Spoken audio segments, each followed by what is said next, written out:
Hello and welcome to the inaugural LA Leadership Week.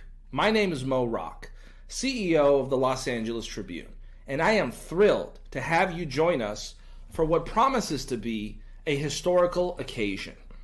At the Tribune, we've always admired the glamour of LA Fashion Week, which celebrates our external aesthetics. Inspired by this, we envisioned a week dedicated to the beauty within, our character and values. Hence, Leadership Week was born. Our mission is ambitious: to ignite a global celebration of human character, much like the excitement surrounding fashion. We have brought together the top thought leaders from around the world to help spark this movement. Today, you're not just attendees. You're partners in reshaping media and challenging the status quo. Last year, our initiatives reached over 1 million people, inspiring acts of kindness and leadership worldwide. This week, we aim to double that impact. Character is power, as Booker T. Washington once said. Let's harness that power to not only change the conversation, but to change the world. Thank you for your commitment to making a difference. Together, we will make this world a better place. Yay! Welcome That's to day awesome. 4 of LA Leadership Week, and I am passing on the baton to the hosts of today's broadcast, Joe Ingram and Dr. Bill Janishak. Joe, take it away. Hi, everybody. Welcome. We are so thrilled that everybody has come in to say, let's kick off Leadership Week Day 4. What I'd like to say in the beginning right here, if we could, I want to go around everybody on the screen and tell us what you've got so far. Okay? Because the rest of today, Bill and I are running for the morning, and we're going to make it exciting, and everybody's welcome to attend with us. But I want to know, what did you capture so far that is that aha moment? Is that, wow, this is going to make a difference? So I would like to say, Ava, you want to throw out your first capture of the week? Because there's so many. There are absolutely so many. The one thing that really is on my mind this morning is last night's conversation with Mario Arizan, the protege of Dr. John Maxwell, where momentum, it's about momentum. Like, momentum is what we need, and that's exactly what we're creating. He made a illustration about how a train wouldn't even be able to move with a pebble, on its course coming from stop. But, with momentum, it could break through a wall. And so we are creating momentum during LA Leadership Week. And I'm very, very excited for what you're bringing in, Dr. Bill Janishak. Leadership in healthcare. I love that. Thank you. Fantastic. Jump over, Rex. Share it. Because you've been dropping knowledge this whole week with everybody that's on, right? But I want you, other than the knowledge you've dropped, Rex, let's go with, what did you take away from others? Well, what's so beautiful about all of this is that there's thousands and thousands and thousands of people tuning in live and who will watch the replay. And there's thousands of comments over the last 4 days of how people are taking things from each and every speaker and starting to apply it to themselves.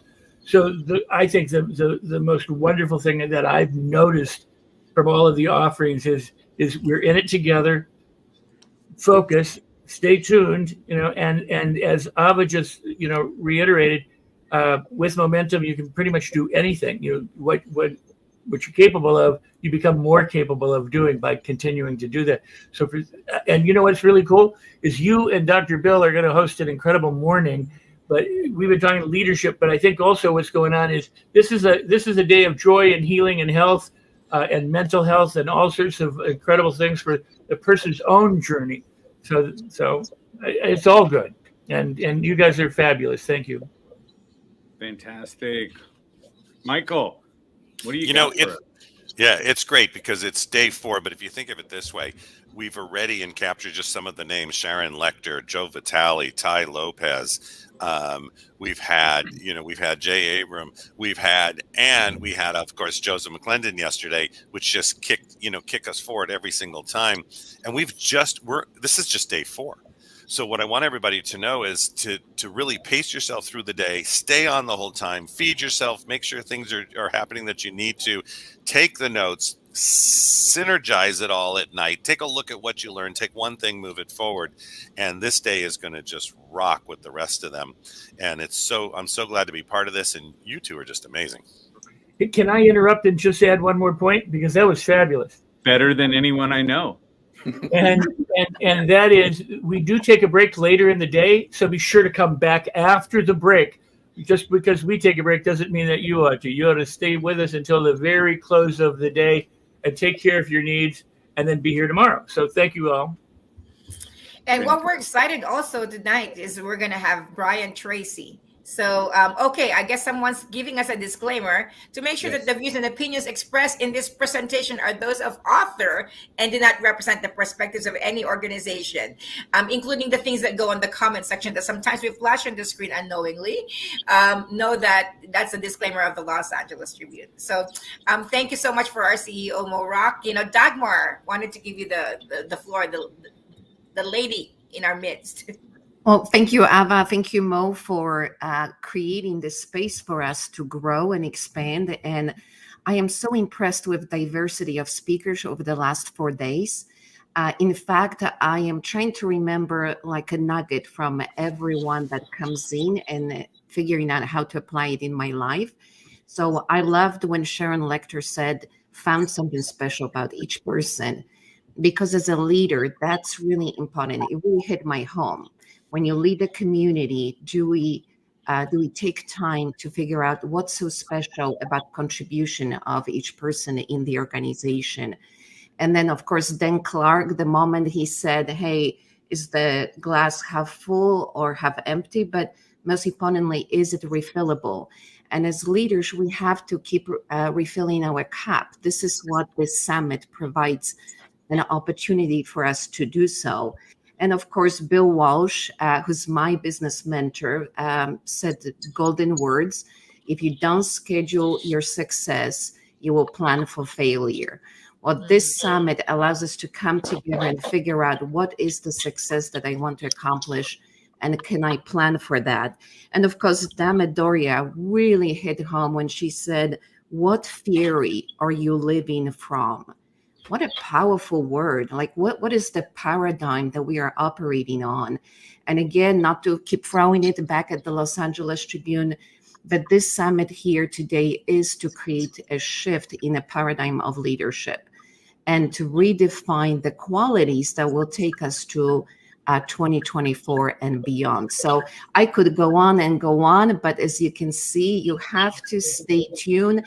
And remember, as Mario Arizon said yesterday, when you think you're ready to quit, it's time to recommit. Oh my goodness, so much golden knowledge and wisdom in this event. Thank you so much, Dagmar. So Dr. Bill Janishak, Joe Ingram, we're going to hand it off to you. We are excited. We'll be supporting with our virtual audience. To our virtual audience, tell us where you're coming from. We've got people watching from all over the world. Share with us where you're coming from. You are in good hands with Joe Ingram. Joe Ingram is Mr. Genius, the genius of sales, and he's so good at acknowledging audience and like really navigating this. Wow, we've got Jackie from Italy. So tell us where you're coming from, and we're going to leave you with Dr. Bill Janishak, Dr. Joe Ingram. Dr. Joe Ingram, you're now a doctor. I'm a doctor now. Doctor, he is. I love it. I there you speak go. it into existence. To all our other hosts, let's go. Great. Have an amazing day. We'll be supporting. Thank you. Appreciate everybody for being in here. So this is the Dr. Bill Janishak show as we go through. I'm here as the support piece. So you are the eye candy, my friend. We are the eye candy going. But you know what? Let me jump in real quick and explain exactly why you're here. So Joe is a number 2 podcast, top 2% podcasting with the War Games. my buddy, my partner in crime, and one of the best influences and trainers, and more importantly, a translator. So he can take the complex things and make them simple for us to understand. And that's exactly why I wanted to partner on with him as my co-host on here, because he just makes things simpler. This whole thing is about you watching right now.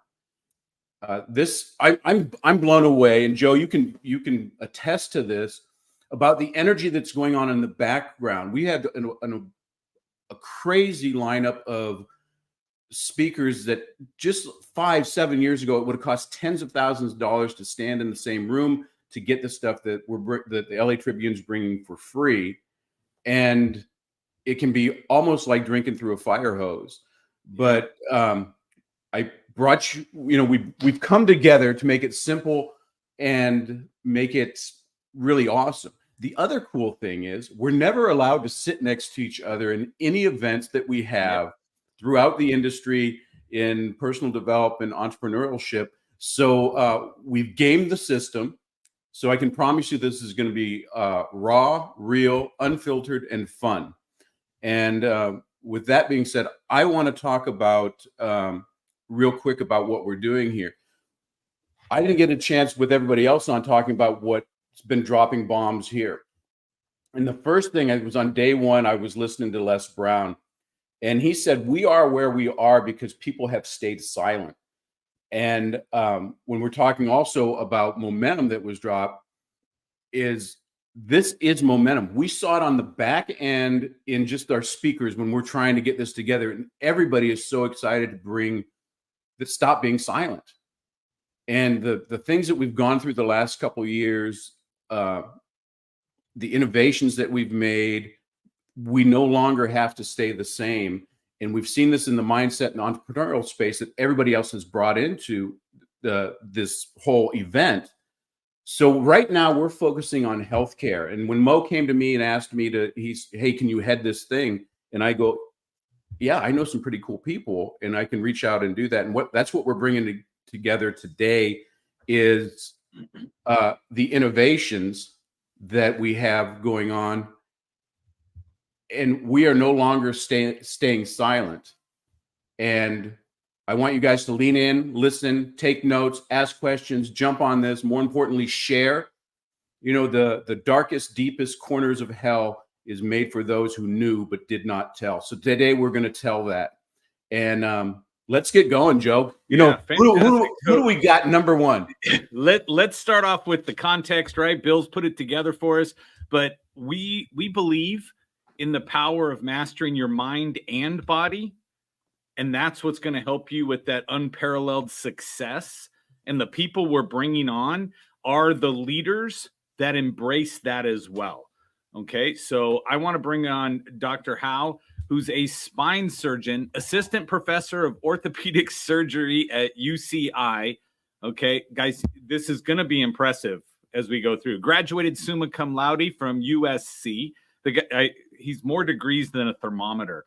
Okay, completed residency of UC San Fran, completed Harvard's Combined Spine Fellowship at Massachusetts General. Dr. Howe, I'm going to bring you up on stage. Seriously, the list is this long of all the things you've accomplished, and you're like 18. That's very impressive. He's 22. Okay. We love the 22s. So this is how a woo. It's like, how are you, right? Okay. How a who woo. That's a lot. Like how without the RD. Thank you so much, Joe. And thank I'm going to call you doctor. That's easier. You can call me. Just call him sir, and you give him the or sir. Yeah, that'll work.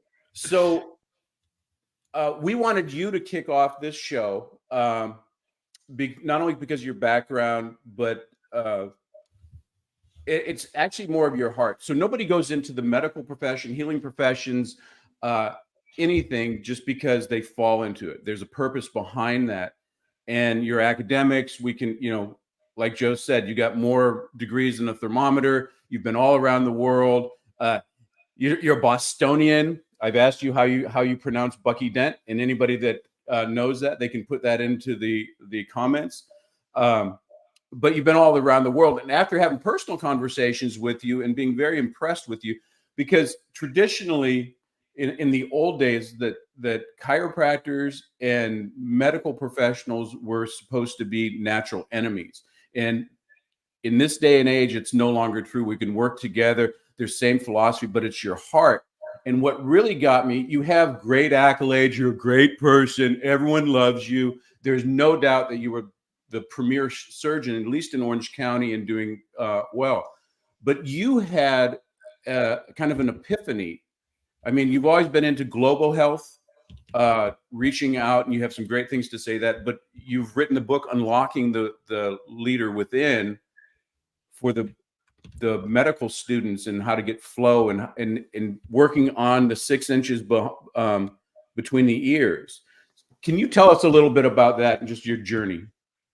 Yeah, well, thanks, Bill. And thank you, Joe, and also the LA Tribune for inviting me to this. This is a terrific event. And first and foremost, it's because this event talks about important leadership skills that are known in the business community, but are not as well known in the healthcare profession. So my purpose of being on here and also for writing that book that you mentioned, Bill, is to share important leadership principles that I believe can improve the lives of both our patients and our healthcare providers. And really the light bulb moment that went on for me was when I was a resident at UCSF. One thing that I realized when taking care of patients, it wasn't about how much I knew. It was about how I was able to build relationships with my patients, my nurses, even people who are, radiation technologists, all the people who work at a hospital system to deliver the best and most effective care. So leadership skills was a big component of it. And these were things that we were not taught in medical school. So this is something that I'm hoping to continue to share both to my trainees, to my mentees, and also to my colleagues. So when was your epiphany? Because you've been studying, you went through everything that medical students go through, the hazing, the overstudying, the stress.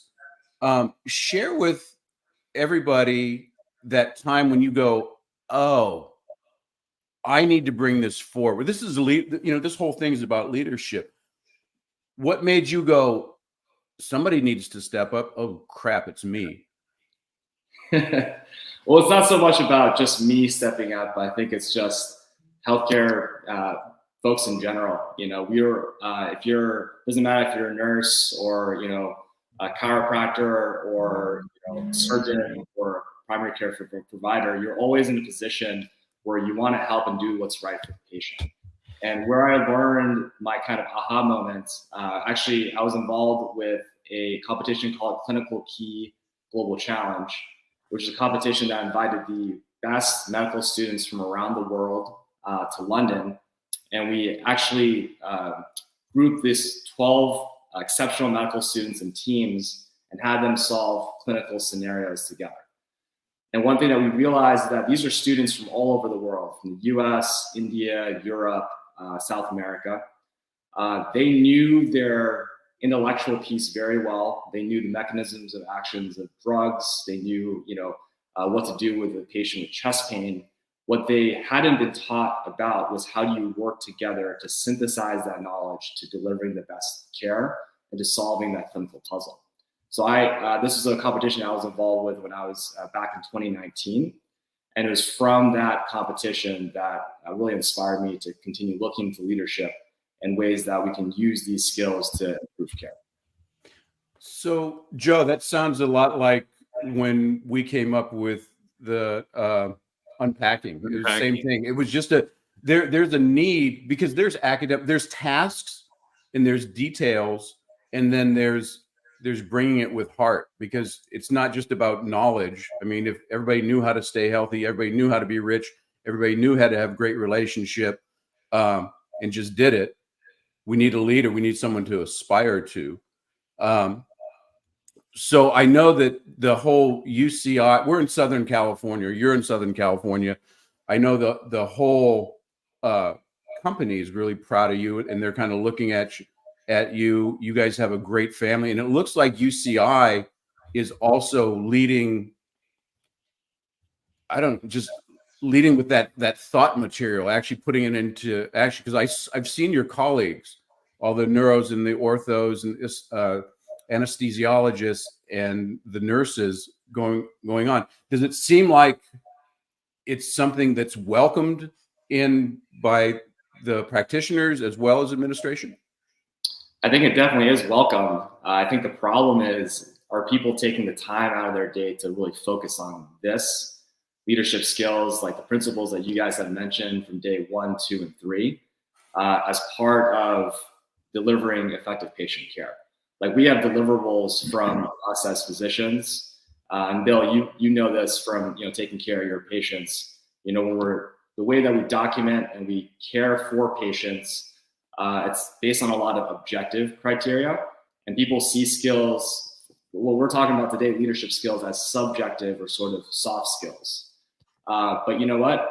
When's the last time you guys went to a doctor's office and felt like the doctor's visit was very rushed? And how did that make you feel? That is actually what resonates with us as patients. And I'm always reminded that when I go to a doctor's office myself, and I'm not in the healthcare provider role, how we come across as the doc or the healthcare professional is actually almost as important as what we say and how we deliver that care. Yeah, absolutely. What do you think, Joe? What do you think about this dude? So far, I'm impressed as heck as a human being. But yeah, I haven't had any work on my spine. But when you look at it, here's what goes through my mind. So you, as the doctor, as the guy responsible for making people better, kind of what Bill does as well, you guys have a lot of pressure put on you, right? And so my question is, how do you deal with that kind of pressure? Because you don't have to be the CEO of a company to feel pressure, right? You guys ultimately have even more pressure coming at you, right? You have the deliverables, you have the stuff that's more subjective versus the objective as you go in. How do you handle this? How does your brain work? And how do you make sure, because going from one patient room to the next one, go from one emergency situation to a next emergency situation, how do you keep it cool? Right? Oh, that's a phenomenal question. And I'll be very honest with you, Joe. I'm still figuring that out. I mean, every day I can't, sit here and tell you I have all the answers. What I can tell you is this is what has worked for me so far. But I'll tell you, every day delivers a new challenge. So what I do is I identify the things in my day that help me recover and restore my energy. So I love, what this group was saying earlier about, it's not about looking at the cup of water half full or half empty. Is it refillable? So what is it about patient care that restores my energy? And for me, that's just talking to people. So when having a really long day, or I'm stressed about multiple things, I put all my focus and attention on the next person who I interact with. I just sit down and say, hi, how are you doing? I try to listen to my patients. And from that interaction, it really restores why I'm doing what I'm doing. It allows me to focus on one activity. And, Bill mentioned earlier about, burnout, and then this concept called flow state to allow people to flourish in situations of stress and really repetitive stress. Well, the stipulations for being able to flourish and to continue having a flow state of mind is to be mindful, to be doing something where you feel like you have some mastery of, and also to do something that matters. So to be able to slow down, think about what it is that restores your energy. And for me, it's just talking and helping people. I just try to take a step back and make sure that I'm doing that consistently throughout my day. That's fantastic. I think that's awesome. And as we close this up, when is your book coming out? Where's it published? And I know it's for basically the niche of the medical providers and stuff, but I know there's a lot of people watching right now that would be interested in following up with, like Joe said, just you're a great human being, you're a great technician, you're a great visionary in what you're doing, not only in this country, but world health. Where are they going to find you dropping gold? Thanks, Phil. That's a very generous description, but the book is published by Elsevier. which is a big medical publishing company. We're going to publish this as an ebook in August, and then hopefully have a print version in December. But very excited for it to come out. It's called Unlocking the Leader Within. All right. Well, that's awesome.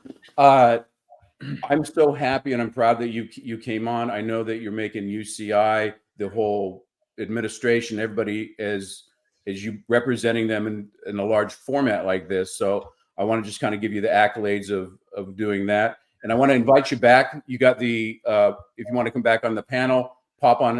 I know that there's going to be people that are going to want to have some follow-up questions with you and just look at your lovely face. Is this the right title? Yeah. Okay, fantastic. Yeah. Thanks, Mike. Mike's like, let's just make sure everybody knows what to go look for. That's fantastic. So, yeah. All right, man. Thanks a lot. I appreciate you coming on. And Joe? Thank you. We'll take care on that one. So one of the things I want to focus on, what actually the doctor had put out for you, is he's focusing on people. It's a people-centric leadership that he is setting the example for everybody that gets around him. And I think that's what's so important. Okay. Now I want to go and say, we have another person coming up. We're just bringing everything that comes up. We're bringing the gold. We're dropping bombs. Right. We're dropping a bomb, dropping nuggets here and there. So looking at it, the next guy coming up is Glenn Depke. He's a traditional naturopath specializing in anti-aging. When you see him, he is 80. And when you see him now, you'll be like, it is working, right? He helps you with chronic fatigue, gut health, right? And understand, health is part of you being that leader, okay? Are you leading yourself with health-wise? So he's trained in the use of non-invasive tools, which is fantastic, right? Previously worked with Dr. Joseph Mercola and the team at the Center for Natural Health, currently owns his own Depke Wellness, right? Within the Office of Impact Health and Wellness. So Glenn Depke, he is a celebrity, which is explaining the glasses. Why he has the sunglasses on. Yes. I want to add a little bit more to that, is that this is leadership in healthcare. So no one else has worked with and developed Mercola like Glenn Depke, but there's a lot of naturopaths on. Glenn's a leader in the fact of that. So his mainstay is he's a master of hormones, especially female hormones, and his menopause program has changed the game for everybody because did wonders for me. Yeah, I mean, look what he's done for you, Joe. Right, just rocking through that. But he's out there constantly. I mean, he's never in the office. He's always on a plane. He's training doctors and facilities in his way of what he didn't discover physiology, but that he's grabbed that in such a way that he's making impacts in hormonal health like nobody else has done. And I wanted to bring him on here because he's speaking all the time on that. So welcome, Glenn. You're looking mighty cool. Well, thank you, gentlemen. I was, the shades. Gentlemen. There's not, gentlemen. That's a term used loosely with the two of you. But nice. the reason why these are on right now is because to have the energy of the two of you at the same time and look at you, I was concerned that my eyes would there'd be something going on. So I'm going to do a little test. Let's see if I could see. Yes. Oh, there they are. Does it help if I turn to the side? It's the Joe and Dr. Bill show. Yeah. So no, it's great to be here, gentlemen, and just to be a part of. Not only the LA Leadership Week, but I feel like really honored to be a part of the segment that the two of you are running, because this is such a big thing in our world. Because if you don't have your health, you really don't have anything. I don't care how much money you have or how much of things in life that you've accumulated. If you feel terrible on a regular basis, I mean, it really doesn't do you much good to have all the other great things. And for me, as Bill had mentioned, a big focus on what's going on specifically with women in menopause, because there's a crying need for help on this level. So thank you for allowing me to be here. I'm really honored. No, well, I wanted you on here because I firsthand has seen the results. I mean, I've known you for years, and I won't admit it in public, but Right. you're pretty good. I've just met him right now. Yeah. That's what I'm sticking with. Yes. You can edit this out and post, but I've watched the stuff, and I've sat in, and I've been a small part of your menopause program, and every time I sit down and I listen, I learn something. I'm going, oh crap, that's right. I totally forgot about that. It's not my mainstay. Whenever I see somebody with the hormonal issues going, I ship them off to you. Mm-hmm. But I want you to tell everyone the biggest misconception, like just with menopause. Oh, that people are having. That's kind of a no-brainer in my world. Yeah, because and this is fault. Is that what's that? Biggest one? It's man's fault. Yeah. Yeah. Well, there is a part of that, believe it or not. But here's the biggest thing is that, you know how everything, and the two of you know this more than most people, is that we have beliefs, right? And then beliefs then become a part of the subconscious mind, and the subconscious mind delivers you to your belief system, right? And there's beliefs about menopause that just literally are lies. Like women have been lied about to in regard to menopause for literally decades. And the big thing with this is that you think of it, you talk about a woman with menopause and they're like, oh, right away there's a negative connotation to it, a negative energy.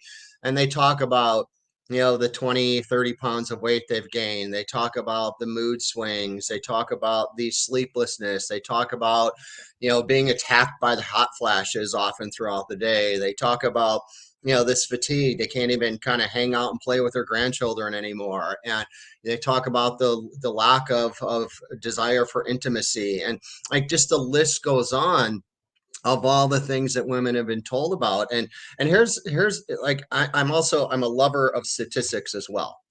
There's about 2 million women in our culture enter menopause every single year.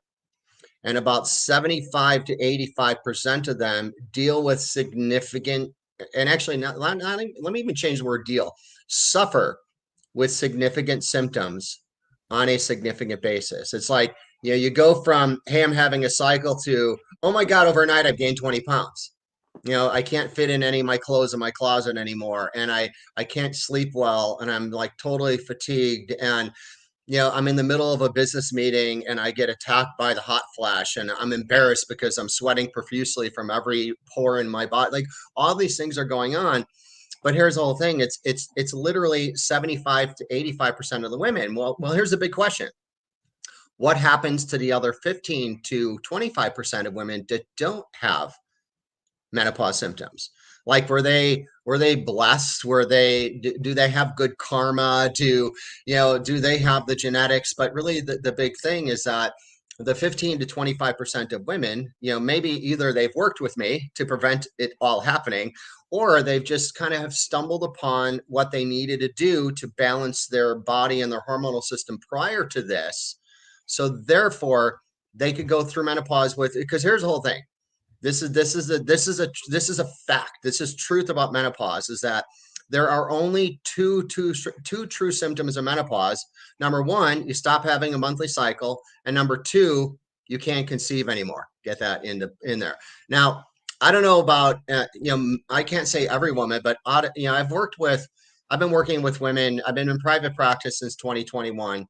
Or 2001, and I've been looking at hormones. So that's been 23 years, and I've been looking at hormones for literally 19 years. And the last count, I've looked at 7,637 hormone test kits in my career, and obviously most of these are women.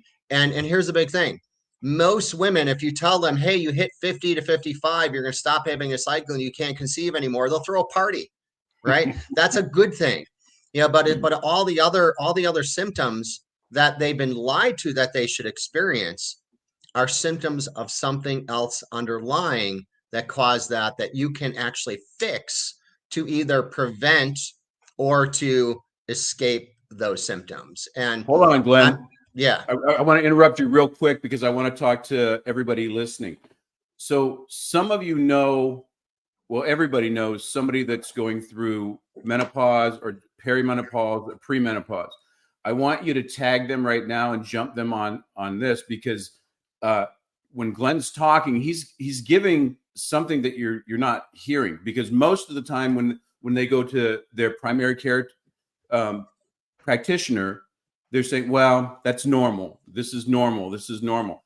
Glenn is about to go a little bit deeper on why that's not true, what else is going on. And I want you to share that now, because this is the kind of stuff that Leadership Week is going to bring you, is going to be the stuff that you don't hear. So that's my disclaimer. Go ahead.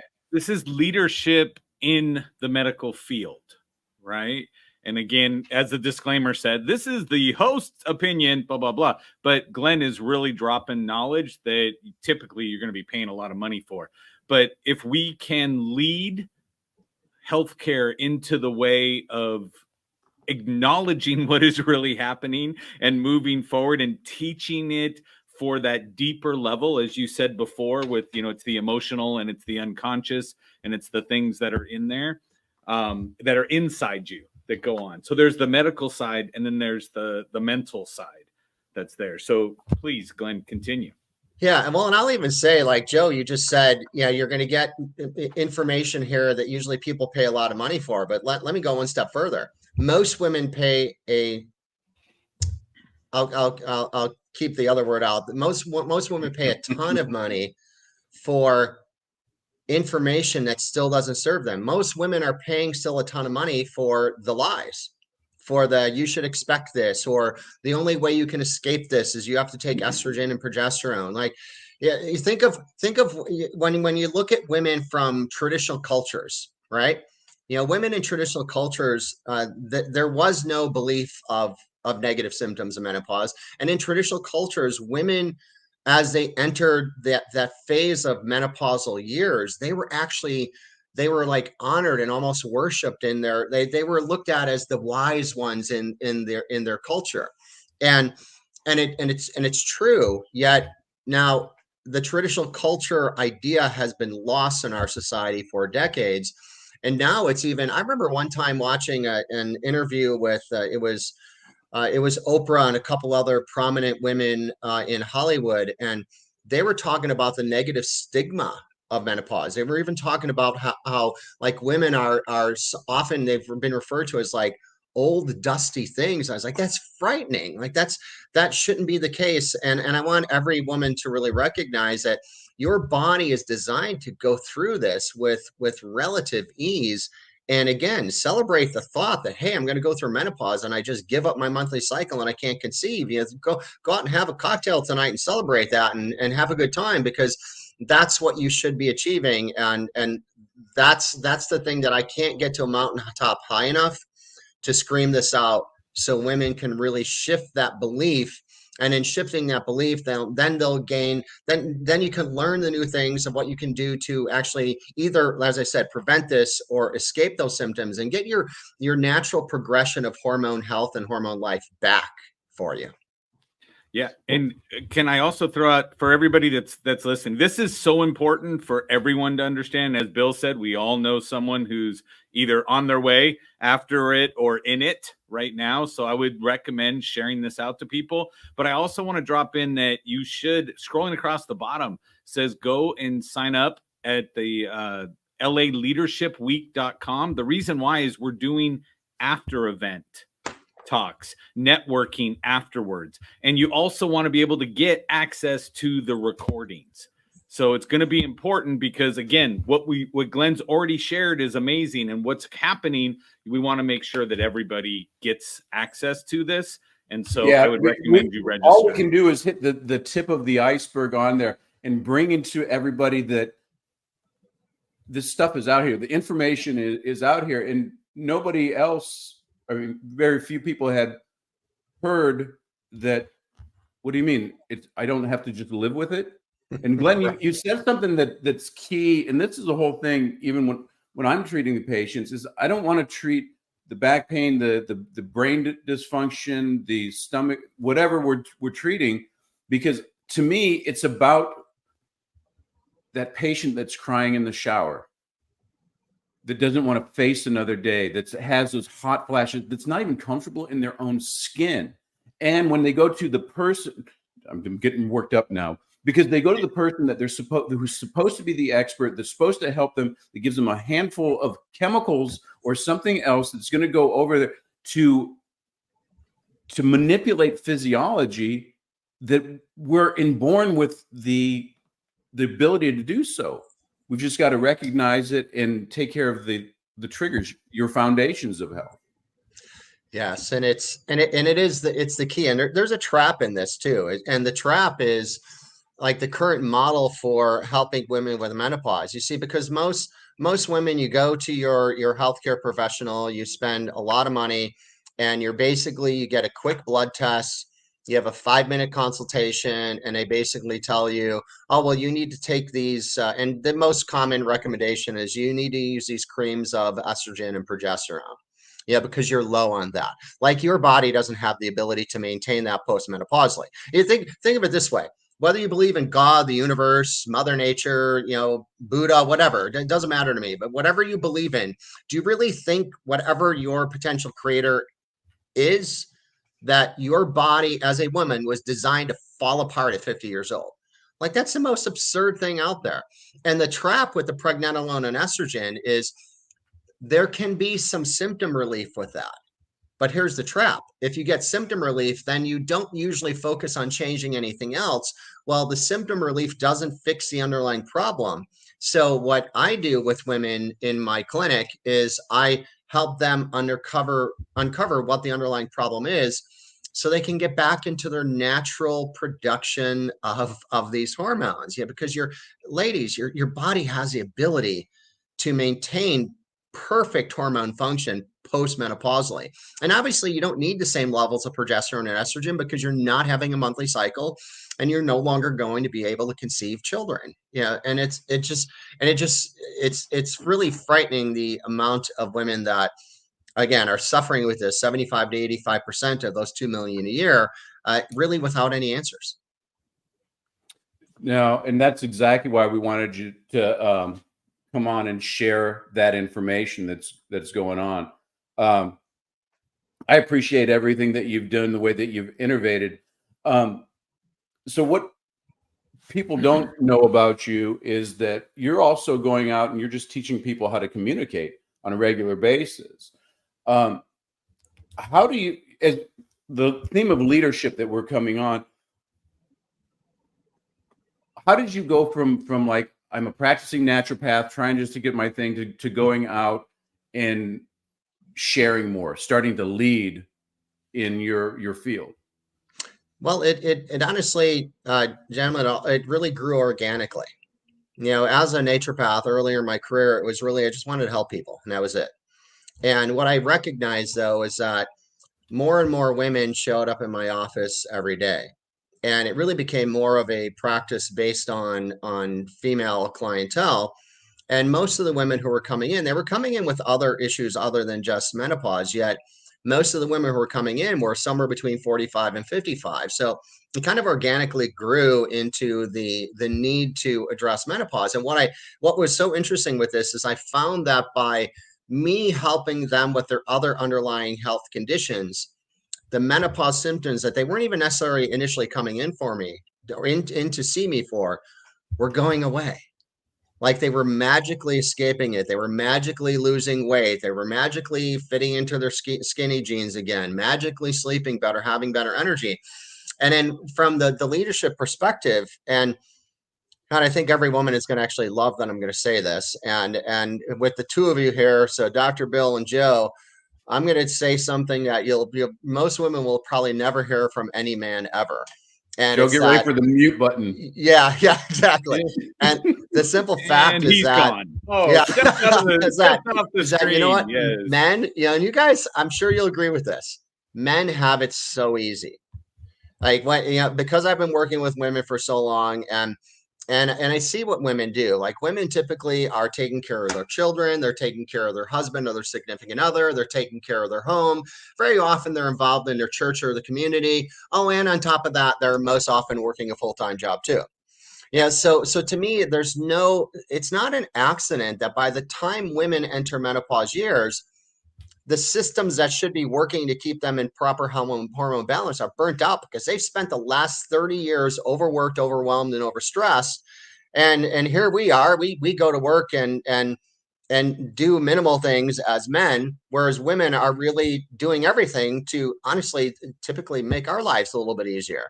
And it's like that whole thing, I had to become a leader from that, because it's unfair for women. It's unfair what women have gone through for all the years. And what's more importantly, what's really more important with this is that the women who are going through all of this for the 3 decades, now, a lot of the women really enjoy this. They enjoy taking care of their kids. They enjoy taking care of their husband or significant other. They enjoy a lot of this, except it's still a significant challenge for them from a health perspective.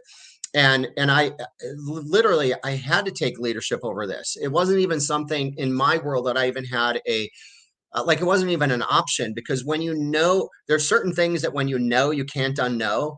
So I cannot watch women in our culture suffer needlessly when they don't have to. So as mentioned earlier, I really made it my passion then to get to every mountaintop higher, to scream this from the top of that mountain, because it's like I am the person who I'm taking it on to be the person leading the shift in the paradigm for women who have menopausal symptoms. And if you think about that, what does that really mean? Not just for women with menopause symptoms, what does this mean for our culture when women can actually show up in a much different way, because they have all the physical and functional attributes to really live their best life? And I can't even put words into how important this is to really get out there. And I had to be the leader in it, because you know what? There's nobody else out there talking about this.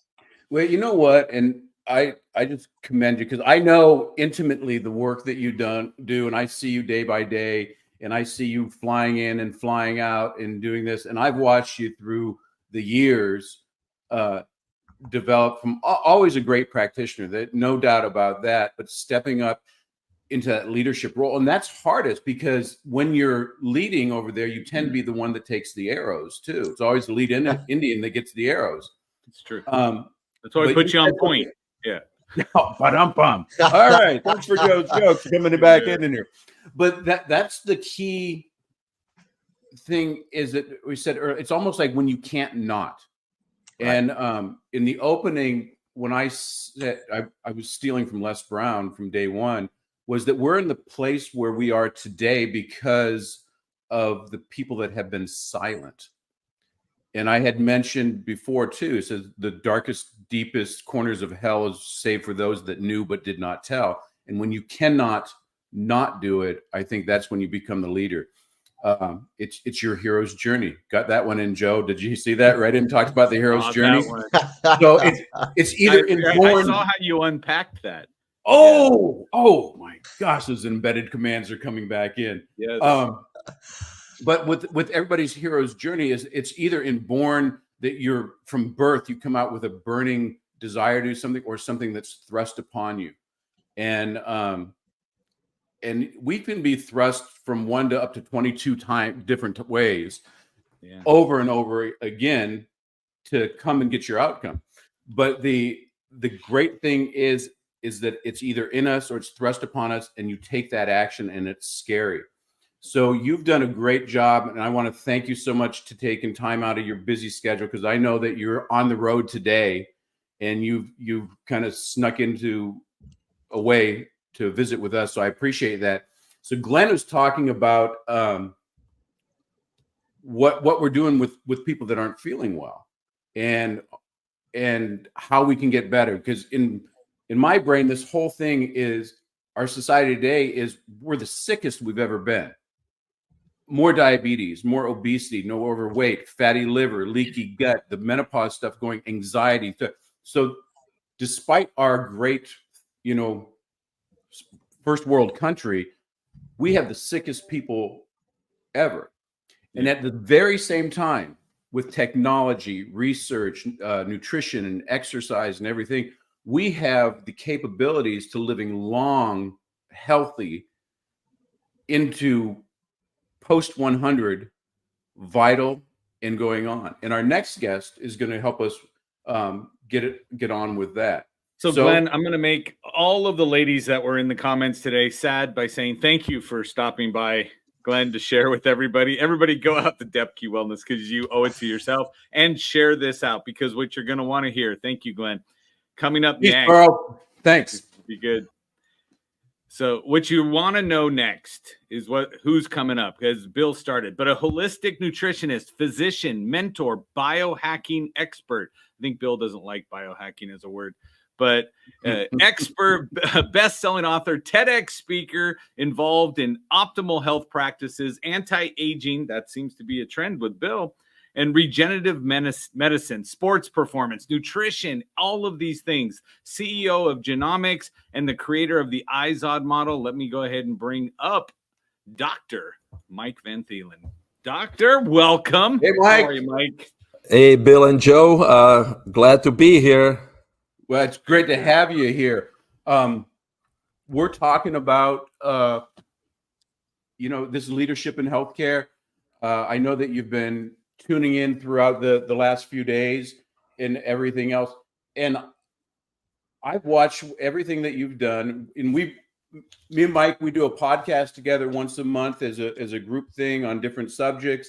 And every time we're discussing something, you always get to go first. So I don't have to do anything because I'm going, yeah, that sounds like a good idea. Exactly what Mike said. Yeah. I'm like, all right, I'm out of here.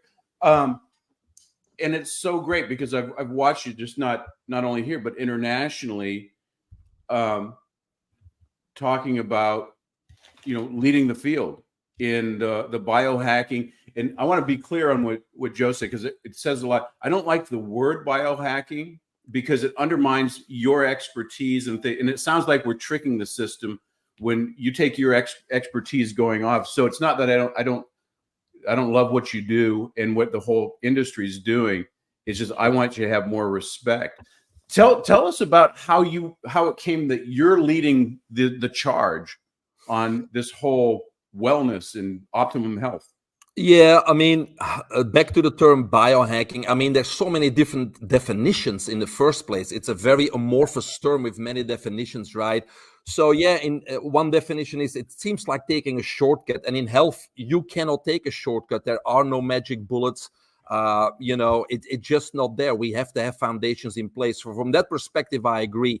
But my definition of biohacking is upgrading the body, the mind, and life. So from a health point of view, it means objectively reversing our biological age and becoming superhuman. And today that is actually possible, not just for the elite, but for the average person. If we implement these strategies and these tips on a daily basis, I believe we easily, as you said before, can become 100 years chronologically, but that's not important. What's important is the quality of life, our lifespan, our health span. So it's about being 100 years old, but be able to do what a 40, 50-year-old does, enjoying life, finding fulfillment, taking that hike, playing that golf, and enjoying your family. So that's really what biohacking is about. And it may not be the right term, but it just evolves, right? So it used to be anti-aging, then it became regenerative medicine, became the buzzword, and now it's biohacking, whatever the buzzword is.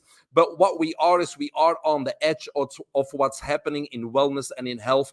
And regardless of the terminology, that's where we are, is on top of what's happening in this field, outside of the conventional medicine corner, of course, because we don't learn much there.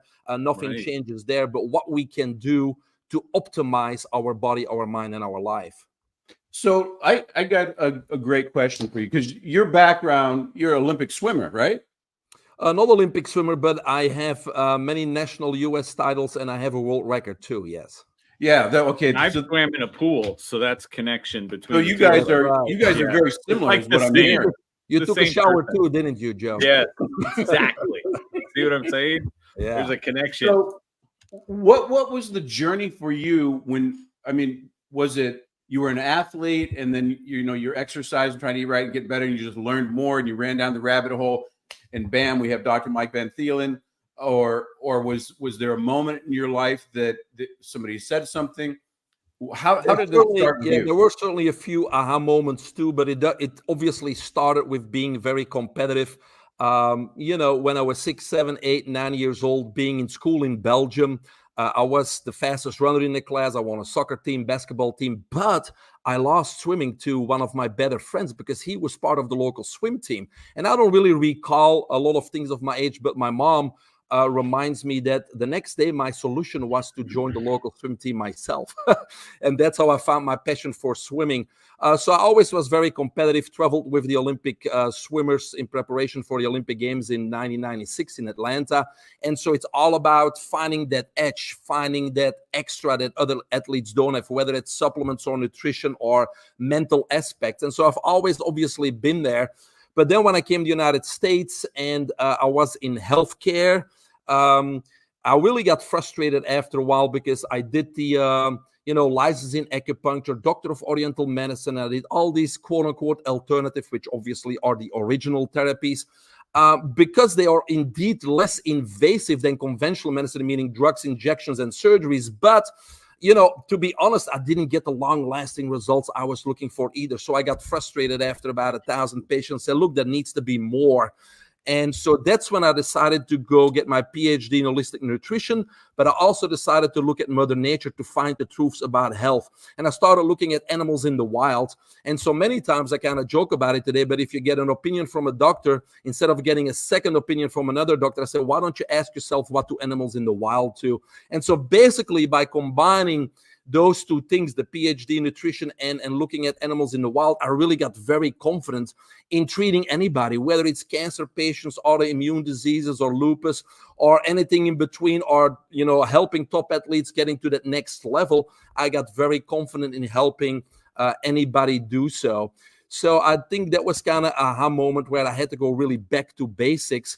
And so now it's actually very easy for me to help anybody. I don't really care what their diagnosis is. It's about treating the body as a whole, laying foundational layers and just, getting rid of diseases that way instead of masking some symptoms.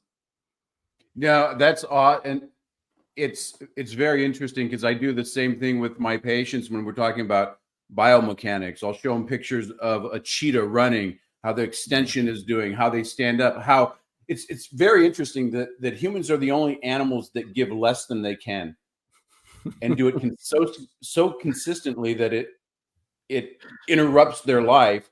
And then they look to do even less on times because it hurts. Animals don't get to watch like the Housewives movies, though. Yeah, or animals do not get to log in and watch Leadership Week, brought to you by the LA Tribune. Always there's a big difference. There's one difference between animals in the wild and us, right? It's awareness.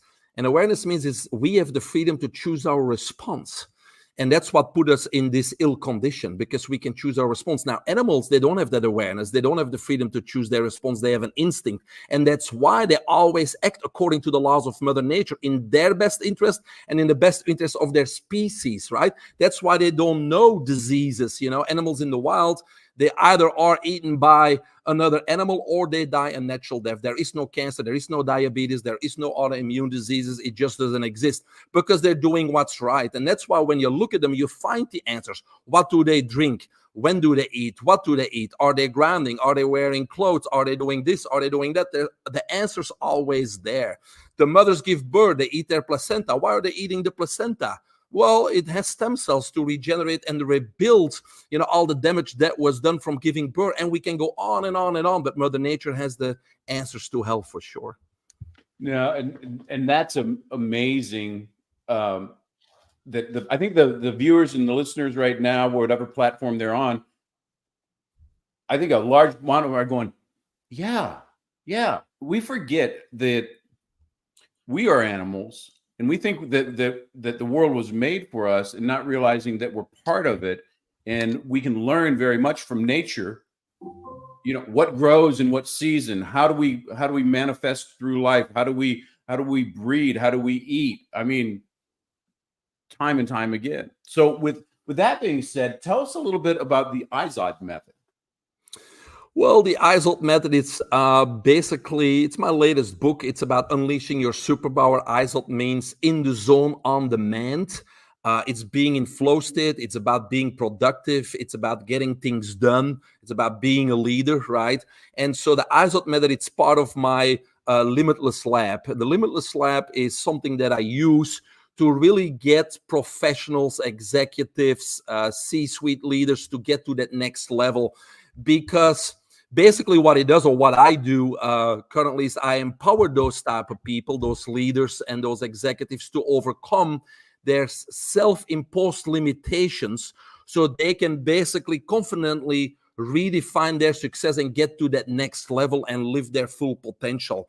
And so I designed a formula that's proven to work very well. It's a P5 formula, so 5 Ps. Now, the first 2 Ps is basically setting the foundation. I won't spend too much time on there. Number 1 is purpose. You know, if we're doing something in life that doesn't ignite passion and fire, we're never going to get to the highest level. We really need to find something that when we wake up in the morning, we wake up and we think, oh, I can't wait to get this done. I can't wait to do this, that, instead of I have to do this, I have to do this. So really, part of the foundation is purpose, is passion and fire. Because when we have that, obstacles simply become stepping stones and opportunities that bring us closer to our goals and dreams. So that's number 1, P number 1. Number 2 is plan. Once we know our purpose, we really need a plan. You know, in business, we always know we need a plan, but for our personal life, we need it too. What are our goals and dreams? And define those goals and dreams, and then break those big goals and dreams down into very small incremental steps that we can attain and that we can find fulfillment in on a daily basis, right? So that's a plan. That's the foundation, purpose and plan. Then there becomes the self-optimization, which is P number 3 is present moment, which is living in the zone, knowing how to get in flow states, because that's where we produce, that's where we don't get distracted, that's where we win, that's where we crush our sales goals, that's when we kill a presentation on stage, and the list goes on. So being in the zone isn't just for athletes, right? We need to understand that everyone can master the skill of turning that on and off here and be in that present moment. So that's what we teach in step number 3, the present moment. And then P number 4 is the power of upgrading upgrading the power of the body and the mind. That's biohacking, right? That's doing whatever we can to reverse our biological age with these strategies and technologies, but also upgrading the mind. And that's usually where I start with executives, professional athletes, etc. Because the mind is what limits us. The mind is the blueprint to our failure or success, right? The mind is the blueprint to our future. And that's where we are self-limiting ourselves. Even successful people that don't think they can get to the next level, because we are held back by the past, by our quote-unquote failures, which you all know are not failures, those are lessons. So I really work with my clients on the mind first. And when I say upgrading the mind, what I really mean is that we really need to get in control of all the faculties of the subconscious mind, because our ego is in the way, right? Our ego operates in the conscious mind, but the conscious mind only has a very small portion of the information that enters, because the information that is stored in the conscious mind is only the information we pay attention to, like listening to this, podcast, or reading a book, or watching a movie. But all the other thousands and thousands of information that comes to us is stored in the unconscious mind. So we need to start realizing that in the unconscious mind, that's where our potential lies. That's where we could connect with the universe and all its resources. So our ego operates in the conscious mind. And our ego is there to protect us from distress. But it's only based on information in the conscious mind, which is very limited. So we need to teach people how to get in control or manage the faculties of the unconscious mind and put that ego aside, because that's where we can unleash our superpower. That's where we can unleash all our potential and really focus and be pulled forward by the future versus held back by the past. And so that's an important part when we talk about getting to that next level, whether you're an executive, whether you're a leader, whether you were a top athlete, whether you're a performer, a musician. We need to get rid of those self-limiting beliefs and really upgrade that mind, upgrade that body. And that's what I do. I don't know necessarily about business or people's business or whatever they do in life, but the way I can get them to that next level is self-optimization. It's upgrading that body, upgrading that mind. And then P number 5 is simple. We take all the elements of those first 4 Ps, purpose, plan, present moment, or living in the zone, and the power of biohacking, and we mold those in a custom power routine, a 5, 10, 15-minute routine that is very customized, that people implement on a daily basis so they can get to that next level. And that's the P5 formula. That's the Limitless Lab. And that's how I help people get to the next level. Wow. Again, I was going to say the biggest P you're missing is passion. You know what I'm saying? Passion is the first. It's perfect. You're not, because you're so mellow and so calm. That's right. Right. About that. That's what I want. I wanted everybody to recognize. If you looked at all the speakers that we have, this is the healthcare leadership, or leadership in healthcare. If you watch the people that are leading the thing, Dr. Wu, Glenn, we got Mike here doing the same thing. Look at the people that are leading it, and look at their energy that they're coming, their passion. Okay, so nobody here, well, maybe Dr. Wu is like 20 years old, but everybody else is living a passion. And I always say it starts with your meat suit, because this thing carries the spirit. That's the 22nd time you said that today. Yes. Well, you know what? It's a carnivore repetition. People will remember the meat suit if that's true. Right? Yeah. It's the same thing. But everybody listening, listen to what Dr. Mike. This is exactly why I just wait behind him and I go what he said. That's right. Exactly it. Well, you talk about the meat suit, and this is what I believe, right? Is that our spirit, the spirit chooses our body, chooses our meat for a very specific purpose in life, right? And so our mind is there to try to make sense of it and allow us to live that purpose. But the problem there is our ego again, right? We don't allow that to happen. So we really need to put that ego aside, so the spirit inside of this body, which has been chosen for a very specific goal, can carry out that goal and unleash that potential, unleash that superpower. And that's really what all of us need to do. You know what? I've never heard that perspective before, that the spirit chooses the meat suit. And as of now, Joe, you're a witness. That is my comment. And this conversation I heard never happened. You typed it before. I was just reading your mind, Bill. Bill, I was just reading your mind. It's yours. There you go. There you go. Question for you, Mike. When you look at it, so I believe the ego, its job is to go out and it's portraying you, right? The ego is trying to say, this is who I am, this is how I define myself and go forward, where the spirit isn't worried about that. How does someone check the ego so that the actual spirit, your spirit, can come through in this situation?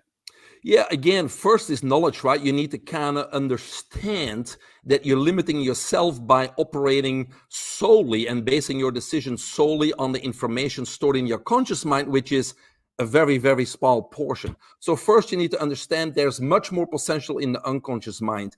And then you need to practice mindfulness and those types of things.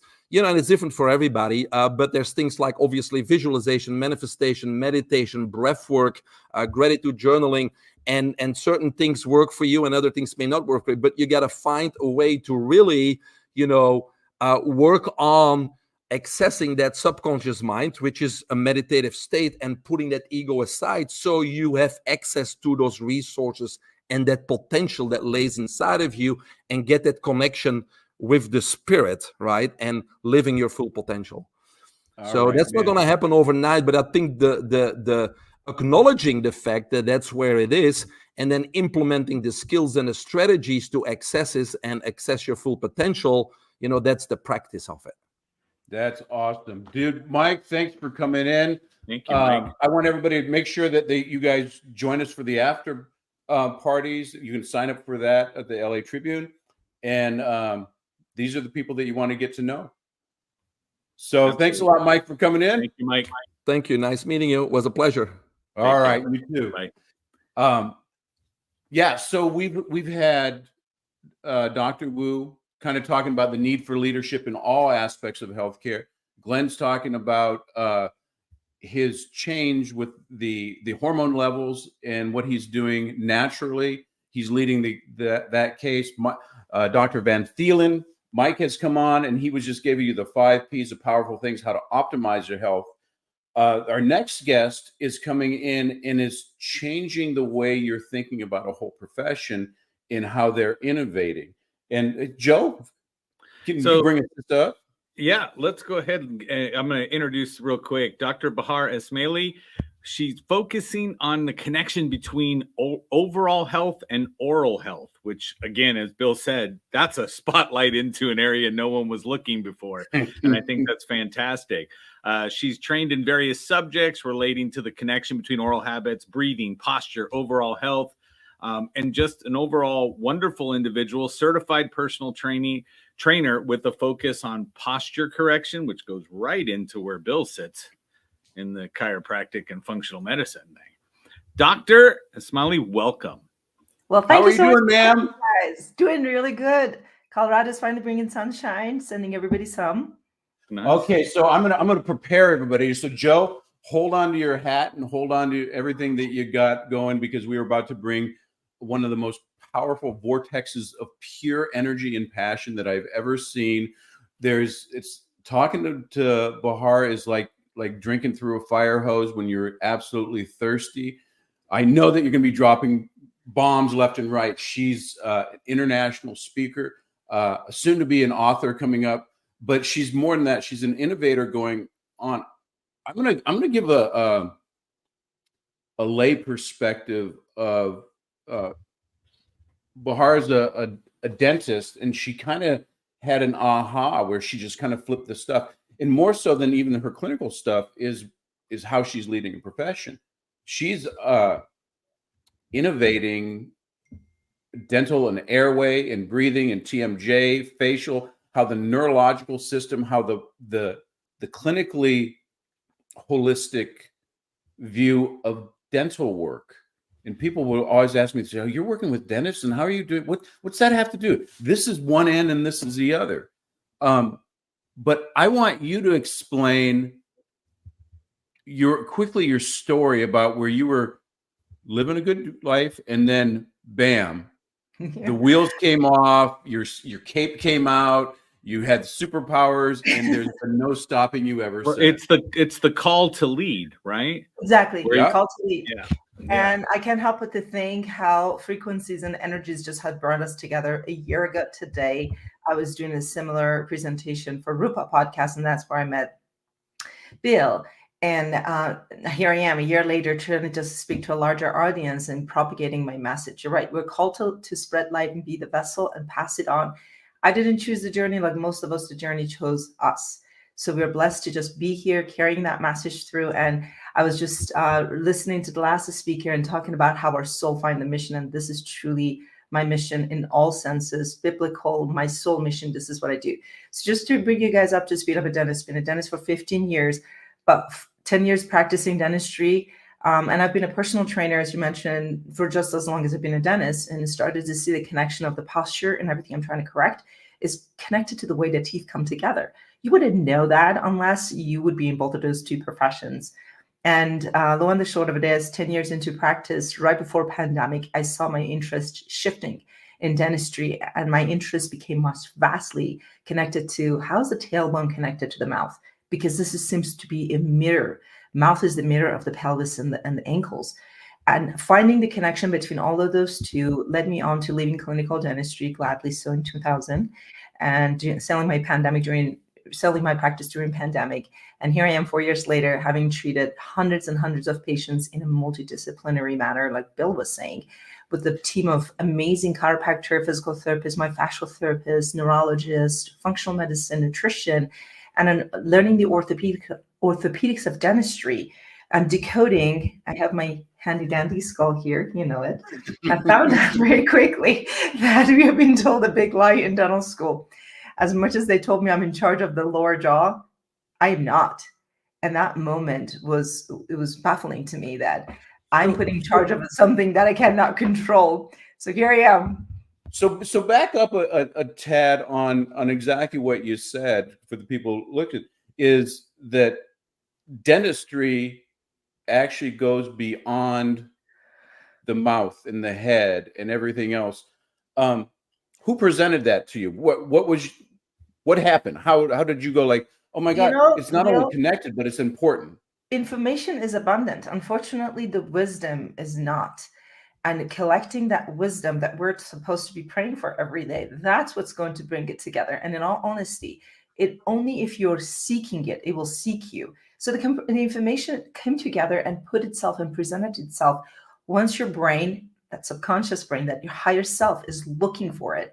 And then people come in, and after that, your brain already knows. Your eyes now can see it. And really, our eyes are not in our eyes, it's in our brain. And the more you educate yourself, the more you can see and putting that picture together. The moment for me came together when I started seeing the breathing dysfunction and how much of that was presented with the way that the mouth comes together. Because what makes us human? 3 things that makes us human. We have an ability to walk on 2 feet, supporting our head on a base with 2 feet, not 4. The ability to speak. So we have to have a pharynx that drops. Our cervical spine supports our, speaking of our thoughts, echoing of our thoughts, and also eating and everything else. And having a brain that can think. So the middle part of our skull right here assumes a sharp degree bent to accommodate a big brain that develops to makes us human, to think. Those 3 things that makes us human is also what's killing us. Because for us to develop into a bipedal animal and learn to speak and all those things, there's a sharp degree angle behind our nose to accommodate our airway. So what happens is all of those senses that come together to bring this together need to form in a consequence of environmental stimulations that unfortunately modern living is depleted from. For example, we were supposed to be chewing and masticating on hard food for hours to grow our face and facial muscles that are basically supporting the front portion, the musculature that supports our airway. That's not happening. Kids are breastfeeding. They're not breastfeeding, they're bottle feeding, they have pacifiers in their mouth, softer foods. All that muscle is just not gaining the time. Everything that's changing over here is because of the way that we're living. So what you eat, how we breathe, and everything is actually changing the configuration of the face and the airway. The face is really just the storefront, and right here, this is the part of our airway that develops with us as we grow.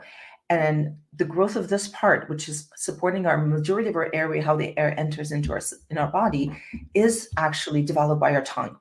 But unfortunately, for the tongue to assume its proper position, many other steps in the dominant need to have been in effect to happen, but that's all missing from the life of children. And I'm going to bet to say from the minute of conception, not just at birth and post-birth, but the fact is they don't have the ability to develop those senses, to grow the system that requires chewing properly, swallowing properly, propagating through the space properly, sensation of ground under our feet. The next thing is we put them in jumpers, in those baby jumpers, loading their spine from the wrong end.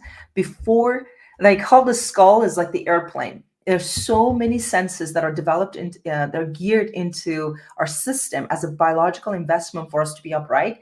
They need stimulation from the environment. You're a chiropractor. For our neck to mold into our atlas and a head are turning, knowing our left, knowing our right. Senses of the eyes come together, cerebellum forming, going from brainstem, which is our primitive animal reflective brain, to midbrain, left and right, crawling, standing up, walking, propagating, so that the airplane can support itself in 35,000 feet, right? Standing up. But unfortunately, we load the feet, signal the cortex, and bypass the midbrain. That's the problem. So the kids are not getting the proper stimulation from their mouth, from their face and breathing and the tongue posture before their feet fit the ground. But on top of that, we're putting them on an unnatural surface, loading their spine from the wrong end. Now they have to figure out the 2 ends while nothing else in the middle working.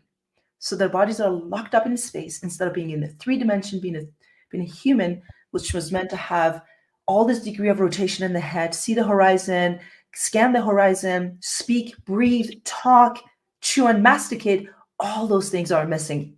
So here we are.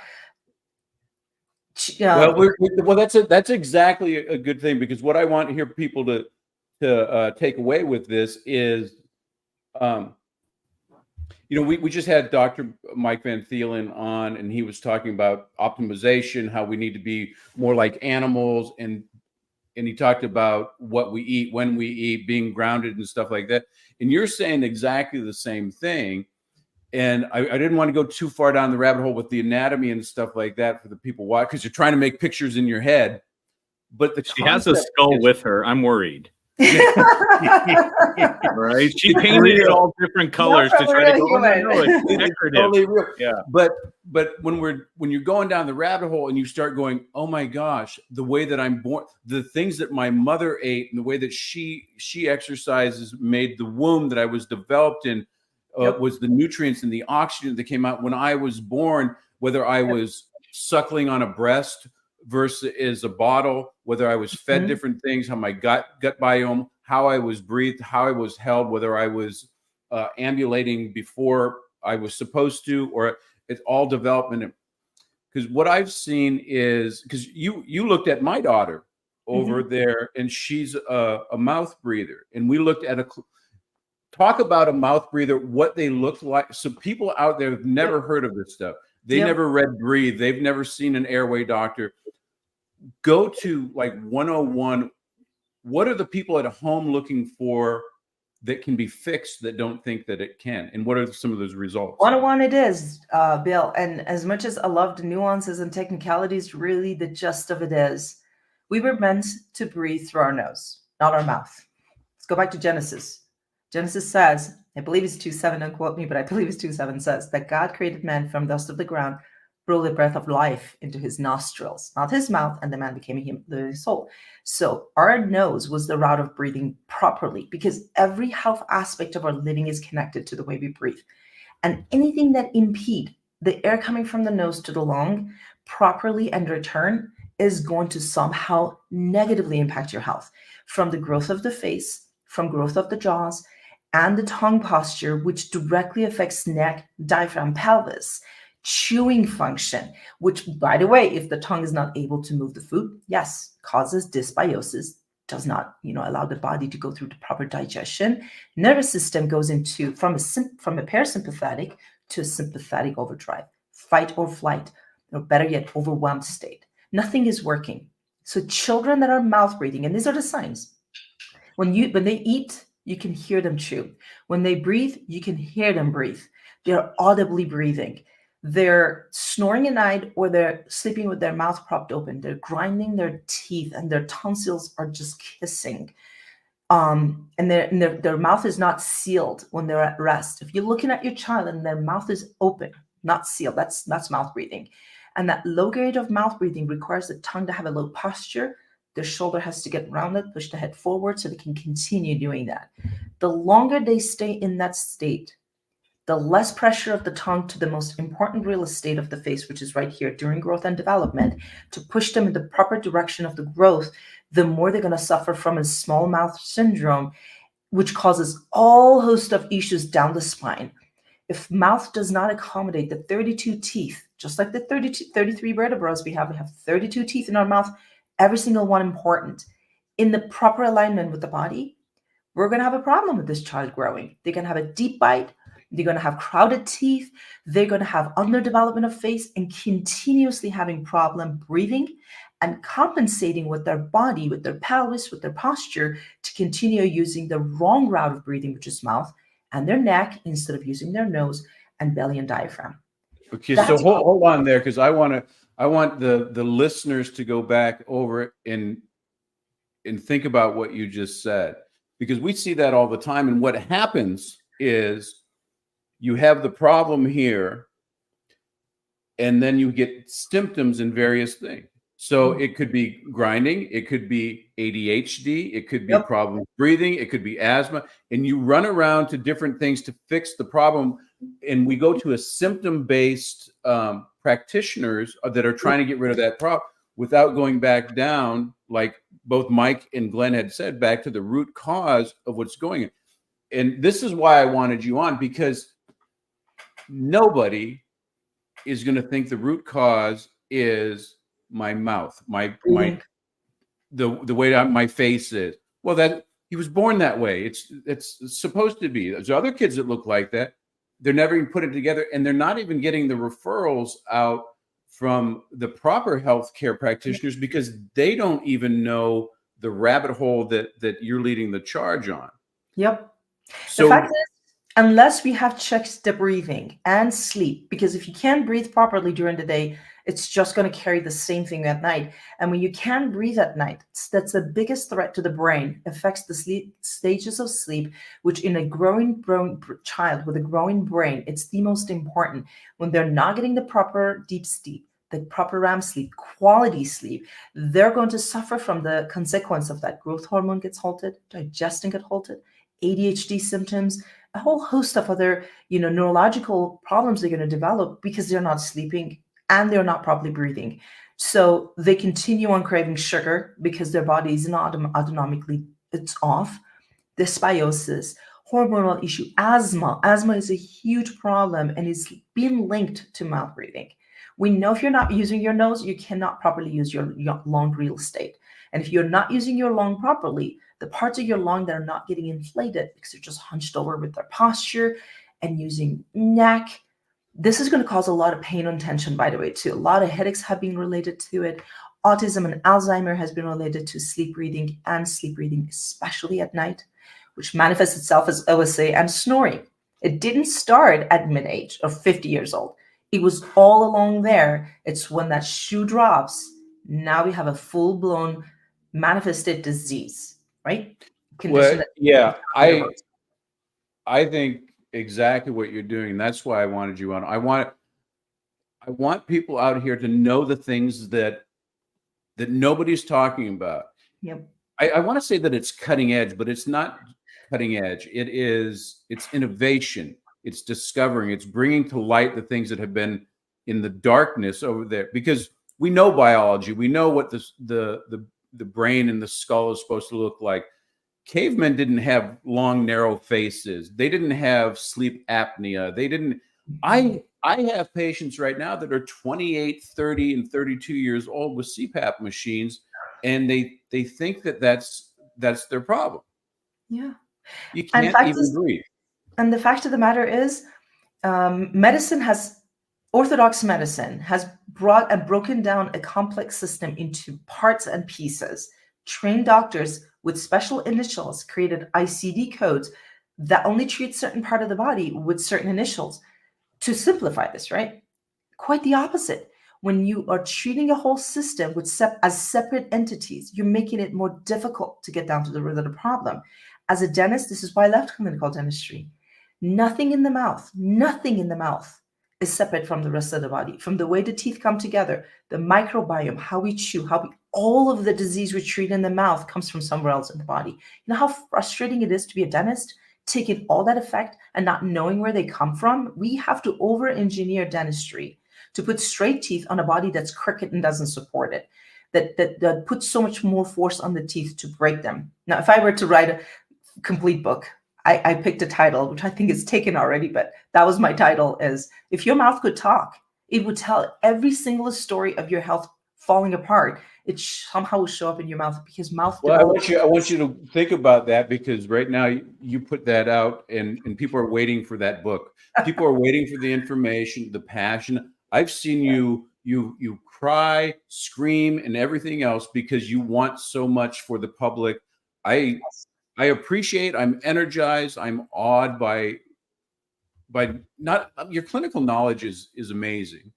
Your passion for what you're doing, but your leadership skills and everything that you're trying to do is outstanding. And I want to thank you for coming on and sharing a little bit about that, because I had to keep my mouth closed the whole time just because she's judging my teeth. You got a little scared, didn't you? No, I have a challenge for everyone. The right way.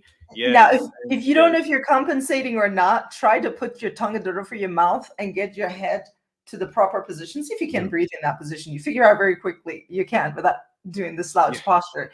The problem is a lot more than just, keeping our mouth closed, because right now, and you're aware of it. When you're not aware and you're in sleep, it catches up with you. So thank you so much, Bill. There's nothing I want more than helping align human skulls and get them to breathe nasally. If we could just do that, so many chronic conditions wouldn't exist for us to treat, and we're going to have a different population of patients or kids growing up. Thank you for the opportunity to come in here. I will write the book. Somebody suggested another title I haven't. We've got multiple comments saying we need this book. Yes, I will write that for you guys. People want your message. You we're going to kick you off this broadcast. We want you to go hit your typewriter or your computer and get on that. And we're expecting that. Yeah. So everybody make sure you get signed up for the after party, because people are going to want to connect with Bahar and the rest of the guests going, because we're making changes. You need to go register for the after hours networking. This is where you'll be able to get so much from everybody that's awesome. Shared so much. Because thank you. There's so much hope. There's so many amazing holistic treatments for treating this devastating plague. We don't have to succumb to it. We could do something about it. Thank you so much. Appreciate you, Bahar. Well, that's great. I'm going to add one more thing to this that I was just kind of reminded that just as a disclaimer over that, everything that we're talking is for educational purposes and for entertainment purposes.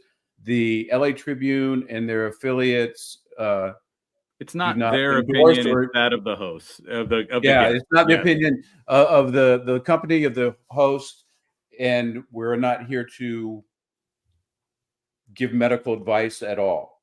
So next up on our medical advice, we'd want to get back over there. And fantastic. I just want to say kudos, Bill, because every single person that you've put together for this leadership in medicine and healthcare is leading the way. And every topic that they've talked about is nothing that anyone else is talking about.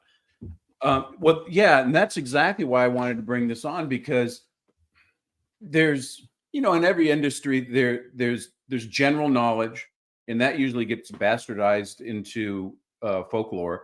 But then there's rabbit holes, in sales and influence, what you do. Okay, there's auditory, there's visual, there's kinesthetic, there's environment, there's all these little things that you get in healthcare. I know function. When I came across Bahar, and then she starts talking about the palate and the anatomy, and I'm going, oh yeah, that's right, because I never go above the nose, and then I start looking around, and I'm like, this stuff is amazing. And then to watch her literally, well, one is she's just a mile a minute, because there's so much knowledge that has to come out of her. But watching her get angry, and because she's so passionate about that. So yeah, I'm stoked on this whole lineup. I knew that they would totally deliver. We started with Dr. Wu. We talked about Glenn. We got in Dr. Mike Van Thielen. We had Bahar about things that were changing. The next guest is, how are we how's everybody optimizing, and what's the new cutting ways to do that? So you want to bring the next homeboy up? I want to bring Kevin on, because Kevin's the pioneer in structural integration and regenerative medicine. And he's going to share how infinity therapy is transforming the treatment of chronic conditions like Parkinson's, MS, fibromyalgia. And he is leading with, as far as he's teaching medical professionals worldwide the right way to do things with the Infinity Matrix technology. Kevin, come on up. How are you? Hey, Kevin, how you doing? Hello, welcome, leader. Happy Saturday from Florida. How are you guys all doing today?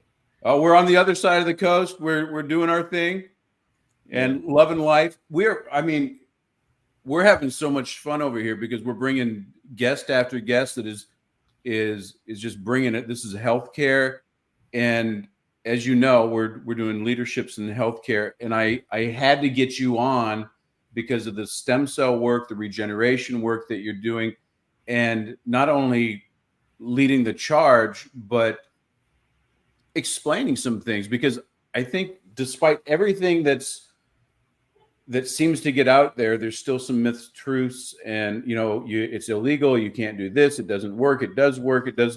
I've seen actually miracles in my office that you've helped with. I've used your stuff myself, and it keeps me feeling 22 again. It keeps everything else going on. So which is the goal. Yeah, which is always the goal. 100%. 22 or less. Yeah. Yeah. I just pinch myself every day that, one, we get to practice what, we call God's medicine, right? It really has nothing to do with, me as a provider or a clinician having an on day, right? Which is kind of what maybe used to happen in our practice. And two, man, I'm just really grateful for the two of you gentlemen, what you're doing, bringing together such an elite level of a team of healthcare providers sharing their passion today is really phenomenal. And Dr. Bill in particular, I kind of call you, I reference you almost like a stem cell. As we talk a little bit today, I'm going to tell the audience about, what regenerative therapy is. And then by the end, they're going to see why you are very similar to a stem cell. And we'll talk about that. Well, it could be interesting. Wow, I don't know how you're going to do this, but Kevin, so far, like the comments are going, I don't want to put any pressure on you, right? But they were bringing gold. We've already done this. We've got a bunch of comments with that. This is so not I've learned I was a bad parent for using bottles. I learned that I was breathing wrong. Okay. I learned that I'm not happy with my menopause from Glenn. Right. There's a whole bunch of stuff that has been dropped as far as cutting edge. This is where it is. And Bill believes you're going to carry right on with that. Awesome. So I want to know. Well, I want to first lead with, you are not your diagnosis, right? Allopathic care, or quote unquote modern medicine, leads people into believing and taking ownership over, my rheumatism, my Parkinson's, my bad back, my bad knee, my lip, like all of these negative things. And the way at which a person identifies themselves with the diagnosis that they've been labeled with really is heartbreaking to me, right? So we have a saying at New Hope Regeneration that you're not your diagnosis, right? That the rest of your life can be the best of your life, and your body is designed and it's encoded in your DNA to heal, right? And to get better. And we just get to help people with that at the cellular level, which is really amazing. Cellular level is the place that you want to be. When I go out speaking and pontificating, I always talk about health. Well, I talk about disease. Disease starts at a cellular level. It takes a cell to create a tissue, and a tissue to create an organ, and a system of organs to create the body. Right. So disease starts from the cellular level. So does health. Yeah. 100%. And I want to be really clear as we move forward, as per correct legalese and definitions in the United States, we are not curing or treating any disease or condition. It's not what we do at New Hope Regeneration. All we're doing is we're helping increase your body's own natural ability to regenerate, restore, rebuild a tissue in its own body. And that's the Kevin, I got you. Oh, there you go. Thank you, Joe. And as we get on here, that we're not curing, we are only supporting the body's natural systems to doing, because the only way that you can cure something is through drugs or surgery legally. That's right. So let's go on with that. The narrative. Air high five. We're all on the same page with that. Very nice. High five. We got it going. So with that being said, how do we cure and heal this with stem cells? Yeah, that's right. So here's the best way to understand what regenerative therapy is. So I'm going to give you an idea, and I think all of us can understand a healthy bank account versus a less healthy bank account. Essentially, a bank account gives us access to tools that allow us to do more or allow us to do less in life. The medical system today has really complicated things. And I think right now there's 139,000 different ICD-9 codes that can be billed to insurance or the medical doctors have to write a disease on, right? And I think it's odd that every year those numbers keep increasing, even though human beings are really not any different than what we've ever been since the beginning of our existence. And the reason for that is that they have to be able to say the tissue has broken down in X way, so I can give Y pharmaceutical, or I can prescribe Y surgical intervention, right? That's the nuts and bolts of what it is. But if we understand that every diagnosis can only be a one or three things, essentially. One is cellular breakdown. You have either damaged a cell, right, from a mechanical issue. I fell, I hit my little toe on the coffee table, whatever kind of physical trauma is damaging a cell.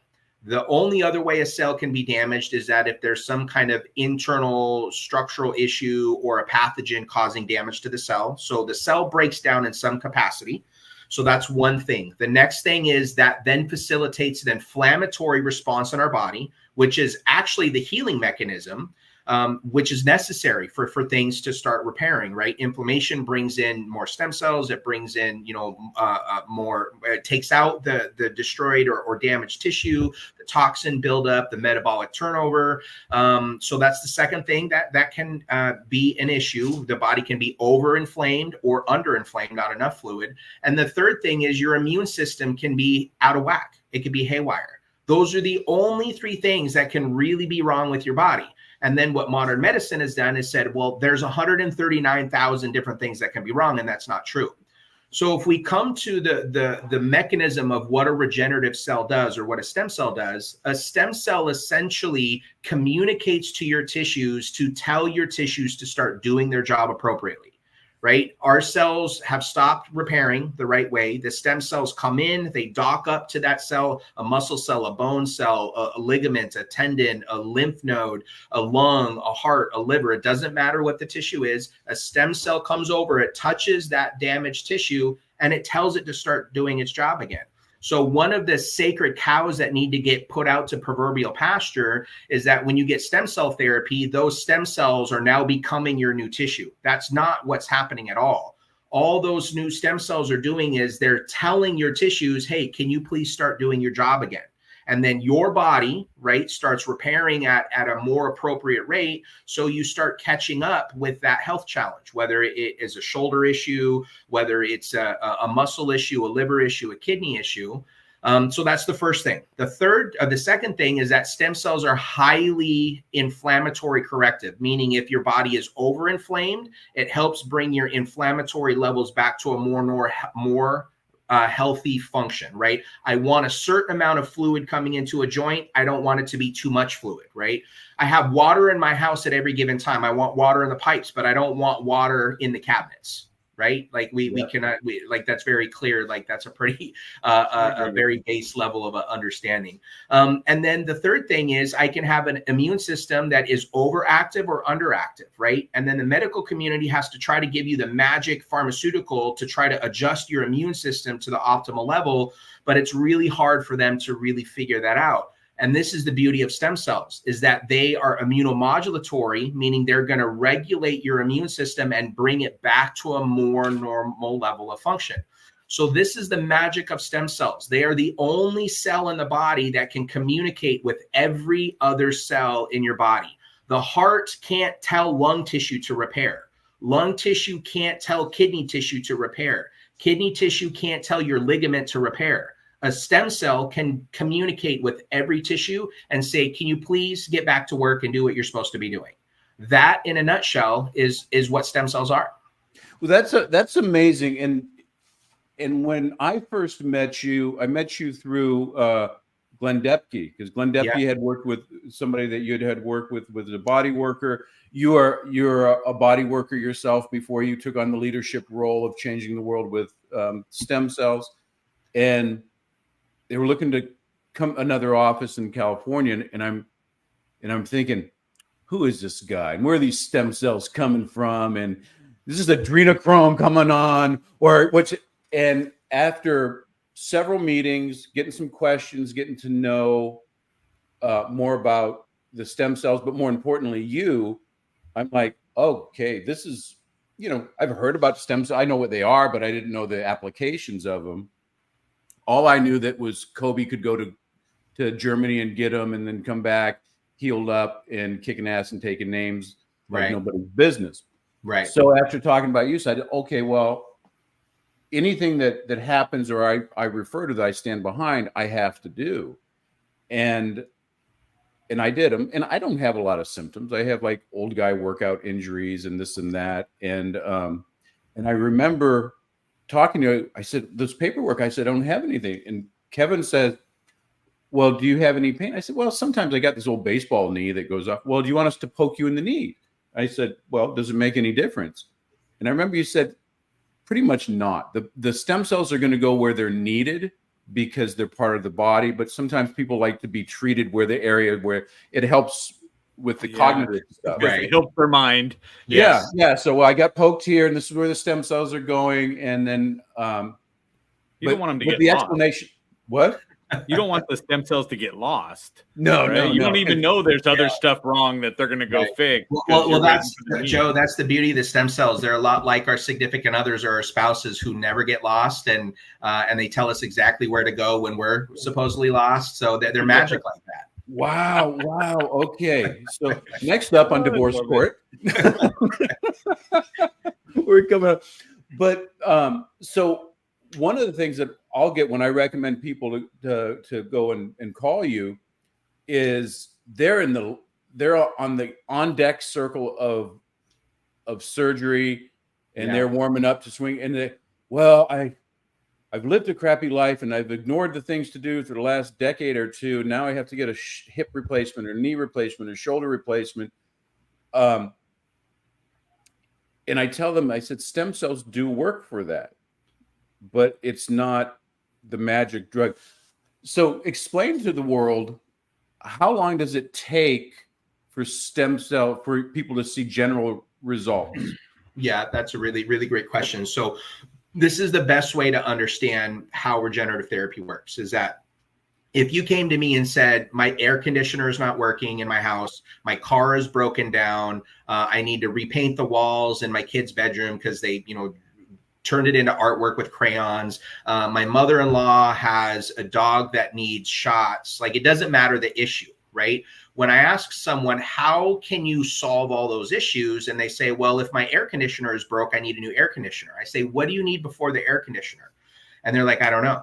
The truth is, you have to have the money to pay for the parts for the air conditioner.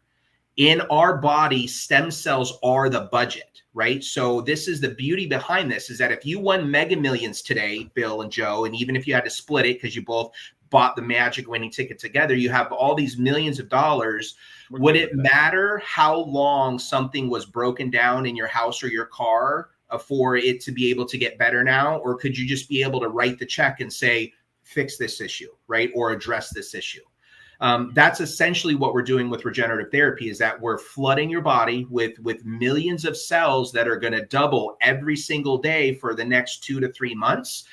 So it's like I win Mega Millions today, and then tomorrow that doubled, and the next day that doubled. And what that really turns into is now your body has the budget to start working on whatever project that you have going on, whether it's orthopedic, whether it's internal, whether it's lymphatic, whether it's nervous system. And this is where in America that doesn't line up, because in America medicine, I have to take X medication for X thing, and that's all that's available, right? So this is where they struggle with that. So what our clients see is that after they get therapy, most of our clients within, anywhere between 6 to 12 weeks are seeing such drastic improvements in whatever their health challenge is that they're actually blown away. We've done 300,000 therapies the last 8 years. We're genuinely one of the most experienced clinics in the world doing this, even though we're a little bit behind in the United States. Rest of the world has been doing regenerative therapy as common healthcare practices for 50 years.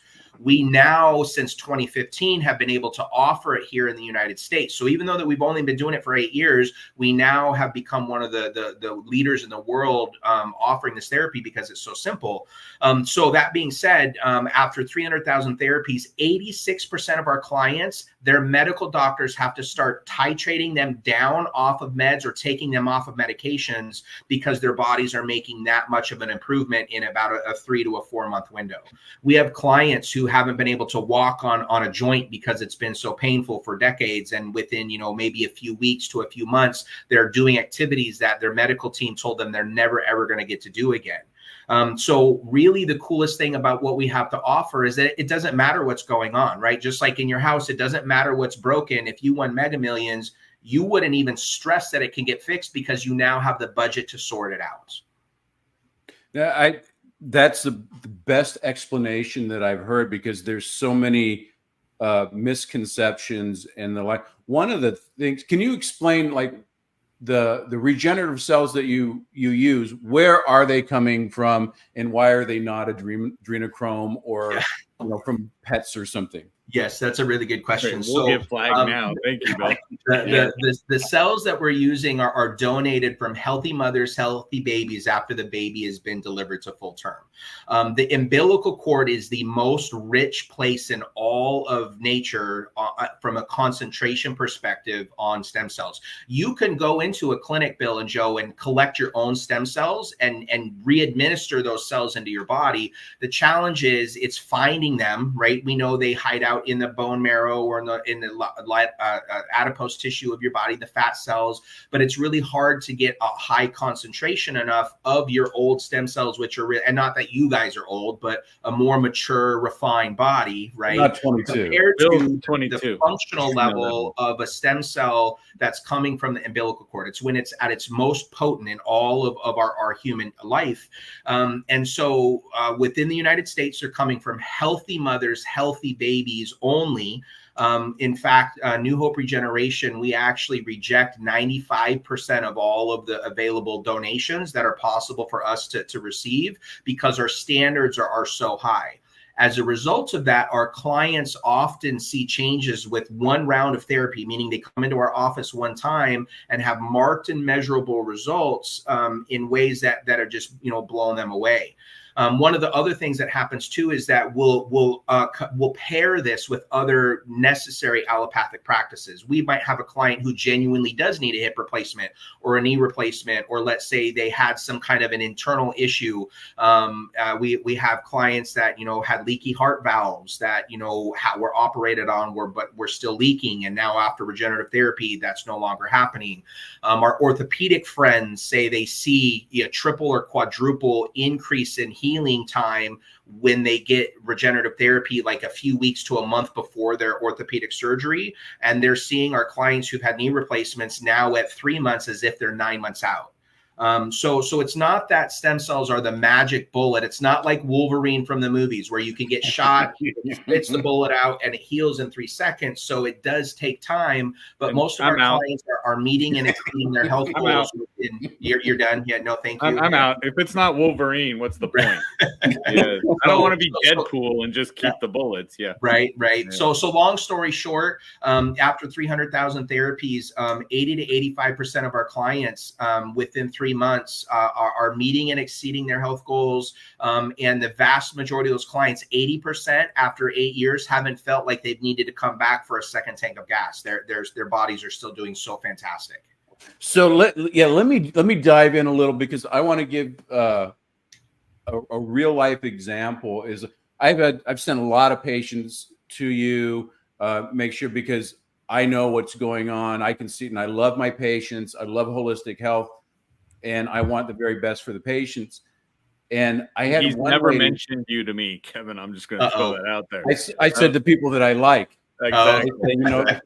I kind of wanted the show to be all about me, but we had to have a co-host. So I'm like, how can we off Joe early? If we restrict him to stem cells now. But I had one of the patients who comes in crying. She has a lung disease that's genetic, and she has 3 of her 4 siblings have passed away from this. She had a mother and a father, or a mother that had passed away, and a grandmother that passed away of this thing. She was 72 years old and was having some problems, got the diagnosis, and the same one everyone else got. And then she was the one who came to me and she goes, I want to fight this. What do you have?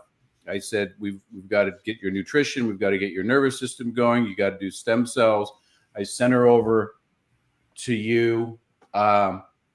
And it actually took about 8 months, but she was doing other things. She was changing the diet, and she was doing other things.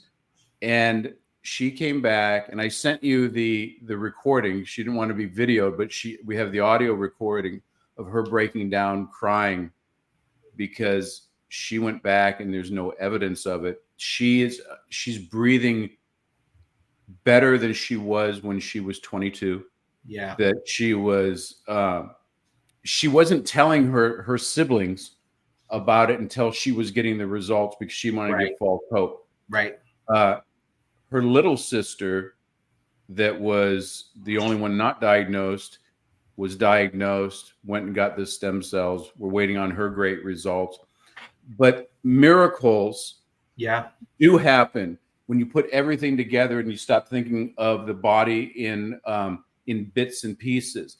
And like, get the stem cells, do the nutrition, go to Glenn, get your hormones in balance, look at your nervous system to start living like there's a meaning for you to be here on this earth, and putting these things all together. And don't identify as your diagnosis, and don't let somebody else give you a path, because there's always something phenomenal. Just that alone, because I've had that part where I had a client who went and got a diagnosis, said you'll be gone in 6 months, from a completely healthy perspective, and almost to the day 6 months had already dropped all the weight, went downhill, and passed away. And I was like, man, you bought into the white coat theory. Yeah. And you know, one of the things that, you know, it's really important for us, and again, why I'm so grateful for you know, leaders within our community like Bill, and I'm going to tie in how he's like a stem cell, is that, you know, the stem cells are part. Right. It's not, the people come into us, they think it's going to be the magic bullet, and, you know, they don't get their nutrition on track. They're not getting any kind of movement in, they're not doing any kind of spiritual or emotional management. And so how I like to explain this is that if I want to grow a garden, I need a core 3 things, right? I need the seeds, but I need good soil and fertilizer and water. And that's one category. And then I need the sunshine. Right. And so if I don't have the sunshine, but I have the best fertilizer and the best seeds in the world, nothing's going to grow. If I have the best sunshine and the best fertilizer and water in the world, nothing's going to grow. So it's that trifecta, right, of things that facilitate the best change. And so for us, our goal is, how can we get your body cellularly working the way that it was 5 or 10 years ago? Because we'll ask clients like, well, were these issues, you know, 5 or 10 years ago? And they're like, well, no, not really. Right. And that's just stem cell bank account. When I'm 20, I can eat Hot Pockets, Pop-Tarts, and Cheetos, and drink stuff I'm not supposed to drink, and go to 2-day practices and work and be functional. But at 30, that changes pretty dramatically, and every decade after. And so if we can optimize your cellular health by empowering your body with the cells that tell your body how to function, if we can get great nutrition, if we can get great movement in, nothing can't get better, which is the opposite of what, you know, Joe, you just said, the white coat theory. I think, is that what you said? Or the white coat? He makes stuff up all the time. All the time. They say you believe the person wearing the white coat as that's gospel. Right. Yeah. And our biggest challenge is that this works so well so often. People are just like, well, how could my doctor not know about this? And it's not that they don't. Our medical-minded people, right, our MDs that are younger than 40 are so excited for their clients that are doing this. If they're talking to their doctors that are 45 to 50, they're the ones saying, oh, it's unproven, it's snake oil, it's not real, it's not, and none of that is true, right? And because if that wasn't true, how do we have a $30 billion a year industry in the stem cell in the umbilical cord banking industry? Meaning, if our wives were having children today, right, they would be offered the opportunity, hey, do you want to cryo freeze your umbilical cord to save the stem cells in case someone in your family gets what? Sick, right? Well, how do we have an industry that's worth $30 billion a year, and by 2040 they're predicting the stem cell umbilical cord industry to be a $50 billion a year industry, and then you have medical professionals turning around and saying, oh, it's not real, and it's you know, snake oil, and it's all these things. So our biggest challenge, and I think it's the best opportunity in the world, is we just get to educate people. You have to have ears to hear and eyes to see. And if you're willing to do that, and you're coachable and teachable, and you have hope for more, anything is possible. Yeah, so hot pocket therapy is what I heard. Hot pocket, yes. Hot pocket therapy. Kevin can get us back to eating Hot Pockets again. That's right. Yes. So everybody listening in, look at what Kevin and all the other guests are saying. They're dropping gold. They're giving you a perspective that you may have never heard before, or something that you've heard before, and there's a better nuance. Every single one of these awesome practitioners is bringing something to the table that the LA Tribune and Joe and I wanted you to listen for. if it's for you, great. If it's not, but everybody out there right now knows somebody in a situation like that is going through menopause, that is going through med school and is stressed out. They need to see Dr. Wu. Somebody who wants to optimize their competitive spirit. Somebody that's a mouth breather. Now with Kevin's stuff, these cells are allowing your body to go in the direction that you want to go. Whether you're overcoming disease or you're trying to be the optimum health, right? Well, yeah, the optimum next level, the best version of yourself. But at this point, I'm kind of like it's kind of mundane. It's almost like B-22 again. Yeah. What exactly? I mean that's the whole point. But the good one, Joe. The proper, but to be the best thing that you can be and actually be the best version of yourself. Seriously, not just on a meme that you're going to post on to get a couple likes. Right. If you're really serious about focusing in and go, that apparently a spirit chose our bodies to go out and go forth and multiply. Yeah, that's true.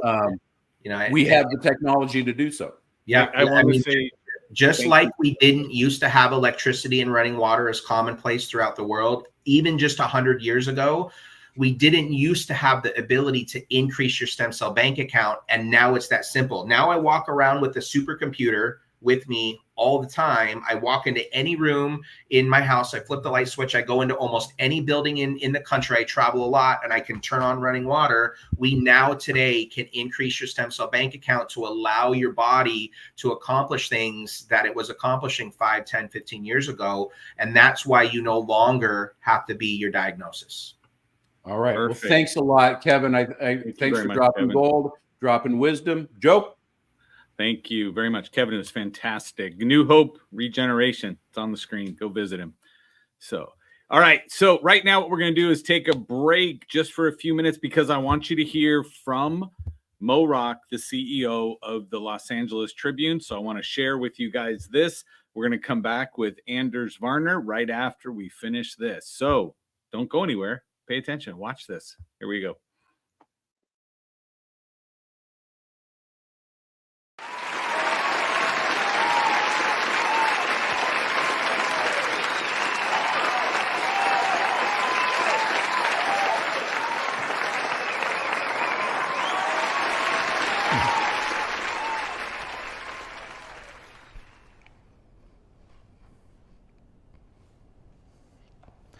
Imagine waking up in the morning, grabbing your morning coffee, and opening up your daily newspaper to nothing but headlines that inspire and uplift you. Headlines like the Apollo 11 moon landing and how it inspired people in the 60s, or headlines like the Berlin Wall has collapsed, or even more recently, headlines like the miracle on the Hudson. What would that do to your day when you started off with just positive news? My name is Mo Rock. I'm the CEO of a national newspaper brand, and today, together, we are reimagining journalism. You see, studies reveal that there is a stark contrast between positive news and negative news. In fact, for every piece of news that is solutions-based, that can uplift and inspire you, there are at least 17 that don't. That's 17 to 1. So today, we are actually faced with an epidemic of negative news. We've all heard the phrase, if it bleeds, it leads.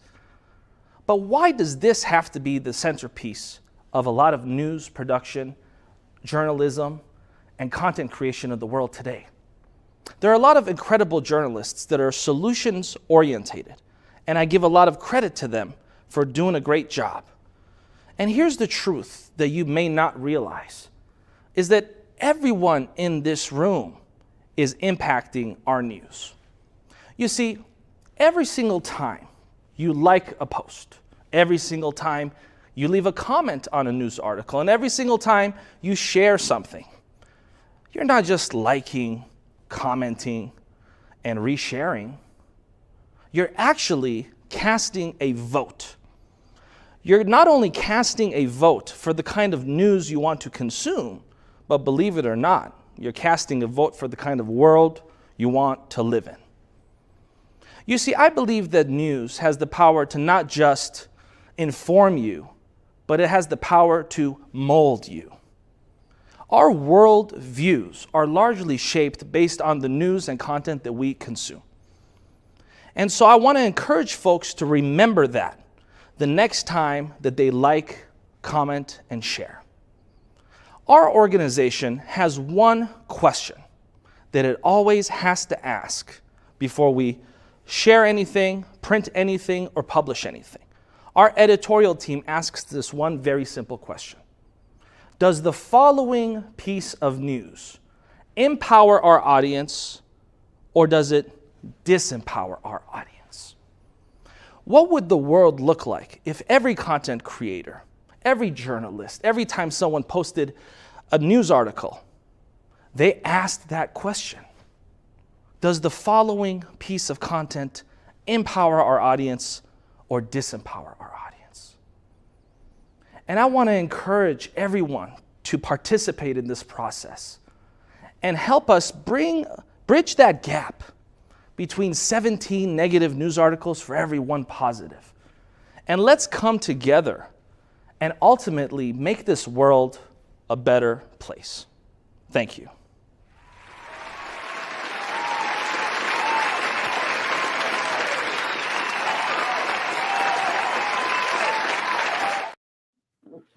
That was amazing. That was inspiring by our almighty leader and how things are going. I want to take a moment over here and just remind the people that the information that we're expounding and sharing that will absolutely change your life if you take advantage of it is not medical advice. It is for entertainment and informational purposes only. And that's our disclaimer, so you can take that off. And yep. And the LA Tribune has neither confirms nor denies any of this wonderful existence that the speakers are talking about it. And it's just, how was it put before? How did you put it before? That it was the authors? Yes, it's the author or the guest's opinion on what they're doing. They're offering their viewpoint, which doesn't necessarily match. So, and I want to kind of reiterate something as well, is so that as we're pounding down, it may appear that we're pounding down on the medical thing. I want to make something clear too. Dr. Wu was one of our first one, who's a wonderful human being as well. We're talking more about traditional industrial medicine of what we've been told. We're not talking about the individual doctors in any ways, because like I said, nobody goes in there to be less than the best version of themselves, and everybody has a skill to help people. What we're looking at more when we say that is the meaning of a paradigm. It's the level of thinking that we've been taught generationally of how to believe about our health. And that's exactly why we're here today. We're bringing on such guests and such eye candy co-hosts and hosts that you're coming on, is that we're changing those paradigms. And when we're screaming from the mountaintop, we're leading from the front of the view. And I want everybody watching, listening, to share this out, because we're just giving a message. And there's changes, there's information, there's technologies, there's applications, and there's things that you don't know yet that you're about to, that's going to make things kick ass. So with that being said, and I'm going to keep recapping, as we had Dr. Wu talk, who's looking at the global health of the medical profession, changing the paradigm, looking at leadership. It's very interesting. He's taking more of the personal development and an entrepreneurial spirit and changing that in the medical profession. We brought on Glenn Depke that goes into a deep dive about a different way to look at menopause and curing things that women are actually suffering, and some of their husbands are suffering because of it too. We had back over there Mike Van Thielen, who's talking about optimum health and how things are going to happen. We had Bahar talking about things that you'd never think of. Why in the hell would I go get my teeth cleaned and drilled out? And what's that have to do with my snoring, my heart disease, my diabetes, and my ADHD? Bringing that to life, that's real in chart. What else are we going to do with those things after that? We bring in Kevin Lucas. Is that we have technologies now. We can fill our bank accounts with health and making that happen. So we've taken the paradigm from you're sick and we can change that to we can make you well and get you optimum functioning. Our next guest is, so what do you do with that health? What's the changes in performance? Not only as an athlete, but as an urban athlete and as a mom, a father, an entrepreneur, a visionary, anybody watching that. And Joe, can you bring on our next superhero? Absolutely. Another leader in the industry, host of Barbell Shrugged podcast with over 40 million downloads.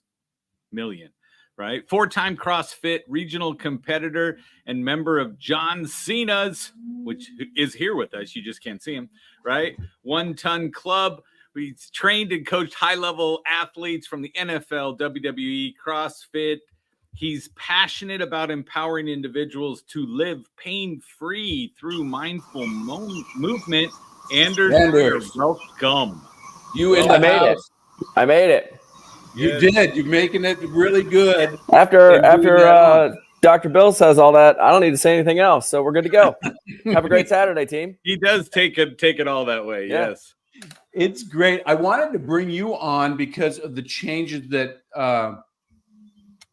in performance. And it's not just about, new nutrition and new treatment plans and something. And with Barbell Shrugged, and if you're not like in the space, if you're not into that, Anders is super famous, and you've been making an impact on that. And it started out with CrossFit back in the OG days, right? Yeah, way OG days. Yeah, so we were just drinking the Kool-Aid. So, but that quickly turned into functional fitness. The technologies that we have, both in movement, the exercise, diet, nutrition, the other stuff. How did you come to be? Because you were a leader in the OG, the CrossFit days going on.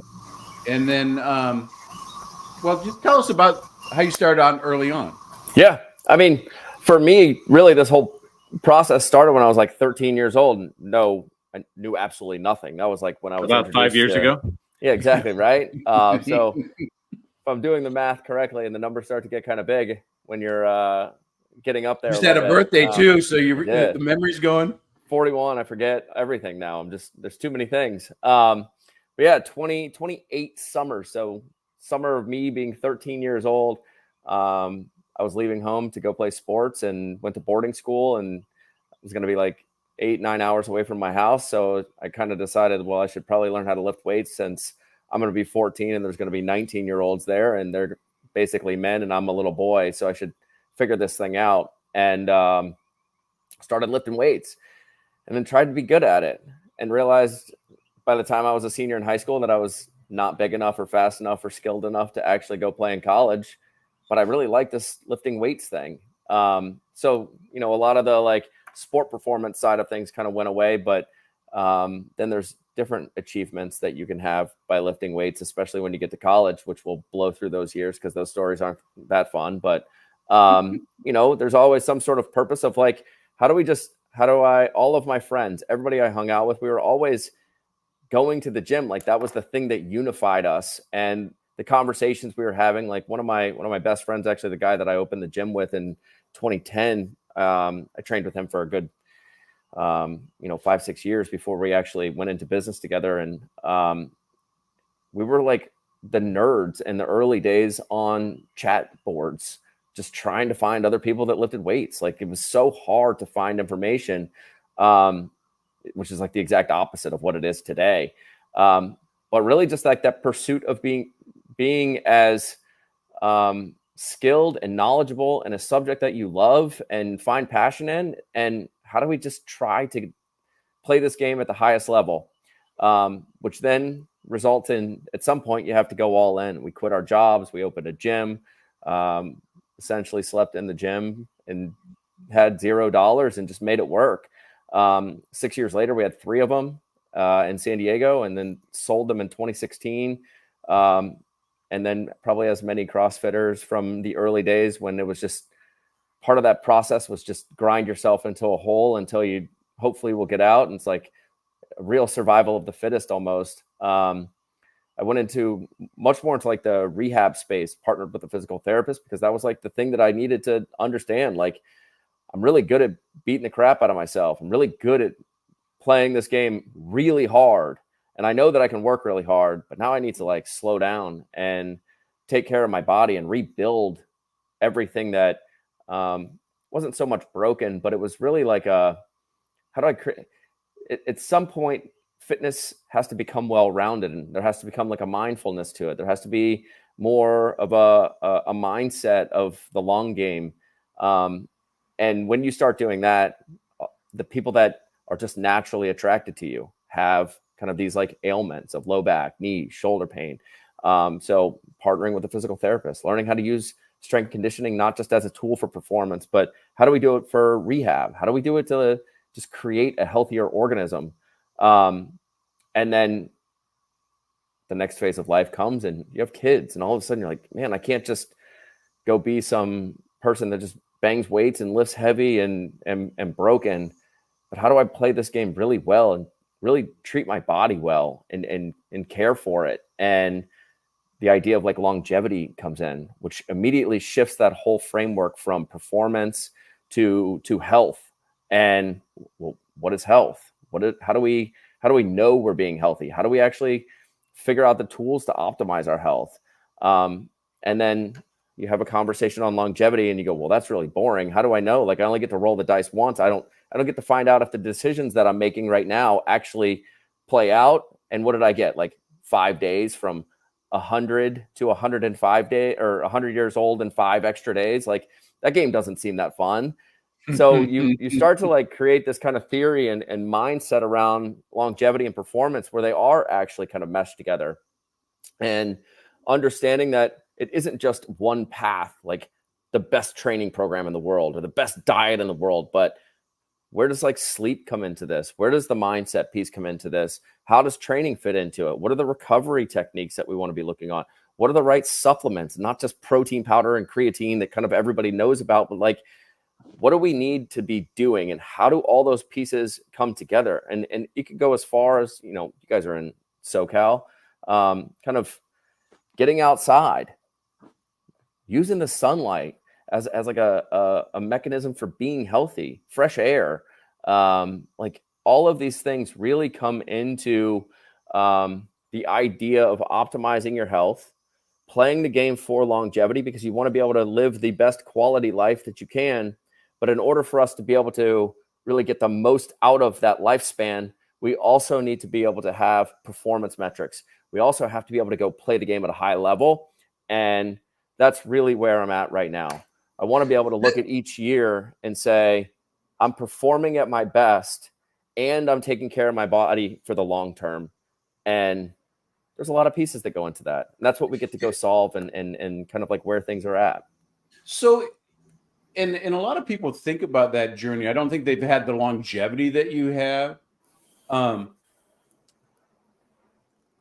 But rather than just kind of being the meathead that opens up one gym and then screams that, you know, we can make you better, which I think we all start out at that point because we work out for ourselves, right? And that's how we learn. But you've taken it on to, I mean, a national brand, a global. I don't know how well reached like Barbell Shrugged is out of this country, but I would imagine that you have a good amount of followers. We're huge in Australia. Yeah. So, you know, yeah. I've never been there, but people listen to our show there a lot. Maybe we should make that a trip. Right? You could have a Barbell Shrug tour along the Gold Coast or something like that. As long as we get to surf, I'm in. Yeah. But where did you decide to go? Like, okay, well, rather than be the guy on the corner in Pacific Beach, I got to speak more. I have to have a voice that you're doing. How did that come to be? At some point, you got to go and believe that your voice is worthy of being listened to. You know, the John Cena thing is like a life-changing thing. Like some guy shows up that just happens to be really famous. And 4 years later, you have a good friendship. And, but what really goes on in that is like, that's like a cool tagline that my like name is on his garage door for this 1 ton challenge, which is very, very cool. And what is what is the 1 ton challenge for those who don't know? So, the 1 ton challenge, I had no idea that this was like a thing for the first, call it like 3 years of training with him. And then one day he was like, yo, you want to come to my house in Tampa and lift weights? And we're going to do this thing called the 1 ton challenge. And I was like, well, it sounds like we're lifting weights and sounds like a challenge. So I should probably say yes to this, and we'll just find out what happens from there. But the goal being that there's 6 lifts: snatch, clean, jerk, squat, deadlift, and bench. And you get to do a 1 rep max and all 6 of those inside 48 hours at his gym, which is also the hardest part about really getting on the board there and getting your name on his garage door.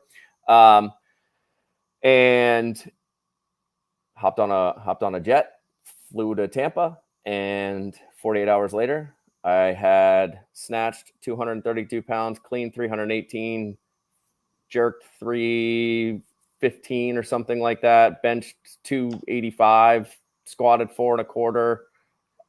I had 2,008 pounds later, and I nailed my name written on his board. So, so rookie numbers is what you were saying. Yeah, what you doing? Yeah, lots of lifting in my life. No tattoos, no tattoos. A t-shirt. But most importantly, tramp stamp. Yeah, all right. But most importantly, and all that stuff is like I got to, that's like the highlight in life, where you start lifting weights when you're 13 and you have no idea where the barbell is going to take you, and then all of a sudden one day, like, this stuff just happens because you attract the people, like, you're working hard, like people can just like see that you're willing to die for the things that you believe in, and the gyms that you build and the people that you help. Like, it all comes down to purpose and passion and just being in it. If you're just casually going about things, it doesn't attract those people. But the thing that comes out of all of that more than anything is like, I got to see the work. A lot of people will see the movies. A lot of people will see WWE. A lot of people will see the commercials. I got to see the work every single day for 4 years. I got to see I'm waking up at 3 a.m. and I'm going to fly to New York and I'm going to do the morning show. And then I'm going to fly to the Midwest and I'm going to do a WWE event. And then I'm going to fly back to San Diego and I'm still going to be at the gym at 10 o'clock tomorrow morning, ready to train and do it all over again. I got to see how well he took care of his body, knowing that was like the thing that made it all work. And when you see the work, that's what changes you. Like, you have to look at all of these people, everybody that, if we were to even move further away from him, I've always thought of myself as a trainer that, like, when I started training people, there was zero chance that I was ever able to actually afford my own services. Like, I didn't have an extra $75, much less $75 an hour, much less a package of 12 to buy in a month.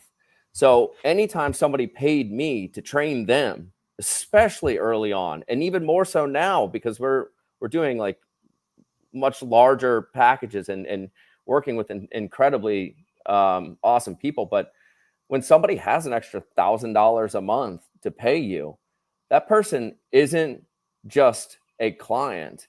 That's a mentor, because in order for them to afford me, they know something about their job and the business world and life and how to structure it that I need to learn about, because I can't afford myself. So everybody that I meet, everybody that I look at, there's a mindset that I'm supposed to learn something from this person. And if they're engaging in me and they want me to work with them, then I absolutely have a reason that I need to be learning from them. And he's probably like one of the most successful people that I've been able to like really dive deep into. But all of these things happen. And when you look at these moments as if they're real opportunities to grow, sooner or later, you feel like you have to take action. Like your purpose is bigger than I'm supposed to own gyms. And that's really where the show came into place. And that's why you kind of have the confidence to go out and put your voice out there and hope that it matters to people and hope that people enjoy listening to it and can learn. And kind of always operated from the idea that at first we're educators. And from that education, we're supposed to inspire people to take action. And then it should be fun, because if it's not fun, no one's sticking with it. So if we can do those three things, and do them consistently over a very long period of time, everything's going to work out. Well, you know what? I appreciate what you do on all aspects, your story, your growth, your leadership in what you're doing, because in a large aspect, it's people like you and people that are doing the things that you're doing. You're the first place people will go when they have a health challenge. They don't think, oh, I'm going to run to a naturopath, I'm going to go to the chiropractor, because we're still thinking largely in, I have a symptom that I want to get rid of. When somebody says, you know what, it's time for me to get strong or get fit, or I don't like how I look in the mirror, or there's something, it's the entry level to wellness and self-actualization. So you and the people just like you, it's a lower barrier entry. Walk into the gym. Yeah. Start working out. Get interested in that. Pay a high-level professional like yourself to learn how to do it right. Get better at that. Learn how to suffer. Learn how to that it's going to hurt. Then see the results, and then grow from that. Get more confidence. Go on, and you catch on fire. And then when they're still following someone like you, that's, throwing around a ton with John Cena, that has a worldwide podcast that's talking exactly on that, that has partnered with Andy Galpin to reach even more people on another level, that you keep growing and growing and growing and growing. And it's the sausage theory in corporate, is a sausage theory. If one person gets pulled up, the rest of the sausages just follow, because the ships rise with the tide. All ships rise. So as you continue to be a better leader, you're getting more followers, but you're creating something that people haven't seen before or experiencing. Yeah. I mean, all of this stuff comes from, in general, getting it wrong. Yeah. Or like learning better ways, right? There's an enormous number of people that go to the gym, and you may walk into a Lifetime or 24-hour fitness or wherever you work out, and you'll see the person that's there that shows up every day, but they still don't get the results. And I think that one of the things that I've learned the most in 14 years of professionally training people is you don't know exactly what that answer is until you kind of like step back and collect as much information about that person as possible. I'd be lying if I didn't say, like, as soon as I opened a CrossFit specific gym because I wanted to go play the sport of CrossFit, when somebody came in and said, I want to lose weight, I go, CrossFit's the answer. Like I have cancer, CrossFit's the answer. And it's like, it's not even remotely right. And then you got to go learn about nutrition, and you go, well, okay, that's fantastic. But then you realize, well, nutrition's a great part of it. Training's a great part of it, but we're not doing anything if we don't sleep well at night. And then, now we got to go learn about sleep. Well, this sucks, because now I feel like I don't know anything again. And then they come in and they go, well, what supplements do I take? And you go, well, protein's great, and then a million questions show up of, well, what about this? And what about that? And you go, well, I guess I don't know that much about supplementation either, because now I got another world that I got to go learn about. And then, you start looking into the world of, if you walk into a yoga studio and you go, well, all these people are so mellow. There's something to that. They live in this downregulated state, and they're not even lifting anything heavy. They don't have it, but they're all relatively healthy people. Like, how did we do this? You go, oh man, now I need to learn about behavioral health. Well, that's unfortunate, because I just wanted to be a meathead 5 years ago, But along the way, you fail in each of these things. And now you got to go learn about nutrition and supplementation and sleep. And then you go, well, now I got these 5 big bullet points that I have to learn all this information about. And then I got to go look at their lifestyle and actually figure out, where do I start? Because they might be working 16 hours a day trying to start a company, and they can't take all this stuff on. And on top of that, their stress levels are probably so high that the idea of coming into a CrossFit gym or into any really intense training program is going to do nothing but beat the crap out of them even more and cause more damage than what they're trying to do, which is be more healthy. So now we've got all these problems, right? Like everything that you believe to be true at some point, if you play the game long enough, becomes some fallacy, and you realize, you go, I just have to face the reality that I was trying as hard as I could, but I hit the roadblock, and now I got to go learn a new skill. And then I got to go learn another new skill, and then another new skill. And that really is kind of like where so much of this has taken us. And it's not just, you don't just like start at, I'm going to go build some phenomenally complex and in-depth intake process. It's going to take you 3 weeks to a month before we can even start working on this stuff. But this is where you get when you're trying to actually design something that you believe to be world-class, right? Like, I need to know what your lifestyle looks like. I need to know the food you're eating, the water you're drinking, the sleep you're getting, how much you weigh on a daily basis. What do those fluctuations look like? Where's your hydration at? So many of the lifestyle factors. Then I need to know what your internal health looks like. So you go, okay, well, a lot of people go and get blood work done, but they go and get it at their doctor. And what happens? The last time I got an actual physical from a doctor, and this isn't about doctors being bad, it's just the resources that they have and the times, and that system is built in an unfortunate way, or it's progressed in an unfortunate way. And that the last time I did it, the doctor had me lay down and like stiff leg raise. And she goes, great job. And I was like, that was it? That's all? That's all. I need to name your doctor because I can go past that one. Yeah.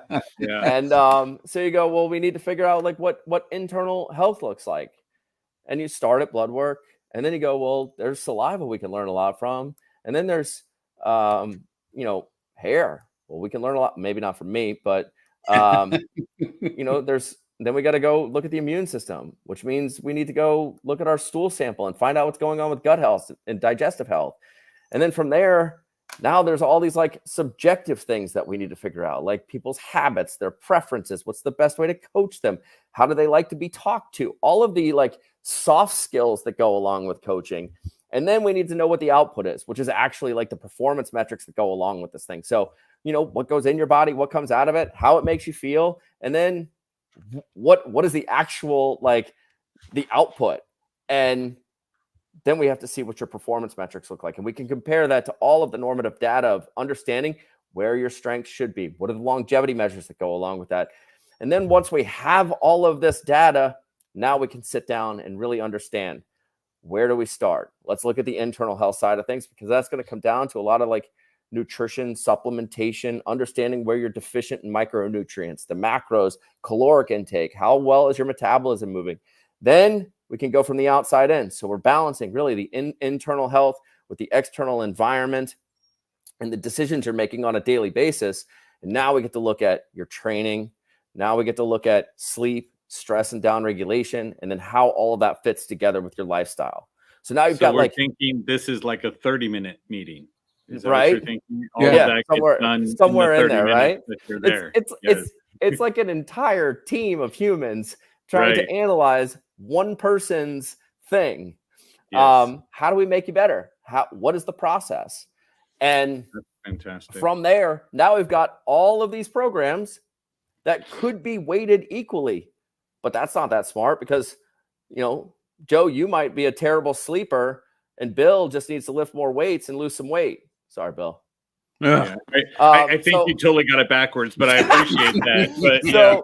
But what we need to do is your program needs to start with, I hope I'm pointing in the right direction for you, but Joe, your program could start with, let's fix your sleep, because if we could fix your sleep, all of a sudden the dominoes start falling so easily.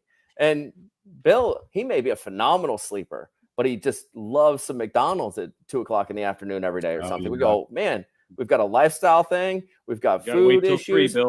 So we've got to structure all of this information and programs that we build into a way where we're kind of like unraveling the largest kink in the hose first, and then second, and month by month, stacking all these things so that we're building the lifestyle, we're building the habits, and we're moving the biggest rocks forward.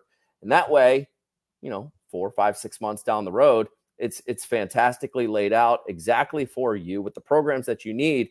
And then how do we go build a team around you of experts so that when you hit the international flight, or when you hit some phase of extreme stress, or when somebody in your family gets sick, how do we handle those stressors? How do we handle that lifestyle piece? How do we make sure that you're sleeping right on a day-to-day basis, and surrounding that person with a team of experts so that even when we have the perfect program written for you, that when life happens, now we've got somebody there that's going to be able to step in and go, hold up, we've got a death in the family. So now we've got really weird schedules, we've got business to run, and we've got big stress that's shown up. So we need to work on down regulation. We need to work on the sleep. We need to work on all those pieces and be able to audible in the middle of that based on what's going on. Yeah, and that's exactly it. That's why I wanted to bring you on. I appreciate you coming on, because I wanted to show the whole scope of what we're doing. And the first barrier of entry is it's our gyms, it's our massage therapists and stuff like that. And then once you get there, it's not just about back and bis, chest and tries, legs and abs, and a creatine and protein powder. We're getting the true professionals at that level that are having such an impact, because you're seeing the results on a daily basis. And we appreciate all the work that you've come on, the way that you've leaded. Is that a word? It is now. Yeah, it is now. Yeah. We did timestamp that leaded. That you've led the it's like a poisoning, isn't it? Oh, it's lead. The profession. It's leaded poisoning. It's too much leadership. Yeah. I mean, I want more freedom. But thanks for coming in, and I want to invite everybody to make sure that you sign up so that you can get more information with Anders. Watch out for Barbell Shrug, Rapid Health Optimization, amazing stuff that's that you can get into. And they're changing the paradigm on how they're looking at blood work and just optimum health. So, Joe? Thank you. I do appreciate everybody coming in. I'm going to take a quick break right here, but I want to point out that tomorrow, what we have going on here at the LA Tribune is we've got, we're just going to call it like Boxing Day as you look at it. We got Sugar Shane Mosley, Larry Holmes, we got Ray Mercer, James Bone Crusher Smith, Eva Jones Young, we got Samya Amani, Murad Mohammed, and Riddick Bowe, and additionally Khalifa Ali. So all of these people will be coming up. We've got a great panel coming up to talk with you, the everyday heroes that are leading in their own neighborhoods. So we'll be right back. Hello and welcome to the Los Angeles Tribune. Since 1886, our name has been a part of the world of journalism.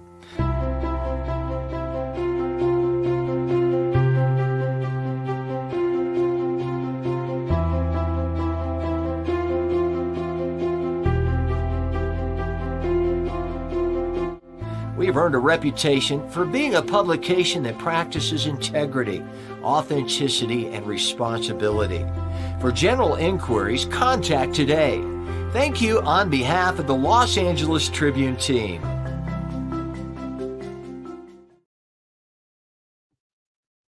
And we're back. And we're back and happy and helpful and everything else going. I want to bring up at this point, and just rather than going from one speaker to speaker, because it's been amazing. I mean, the comments that are coming back out on here, the people that were coming in here, and more importantly, the information that's being disseminated and hopefully has hit well with a lot of people watching and listening, whether it's live or on replay, because it's important. These are all people, and we brought them on for specific reasons that are playing really at a high level. I mean, Anders, Barbell Shrugged, and Optimum Health, Glenn Depke's around the world doing things with Mercola and teaching the masses. We've got everything else going, but that's not where leadership starts. That's kind of where it ends. And I want to go back over and recognize more of the people where it's starting with. I had said earlier that, you know, when we were talking about cancer and health, it starts at a cellular level. And, you know, people, one person is like a cell. You get a group of people together and it becomes a family or a community. Get communities together, it becomes a culture or a village, and it goes on and on. So the most important place that you can lead is in your own community. So you got anything to add on that about great homies, Joe? That No, again, well, I'll always add. Yeah, you'll always add stuff on, whether we really want. Usually I subtract from everything, but yes. But the fact is, it starts, your journey as a leader starts where you're at. It starts with you, starts with the family, starts with neighborhood, starts with going beyond. Nobody just drops down and goes, I'm leading everybody on this topic and go through. It's a lot of trials, tribulations, and go on. So I want to bring up the panel, and then I want everybody to give us like the 15 to 20 second introduction of themselves, not the 3 minutes, guys, because I can see Coach Greg in there, right? He's going to come up and he's got a bunch. But I want to bring everybody up, and then Bill, if you want to just call them out as we go. I'll just bring there. Simone, Aaron, Tip, Coach Greg's there. James is in the house. We got Cody Fairfield. Yeah. Michelle. I give James welcome credit. Everybody. He's been here early. Yeah. Joe, you're in charge of the pop. Why don't you call on the folks around the room to kind of unmute and do their thing? Fantastic. Let's start. Coach Greg. Sir.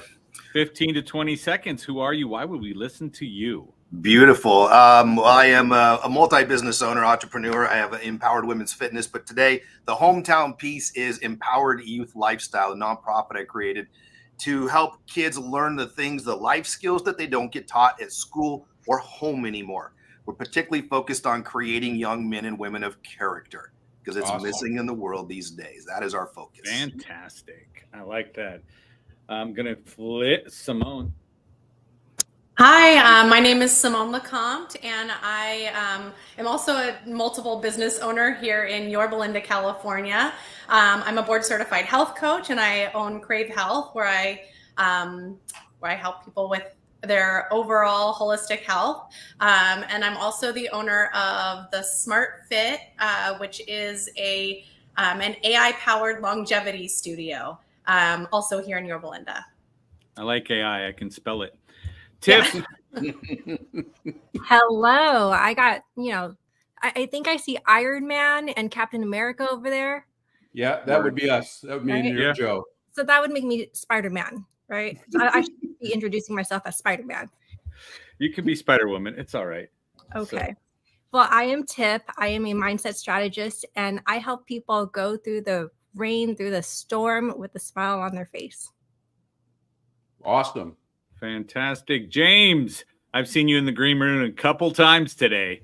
You were like, I'm going to be there. I'm going to be there. So I like the tenacity. He was engaged early on. It's good. Yep. My name is James. I own Float State in Corona, California, and it is sort of a wellness studio where we do float therapy, massage therapy, infrared sauna, cryotherapy, red light, and we also have a salt cave. So we just get to help people with all kinds of good stuff. And I've been there. Yeah. So, Aaron. Hi. Good afternoon, everyone. Erin Kolshin. I'm an architect and a sustainability specialist by trade, and I'm also the founder and director of Building Humanity. We work on connecting professional volunteers and companies to offer pro bono services, which brings sustainability and professional architectural, engineering, construction services to communities who might not otherwise have access to those around the world. Awesome. That's fantastic. Awesome. Based on Bill's text, don't bring Cody up. Got it. Michelle. Michelle, let's hear about you. I didn't press mute. I didn't press it. Yes. You're still muted. There you go. There. Okay, so I am the CEO and co-founder of Treeline Advocacy. I am a mother, and I advocate for families that have children with special needs.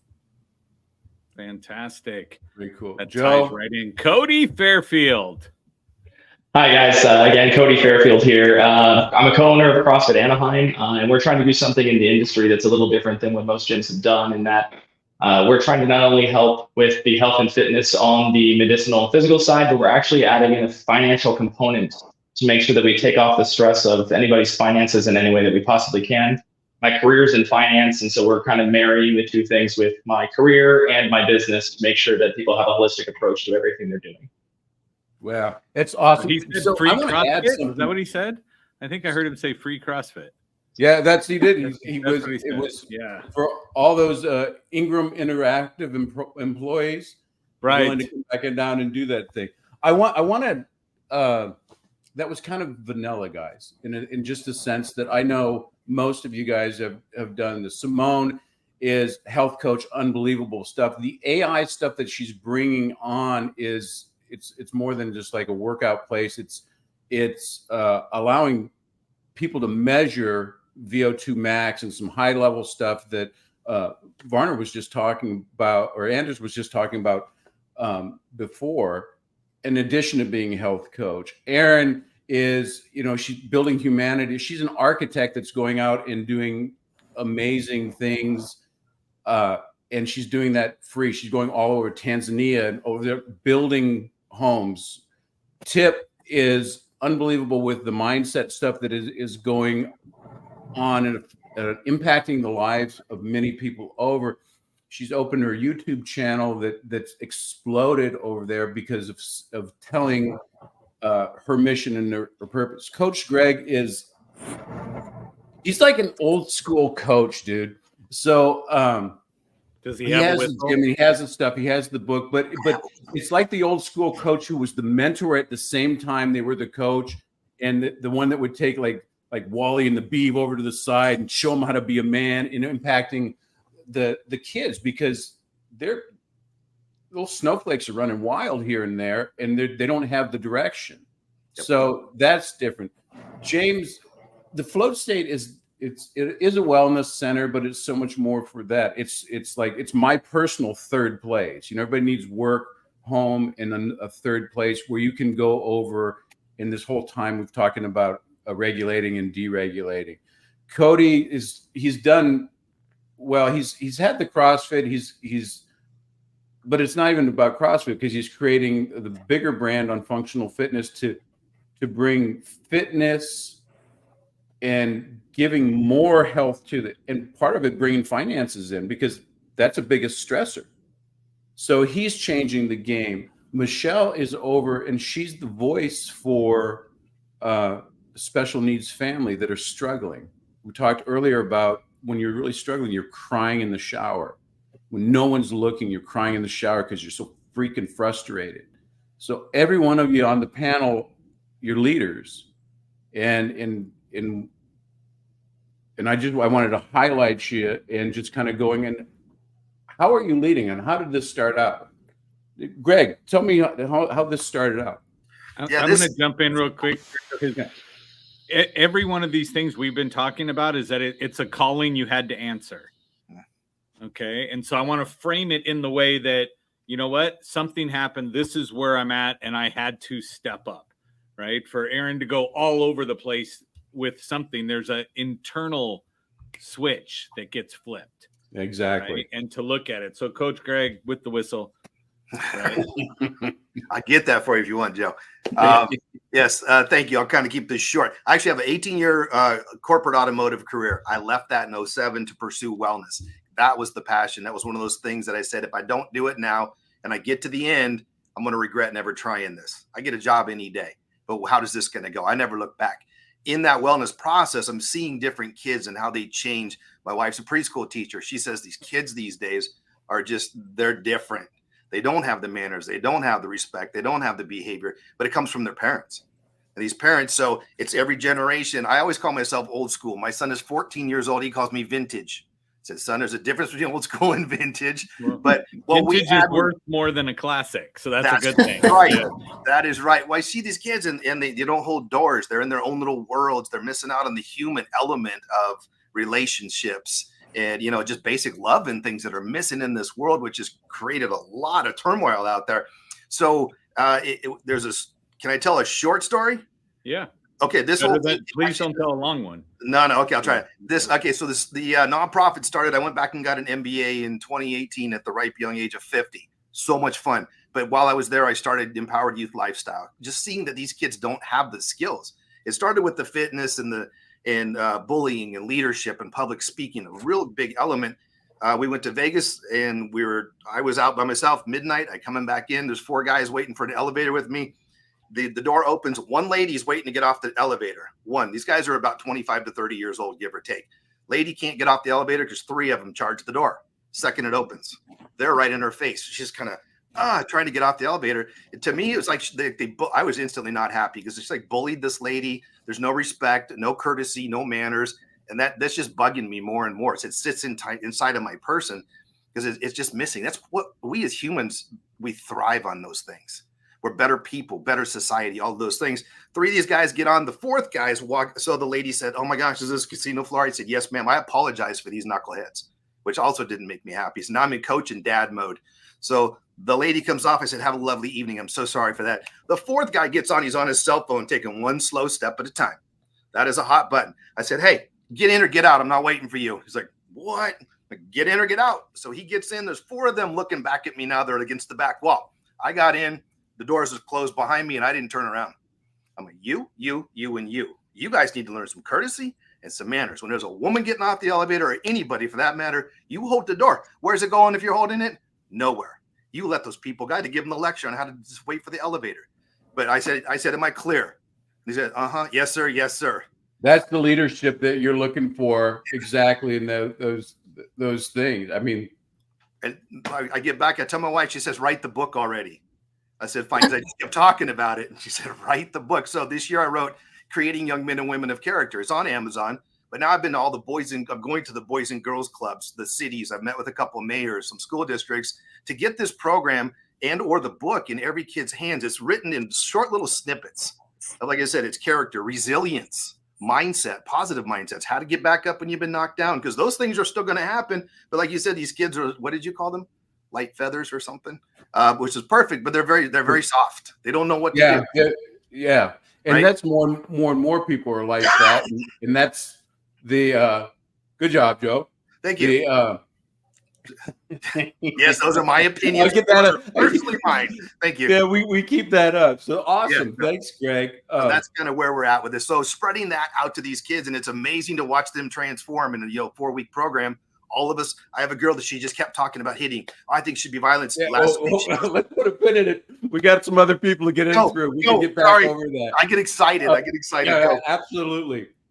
So, Simone, how we doing on that? Tell us about your little journey over there. What are you doing to lead? Okay. So I would say that if you talk to anybody that's known me at any point in my life, they would probably say something like, "Simone, oh yeah, she's really into health and wellness," like kind of known as like the hippie mom when the kids were little, just because I think it's so important, and I always have just believed it's important. And that eventually led to a career as a health coach, which, who knew that was going to be a career, even 20 years ago. But and through health coaching, I realized that when people get older, if they haven't already been working out, if they haven't been experiencing, going to a big box gym, it's really hard to get them there. And I think that fitness is such an incredibly important part of your overall wellness journey. And as we age, we need it so much. And so I learned about all this fantastic equipment, AI driven, very, very safe. So a lot of times, we tend to see people over 40 doing workouts that are really inappropriate for them, really unsafe. This is all very safe, and it's very unintimidating. And so that's how I ended up with the Smart Fit method, just basically creating an environment that's comfortable. It's very boutique. So being able to create this environment that's really comfortable for people that maybe don't have the experience. And you have a personal trainer with you too. So, I mean, I don't, yeah, I guess that's the story. I kept it really short. That's awesome. I've seen the gym on doing that. And it seems to be the leaders are always, it's purpose driven. And so Aaron, tell me about like an architect going abroad, starting building humanity. Why? Okay, so I was a student working in Romania, and I was asked, or maybe rather challenged, by the director of the history museum that was in the village there, on how I could continue to help and support the community that I had fallen in love with. And so I felt like I couldn't not answer that call. So I had started building humanity originally to serve that specific community, but over the years and through all of the travels and the people that I've met, more and more people reached out to me for help. And so I continually lead from a place of purpose and compassion to make these things happen. I just believe that, by serving the purpose, fulfilling my mission, and I believe that leadership is an action. It's not a position. And it's one that has taken me a lot of courage, a lot of compassion, a lot of connection with people and communities, and a lot of vulnerability over the years. But it's been a really incredible journey. That's got to be pretty fulfilling too. Yeah. Yes. Thanks. Tell us a little bit about your little journey there. I'm actually going to answer your question with an analogy. That's kind of like a story. Yeah, kind of taking over the show, aren't we, Tip? Yeah. Really? Evidently. Wow. Oh, I've got 20,000 followers. I'll call it myself. You just do whatever you want to do. Right. Yeah, I'll keep it short. So, Dr. Bill, in your last segment, you said all ships rise with the tide. And we are like ships. Ships are surrounded by water all the time. But when the water's not in the boat, the ship's okay. It's when the water gets into the boat, when the ship starts sinking, it starts drowning. And we as humans are just like that ship. We are the ship, and our negative thoughts are battling ourselves internally. That's the water that's coming in, and it's sinking us. Sometimes it's slow, sometimes it's fast, but it is sinking us. And that was me. I was being sunk. And because of that, I saw people around me being sunk, and I just didn't know how to help them. And that's what got me into mindset. I had to learn these skills, not just for myself, but for the people around me, because when I help someone, that person becomes the most inspiring person to me. That person who's overcoming their fears, their beliefs, their battles that are going on inside themselves, those are the people that are most inspiring. And those are the people that inspired me to do what I'm doing now. Wow. Wow, that was awesome. That was worth taking over the show. Whatever. It was all right. Can Michelle talk without an analogy, though? Yeah, let's see. Well, for me, I'm answering my hero's journey. This is my hero's journey. Bam. Good Bam. plug. Keyword. Nice. Yes. And so how did I end up doing this? Well, I have a child with special needs, and it opened me to this whole new world. And little did I know how challenging and difficult would be to receive services. And so that's why I decided to go into the advocacy, because I don't have much, but one thing I do have is knowledge. And what I have with that, I want to share with others. And that makes me the voice of families with special needs. I want to show the way. Yeah, that's awesome. Thanks. I've watched you grow, and it's been amazing. And you're going off and doing the purpose that you've had. So, Cody, can you speak up about something? Yes, I can. Well, first, I want to thank Michelle for being in that space. I have a sister with special needs, and people in that role, they're true angels for their calling. So I appreciate your work in that field. as I've been listening to everybody kind of tell their story, the thing that really has impacted me is the connections to community, the connections to resources, mindset, as well as overall health. And my biggest mission has always been to leave an impact in every part of those areas for anybody that I could. Working in finance and then having the opportunity to own a CrossFit affiliate, I wanted to find a way to kind of offer resources, community impact in every way that I possibly could to the network that I have. And kind of snowballing what that looked like, I kind of came across this idea that I had to kind of change the way the industry was not only perceived, but the way it delivered. So we kind of started messing around. I started working with my career company called Policy Engineer and said, what if we were able to offer these services on a wider scale to our gym locally first, and then expand that out to citywide from that point forward?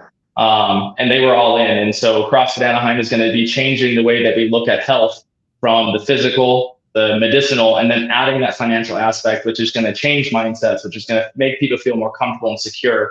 People who come in with different barriers to entry, we're going to have multiple tools, networks to kind of break that down, improving the way that they go out and impact their community, and then allowing us to bring something to the city of Anaheim and hopefully broader than that gives those same resources internally, externally as well. So that kind of fulfills each piece of those missions for me, and it's something that I'm super excited to really get going with.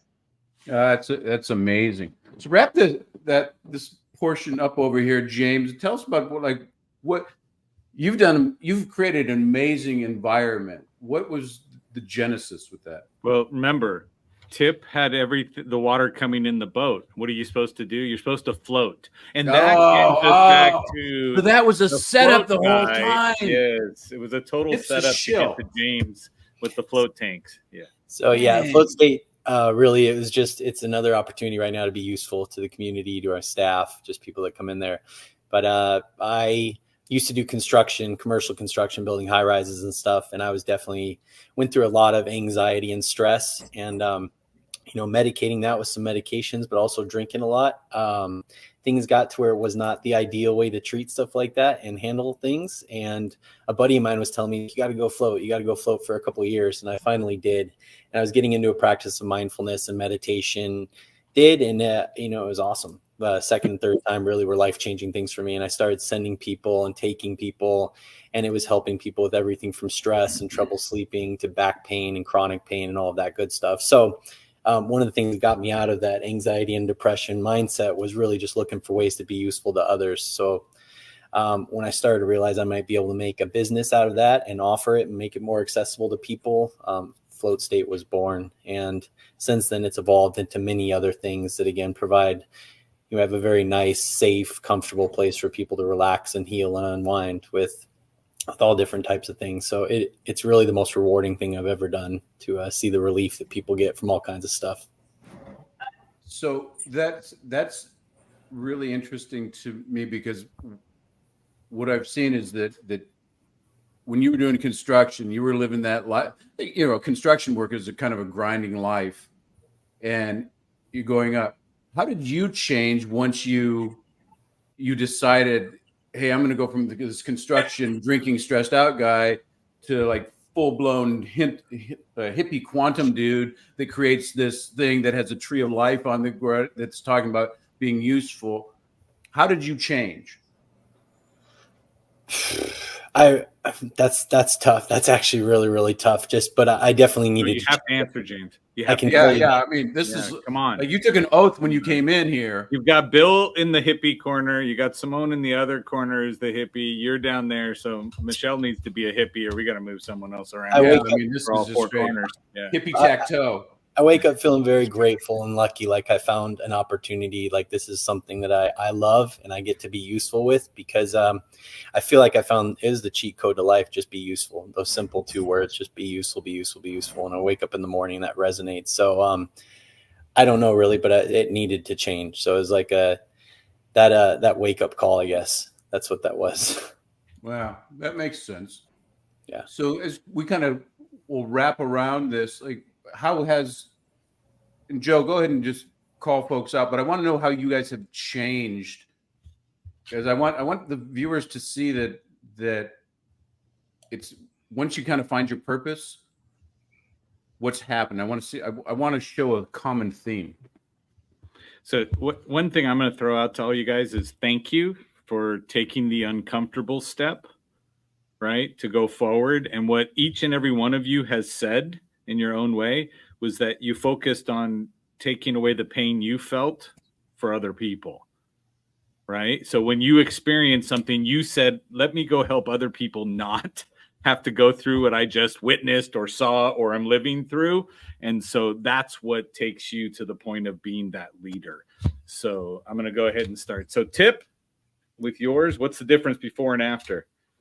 Before and after, I used to wear a shirt with grumpy on it, and it used to say, I don't do perky. That's the kind of person I was. I like it. Changed your shirt. I have one that says I hate people, but yeah. So but you still have that shirt. Yeah, I do. Yeah. You know, but now, you know, I think I come off as this bright, cheery person, and inside, that's how I feel. I feel like I'm the bright, cheery person, and I'm not that grumpy anymore. Not that grumpy. Not that grumpy. No, it's still there. Yeah, I mean, speaking of Coach Greg, Greg, shows for God's sakes. Coach Greg, before, after. I'd say before, just jobbing, going along, plugging along, but finding that purpose of helping people. I just commented on James, be useful. But everybody in this group has said, be useful, help somebody, make somebody else's life better. That's kind of the goal. That's what Coach does. I say education, motivation, and tough love. But that's all in the effort to make somebody else's life better. So always focusing on somebody else. Actually, that just comes back to me as that energy that fills me back up to go do more. Great. Cody, before, after. Well, so really the pain point for me was I have two 2-year-old girls, and kind of figuring out how I leave my impact for them more so than finances or everything else. But like, how do I show what it is to leave impact on community and things for them? And so since they've been here, kind of really trying to formulate that idea, knowing what network and tools I have at my disposal and trying to make the most with those. The biggest change for me has been now every step or every goal that I start looking toward, there's intention, there's purpose, and there's something beyond myself that I want to create something that is repeatable. So when people buy into that vision, they can also go start doing those same things. So I think to sum it up, inspiration is really the part for me that's changed, and being able to create inspiration in other people. Nice. Aaron, you have to follow that. Come on. Oh boy. I'd say it goes kind of, along the same thing. I have a handful of kids as well, and thinking about what I'm leaving for them and how I'm showing them how they should interact and lead the world. So I'd say something for me is, confidence, which is still something I work on every day. The more I know, the more I realize I don't know anything. There's so much to learn. It's a constant learning game. And to just really, learning to connect with people as a result of authenticity, inspiring, and being inspired to just take action wherever that action needs to be. Fantastic. Simone. Well, I don't know if this is something I should admit, but here I am. Don't do it. Don't do it. Everyone's watching. Oh gosh. Okay. So I would say in my early 20s and maybe even my late 20s, call it my 20s, I imagined opening a business, starting a business, and obtaining a lot of wealth. And that would be like the thing that really paid off, was just like money. And that was what I was looking for. And finding this field, it's so much more rewarding. What I'm doing now, and luckily I'm not looking for wealth anymore, since I'm in fitness and health. So yeah, just the change from wanting monetary value out of the job, and really realizing that what I wanted was to help people and to see the change in people that they wanted to see, and actually getting that feeling. And I will say, Aaron mentioned confidence. Finding something that I'm really passionate about and really good at and love doing, there's a certain confidence that definitely comes with that. And that's a nice feeling too. Yeah. That's awesome. So I'm going to go ahead and pick on Michelle. Attaboy. So before I felt powerless, and now I feel powerful. That's the biggest difference, because now I know that I can make a difference, and I share. Not only am I an advocate, but I also create content, and so I create content showing the truth of what it's like raising a child with special needs. So breaking away that stigma, showing people, that we can make a difference, bringing awareness, and that just makes me feel so powerful, and something that I have been lacking before. That's fantastic. So, and Joe, again, what about you? Me, I'm just wonderful all the time. You know what? I've heard that. I read your blog, and you constantly are talking about you are wonderful, but you thought you were wonderful before your leadership journey, right? Correct. Yes. Everyone did. So one of the things is I want everybody that's watching that you see that everybody has a purpose and everybody has something good. And then when you follow that, it kind of transcends. Everybody seems to be happier afterwards. Sometimes we're looking for happiness, and there's people right now that they're wanting to do something. They have a purpose. They want to be a coach. They want to be a mindset person. They're shifting something. Michelle, I followed your journey since the beginning. Yeah. And is when you kind of dive in, everything changes. If you, the Jonah principle, if you guys are familiar with that, is that, God gave Jonah a principle. He says, go over here and tell these guys to stop doing it. And he's all like, bro, because those are big guys and they're causing a lot of stuff and I don't want to go there. So he bailed.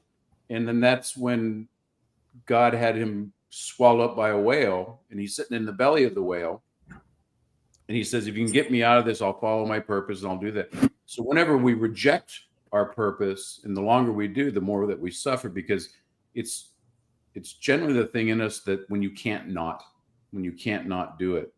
And so like all of you guys, I wanted to bring up, because you're examples of people that took that extra step. When Joe was talking, he says, first, congratulations, because you guys are the leader. You're the first ones that you're seeing, that your neighbors are seeing, your communities are seeing, and it starts with that. And like I said before, you're the cell. We're creating a tissue. The tissue is going to create the organ. The organ is going to create the system. So this is where we start. So I want everybody that you had kind of sign on to kind of watch you when you said, hey, I'm going to be doing this thing. I want you guys to look and see exactly the impact that you're making.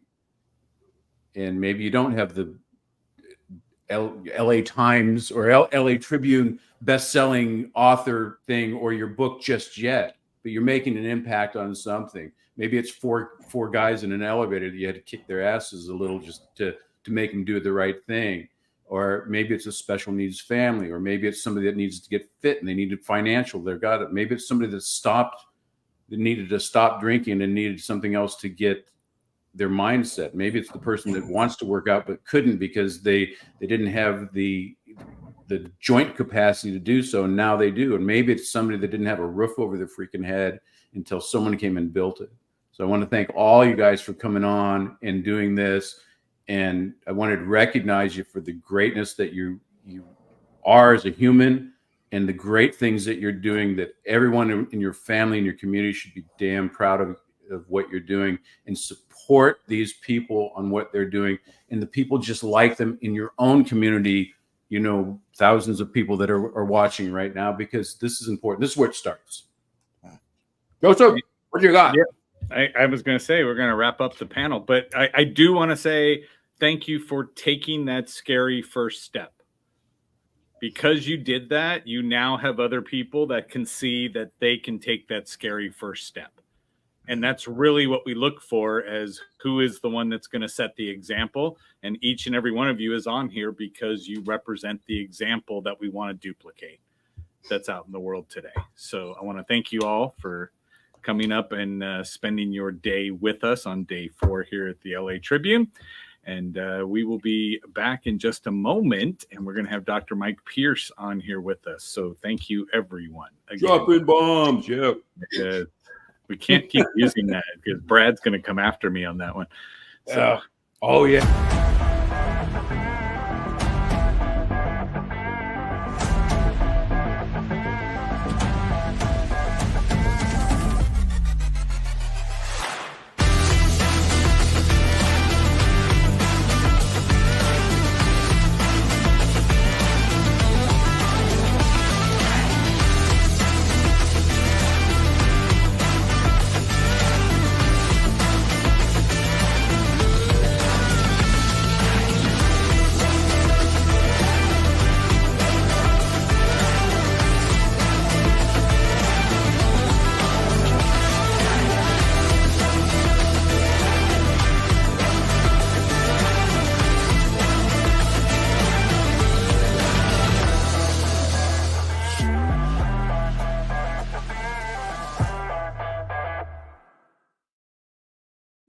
That's wow, amazing. We're back.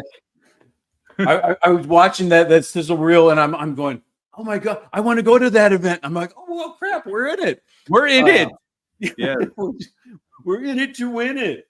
It's unbelievable. And that was our first panel that we had today, and I thought it was great.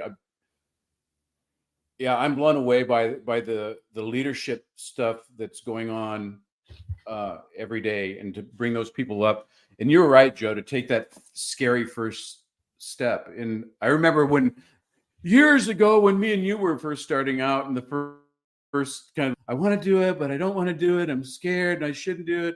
And look at how wonderful we are now. Right. I can't. Guys, sometimes it's thrust upon you. I know. Where it's not that I made a decision. It wasn't that I made a decision. It was like, no, 22 things hit me at once, and I had no choice but to. They're always going on. So this next section that we came on, I wanted to show, like again, I was showing, we had Dr. Wu talking about how the medical paradigm has to shift. And we had Glenn Depke talking about a new way to look at, a deeper way to look at hormones in menopause. That was letting go. Mike Van Thielen was talking about optimizing yourself. We brought Bahar on that was talking about doing. I don't know how to breathe. With airway, things that you would never think about the dentist industry doing. And then Kevin Lucas was talking about stem cells and the technologies and the way the body, we're learning more. We had Anders Varner coming on and talking about your day-to-day performance, about the things that you can do, and the way that they're looking at blood tests and optimization. We had the test going on. But what was coming up was, when I was talking to a lot of people off screen, was the mental health. One of the biggest things that I've seen in my practice, everybody's anxious. And it seems from about 4 years ago, I don't know what happened then, but from 4 years ago, 5 years ago, anxiety and depression, and it's almost like there's a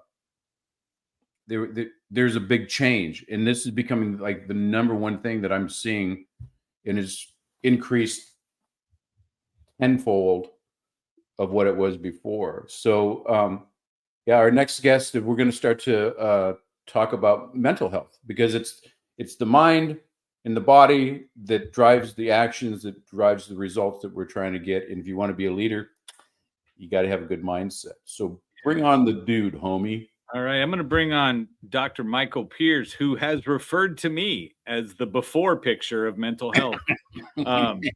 He is a doctor of chiropractic with a board certification in neurology, former medical director of a 100-bed destination wellness retreat center.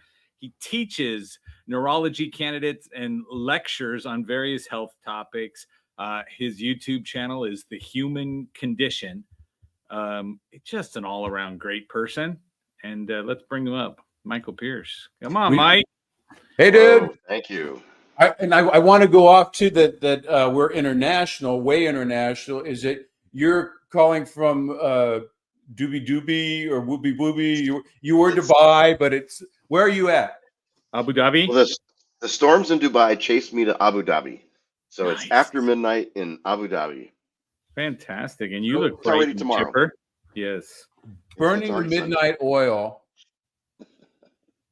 and doing a good job. So I like to refer to Dr. Pierce as Mycopedia whenever I have a question or a clarification or on a really difficult case, either neurological, metabolic, or whatever. He dives deep into the rabbit hole. One of the things, and then you started the Human Condition Lab, and where people with difficult challenges can meet with you and you can figure stuff out because of the detail.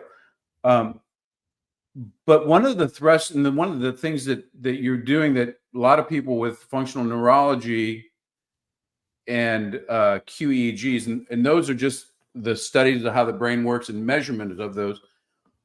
What have you been seeing in the mental health field? What's coming up in mental health? It's probably the most exciting part of the work that I've ever done. The neatest thing about this mental health idea is we tried all these ideas out on groups that have no placebo effect, babies and infants, animals, and being able to correct mental health types of disorders in animals and children is really exciting because there just is no placebo effect. And then being able to look at adults and people that really are susceptible to placebo effect, being able to measure lab things, laboratory changes in the brain, being able to measure electrical changes in the brain and show that there's really something there. I mean, when you go to a doctor of almost anything, your kidney doctor, your heart doctor, your liver doctor, your bone doctor, they measure the organ. But you know what? When you go to a mental health doctor, they ask you a list of questions and they tick off some boxes in a checklist, and then they give you a medication. And those medications have been tested for about 8 weeks. 8 weeks. Sounds like science to me. Wow. So you have a different way of treating, right? So let me go right back over here for you, Michael, there. Yes, the views and opinions expressed in this presentation are those of the author and do not represent the perspectives of any organization. And while I say that, you guys want to make sure you sign up at the Los Angeles Tribune so that you can get the replays and the after-hour networking at laleadershipweek.com.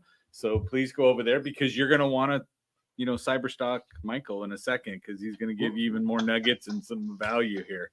Well, so whenever we point out a problem and we're going to say, okay, so this is what they're doing and this was the best that they had. So what's the solution, bro? A doctor, well, the bro. Solution. I want to keep it formal. The solution is to go back to root causes. It's to really go back to what is the root cause of what's going on. And that's going to be chemical and electrical. That's going to be foundational. It's going to be looking at evidence and looking at patterns and figuring out basically were people sick for the entire history of the world. And I think we've been convinced, I think we've been brainwashed. The idea that maybe we weren't sick the whole time. That maybe the Stone Age wasn't such a bad time for mental health. If you survived past childhood, of course, there was some infant mortality, but after that, life was pretty good. Mental health and brain health and cancer and heart disease, these things weren't a big deal after age 1. But the statistics got messed up because there was so much infant mortality. So if a person made it past age 1 and didn't die in a war, there was a lot of really good things about life for most of the Stone Age.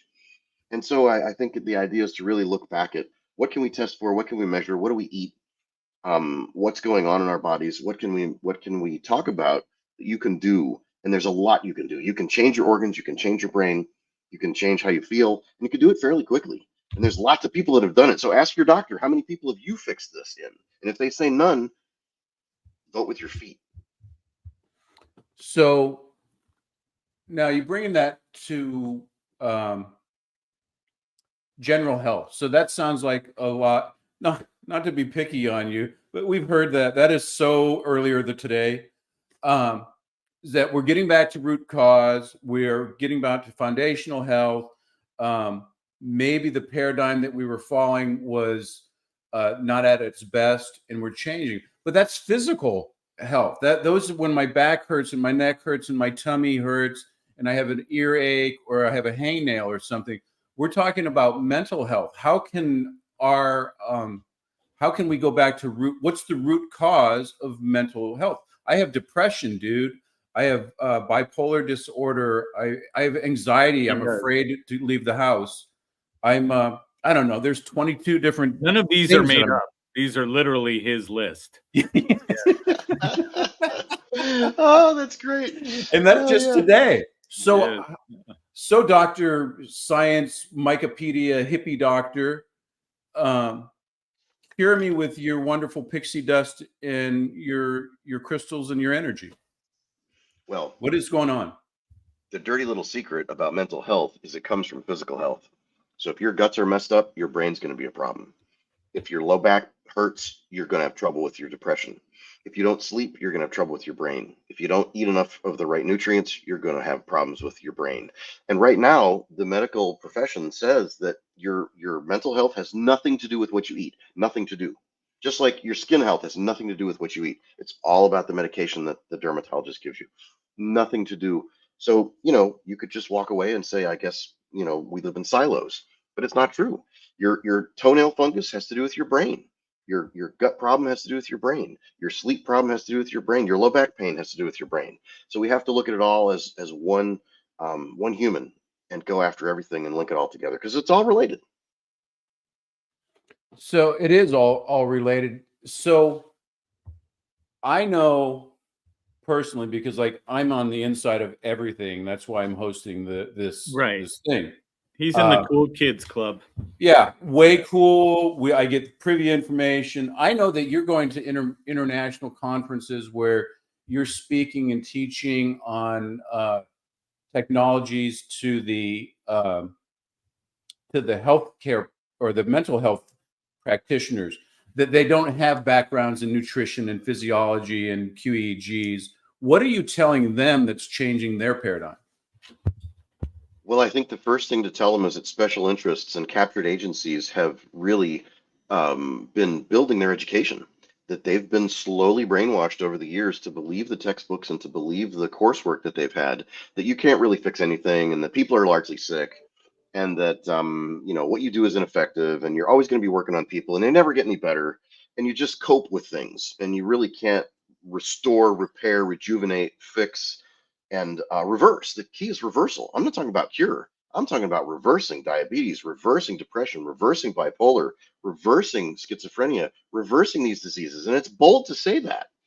But and we're not shaming people. It's very important that at this moment I interject. We're not doing the fat shaming thing or the depression shaming thing. We're not saying, you didn't get better, so it's your fault. Because that does happen. And I'm not here to say that. I'm here to say that maybe the system told you the wrong thing. You used to be so subtle before you decided just to go off to Ooby Dooby and go off and you think that you're out of the United States realm and you were like, oh, well, maybe we could do this and here's some science stuff like that. I mean, you know what, dude, you're getting a little edgy out there. I don't want you to be on your high horse, but I thank you for that. And we want to talk about the LA Tribune does not endorse. These are the author's opinions, and we are here for entertainment purposes and informational purposes only for that. But oh, thanks, Joe. So with that being said, what changes have you seen with so right now we're looking at, let's talk about anxiety and depression, because anxiety and depression are going to drive people's we're talking about the hippie spirit that comes back in. I have a dream, I have a goal, I have a lifestyle that I want to live, but I'm scared and I don't have the neurotransmitters that are giving me that dopaminic urge so that I can reach the serotonin heavens so that I feel wonderful about what I'm doing. What are you seeing change with that? If I can't get out of bed because I don't even want to face the day and I'm crying in the shower, there I am. I'm just all tears in the shower. What are you doing, bro? Dr. Bro? Well, when you tell somebody about this stuff, what I'm trying to do is inspire them and show them what the city on the hill looks like, what the mountain, what the horizon looks like. This is not something that you push somebody out of a nest and they fly. Not in mental health. You don't push them out of the nest and just fly. That's not how it works, because you break Just a lot get of eggs over that it. way. Isn't that what you do? Yeah. So you got to be ready. You got to be ready, but that doesn't mean that I should be quiet and sit on my hands and say to you, you got to be very careful, and you should never do anything that goes against what the system says. What I'm telling you is there are ways, and there are people who have done amazing things, and you got to be comfortable, and you got to be ready, and you've got to get kind of warmed up for this. You've got to learn a few things. You've got to detox a few things. You got to feel more comfortable. You don't just jump out of a plane without any instruction. You got to take a class. You got to learn a few things. Don't jump into this blindly, but start thinking about the idea that there's a lot you can do. There's a heck of a lot of things you can do, and there's a really amazing things you can do without being a doctor. But you don't start there. You start with the first couple of steps. So the last thing I want is people to just jump out and try something and then get completely destroyed and blame me for it, because that's not what I said. No, and that makes total sense. I want to kind of reiterate is that I worked with Dr. Pierce personally, and he never ever throws out anything from the hip. There's research. He's worked with tens of, not hundreds of thousands of patients, and in many different aspects, supporting high level, not only clinical knowledge, but the research. There's backed it up along with a very solid philosophy of health. And in personal conversations, we see, just like everybody else, is we're screaming from the mountaintops. I found the truth. I've looked at, and if you watch the theme of today, everything from when we started, it's always the same. I struggled. I suffered. I found this. I tried this. It hurt. I'm better. I'm great. I'm feeling good. I want to go out, and more people have to know about this. And I know that you've gone through that personally. The last 20 or 30 years professionally doing this stuff. So I commend you, and I appreciate you coming out. I think it's kind of cool that you're hiding in a different country, trying to make things happen. Because they're looking for him here. Yeah. I mean, obviously, another man on the list. It was follow me on Rumble, right? You might want to sneeze again real quick, Joe. Just because. Because he's going to be there because. Oh, yeah. Yes. Hey, welcome, Dr. Michael Pierce. Right. Is it the drinking game? How many times can I get the disclaimer put up? Right. Well, here's something for me, Michael, because we do know each other in real life. But when you look at it, here's what I want you to look. Right now, there's so many thousands of people that went to the LA Leadership Week.com and registered, and they're going to get the playbacks later, and they're going to go in and say, I want to know more about Michael Pierce. If you had one thing you could tell everybody that's registered, the one thing they need to walk away with right now, what do you think that one thing would be? And I will go right ahead and put this up right now. Yeah, go ahead. Right? In the backdrop. Yes, that's going to make it the wallpaper. But yeah, so let's talk about Don't believe what you hear. Don't believe anybody. Your potential to heal is beyond what you can imagine. And you have no idea what these cells can do. You have no idea what your own stem cells can do. The effect of more protein and more fat and less carbohydrates and fasting on your own stem cells at any age is such that you can reverse all kinds of problems with all kinds of organs that you were told you can't heal. Years ago, we said you can't heal type 2 diabetes, and now it's completely reversible. And that's happening for the brain. It's happening for the kidneys. We're seeing people with stage 3, stage 4, stage 5 kidney disease reversing that, completely healing it. We're seeing people on the transplant list for a liver getting off the transplant list with things like alpha lipoic acid and different diets. So it's mind blowing what you can do with your body and your mind. Don't give up. Don't give in. Don't believe anybody. Don't take anything at face value. You are being hoodwinked. Well, I think it grows. Every time I speak and then I talk about you, I said that you're who I want to be when I grow up, is because it's how someone could be like so cool and still be such a big geek at the same time is always beyond me. It is. And reminds me a lot of myself. And yeah, but when I turn you upside down to do a swirly, it's harder. With Mike, I can just do it. We can just dunk them. I mean, and the wedgies are still in. And then a next episode of Anti-Bullying Week with the LA Tribune is Dr. Janishek and Mike Pierce with Joe. Well, tomorrow we do have Boxing Day. With all of the legendary boxers that are coming out. So again, we're having a good time with that. So with that, we're going to go over, have fun in Oz or Booby Booby or Wobby Wobby or that pretend place that you're hiding out, Epstein's Island or whatever, wherever you're at. I want you to keep it going. And we're looking forward.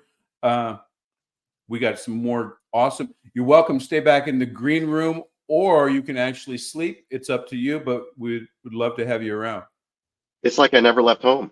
No, you're getting bullied, cyber bullied. So there you have it. Fantastic. So you guys are going to be excited because coming up next, we got Dr. Robert D. McDonald, and I would like you guys to watch this for a second while we get everything together in place for him. Michael, I appreciate you. Thanks so much. Peace, Holmes. Thank you. Hello and welcome to the Los Angeles Tribune. Since 1886, our name has been a part of the world of journalism.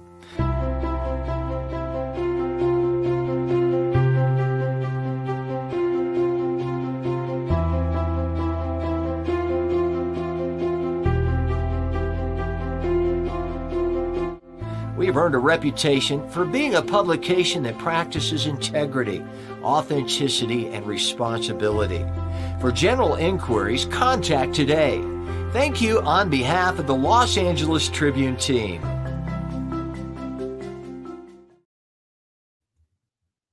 All right, let me jump in here. I need this whole screen just to myself right now because I've got to introduce this individual, but I owe it to Dr. Robert D. McDonald to actually say the right things. He is just a phenomenal individual, but he is the author and an internationally acclaimed early developer and trainer of NLP. Now, he is the creator of the destination method, which transcends and includes NLP. And with his wife, Dr. Lizette McDonald, co-founded the Telos Healing Center with offices in the USA and the Netherlands. Dr. Robert wrote Tools of the Spirit, a transpersonal coaching text, and the best-selling NLP book of all time, The New Technology of Achievement. In 1998, he invented the destination method, a profoundly effective and compassionate transpersonal coaching strategy to help heal the wounded heart of the world. So he's got some lofty goals and has accomplished a lot of them. Dr. Robert has worked with over 250,000 people and taught at universities and institutes in 19 countries around the world for over 40 years. He holds a Doctor of Divinity, a Master of Science in Counseling and Mental Health, is a former board member of the Institute of Transpersonal Psychology and creator of the Mental and Spiritual Wellness Program at the Center for New Medicine.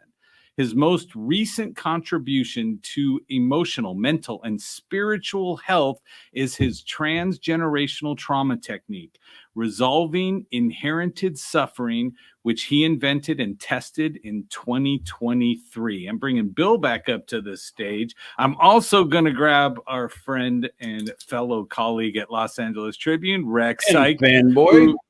Who Dr. Robert, he is so excited that you're here. So Dr. Robert D. McDonald, welcome. Hi. Hey, Robert. Week. Hello. Hi. Thanks for taking time out. Nice to Hey, see Rex, you. you're muted. What a wonderful group of people. Just delightful to be laughing. What a wonderful guest that we have over here. Right. And learning at the same time. May I say a word about Dr. Robert, who I don't think we've been in each other's presence since maybe Santa Cruz conference in the early turn of the century or so. But not only does he do all that, but he's a heck of a nice guy, and that is truly important. What I love about Robert so much is that in the 80s, when the field of NLP was really going at each other and kind of tearing each other apart, Robert and Leslie Cameron and a couple other people really brought heart and presence of mind to the field, and they provided a different form of leadership than some of the stuff that was going on at the time. And that exemplifies the kind of person that he is. He's a heart-centered leader, somebody who's compassionate and caring, and has spent his life devoted not only to developing things, but helping people apply those things so that they can transform. Robert, I love you. All the power, more power. By the way, not only that, there are a lot of Ernest Holmes people who appreciate Dr. Robert as well. Good. Yes.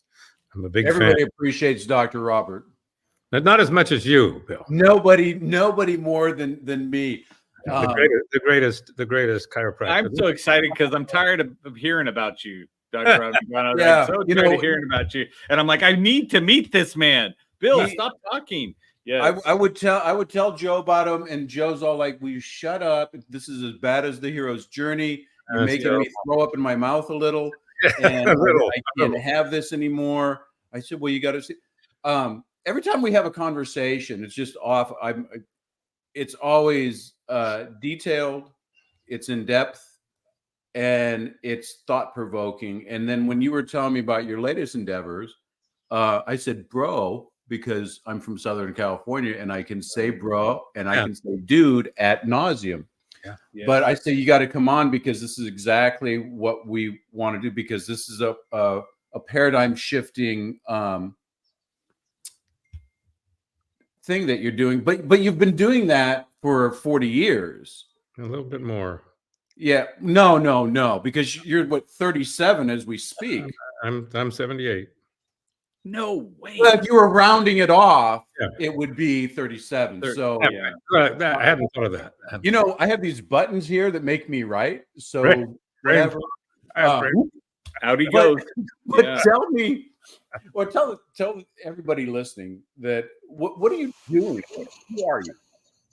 Oh, who am I? Well, I'm someone who spent the last first time I worked in a situation where I was doing a teaching of communication skills was 1970. So right around the time of Kent State and all the stuff that was going on that time, I was deeply involved in how could we make the world a better place by improving communication. But I thought at that time, that was prior to the inauguration of neurolinguistic programming, which was named in 1976.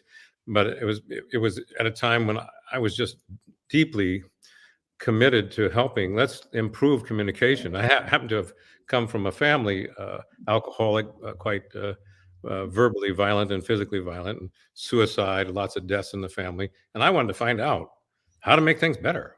I mean, it wasn't some book thing that motivated me. It was the natural thing that happens, pain in the family. And I knew, having done a great deal of studying, because after a while I got undergraduate work in psychology and masters and all that kind of stuff, that there's no coming to consciousness without pain. That happens. And it's like, well, then what do we do with it? And I wanted to improve my life and the lives of others. And so this eventuated, after going through neurolinguistic programming, which is a brilliant, astonishingly powerful set of tools and understandings of how to assist people in changing their lives. After I went through that, I became a trainer. I'm an early developer of NLP. I created a lot of NLP, but I went past NLP.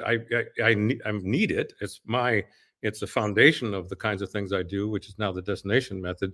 But the destination method transcends and includes NLP because it involves opening to spiritual levels. That the nature of NLP is to reduce the spiritual or the numinous to the mundane. That's the nature of it, to reduce whatever is being discussed to thoughts or representational systems or submodalities or perceptual positions or metaprograms, to reduce the way that people are, whatever their experience is, to something that we can model, which is brilliant, because then we can model success.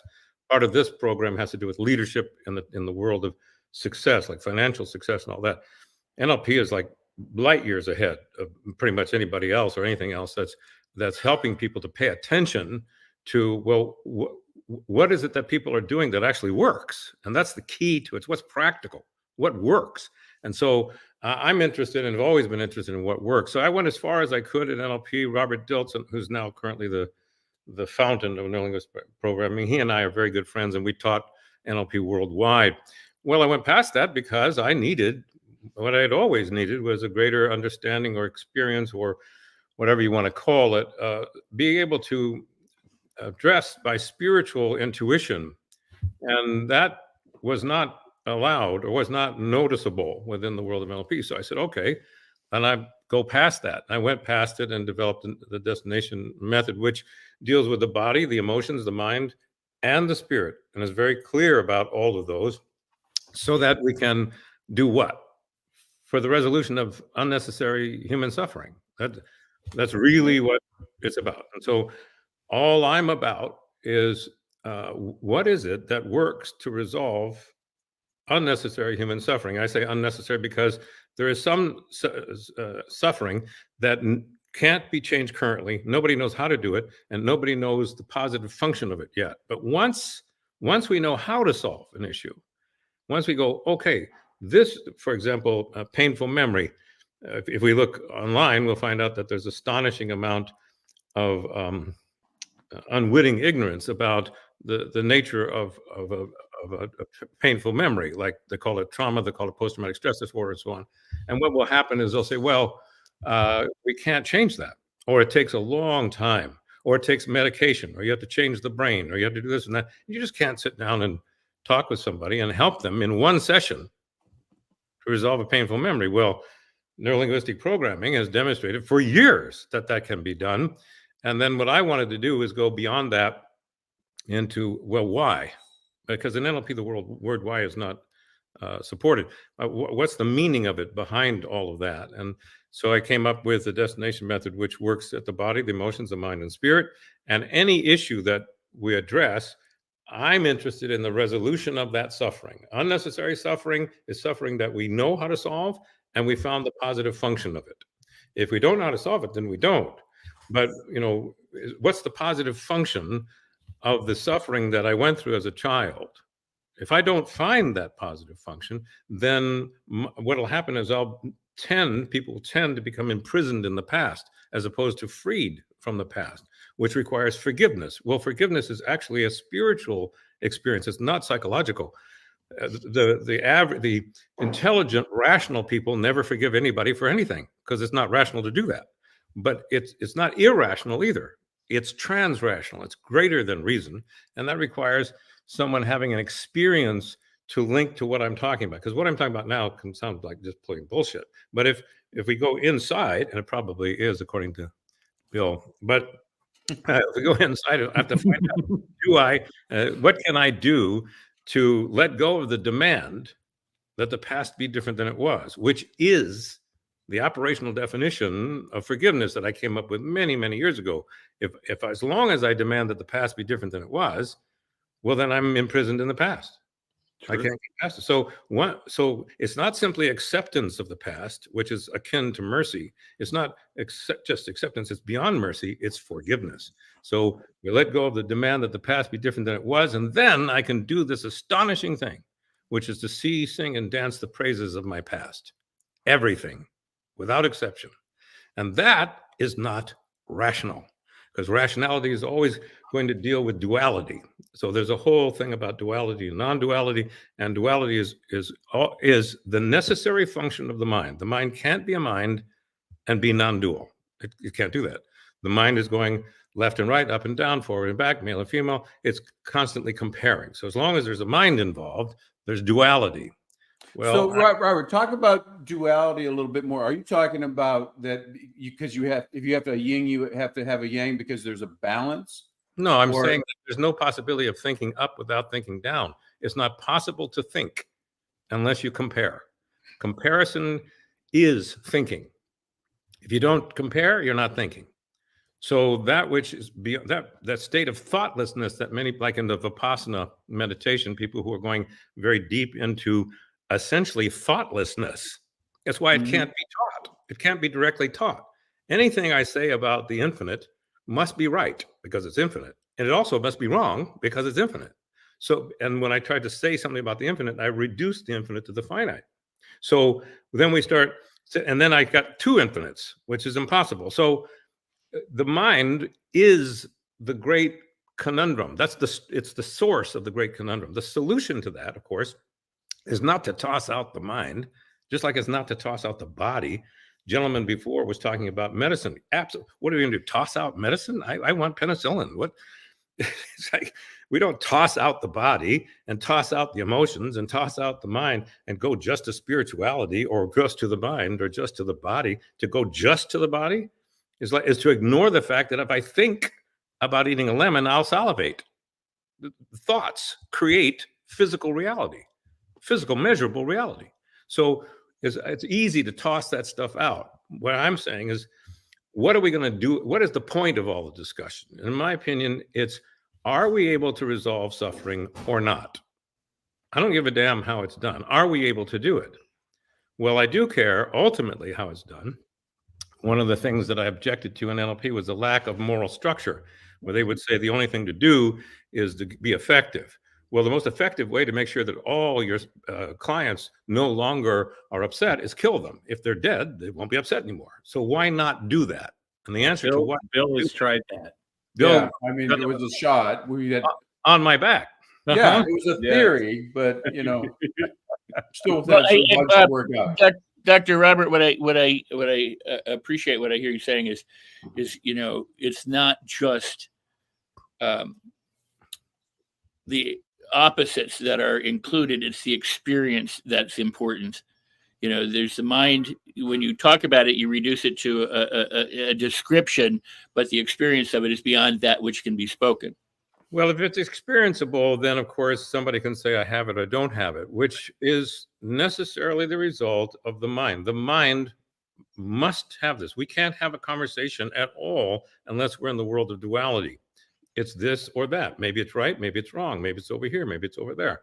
What I'm talking about spirituality is probably best addressed by a guy named Nicholas Cusa many years ago, 14th or 15th century. He talked about the infinite. Well, the infinite means without limit. It doesn't mean count the numbers and you can't go any farther. It's without limit in any direction. There's no limit. Well, anything that has no limit cannot be effectively talked about without reducing it to limits, just as I'm doing now. So I'm saying, yes, my experience comes from the fact that my mind reduces everything to comparisons. And so if I have anxiety, which Bill, Dr. Bill, you were saying a little while ago, anxiety and depression. Well, those are the number one reported issues in the world of mental health. So right? What I'm hearing you saying is I was right. You was right. Right. You were right before you spoke. Well, may I offer something else to see how you respond to this, Robert? You know, we always have this thing where they use the iceberg. You know, there's a tip and there's that's below it. You know, I mean, you could, you know, every battery has a polar negative pole and a positive pole, and birds have two wings and all that. I would liken it to, there's the iceberg, there's the tip, and there's what's underneath, which everyone says is the subconscious, but there's everything else besides the iceberg, including the iceberg. And people somehow tend to miss that while they focus on the iceberg. It's like, you know, the surface of the waves on the ocean is where the boat navigates the ups and downs, but beneath the surface, deep beneath the surface is very different, or way up in the sky is very different. There's everything else besides that kind of rational mind that we deal with that people don't normally entertain.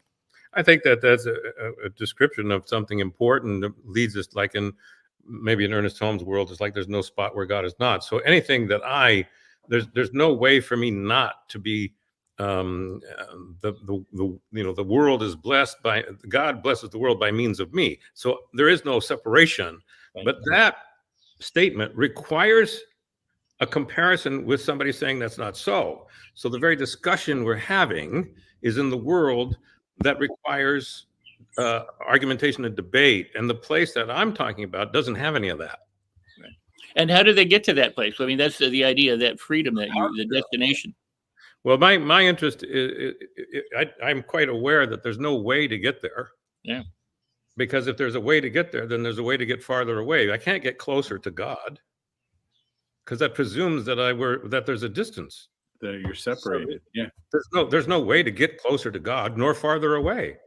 The whole concept of hell is absence of God. But there's no way for that to happen if there's agreement with every single spiritual tradition on earth. Every religion agrees to the definition of God, infinite. I have a problem of hell, and I have a definition of hell.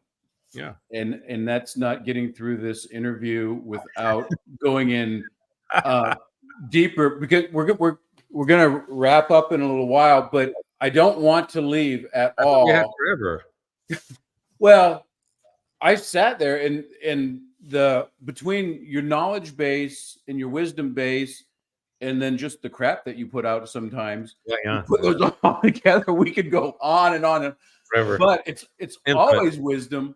But I'm not going to allow you to leave or click off this until you share with everyone here, even Rex,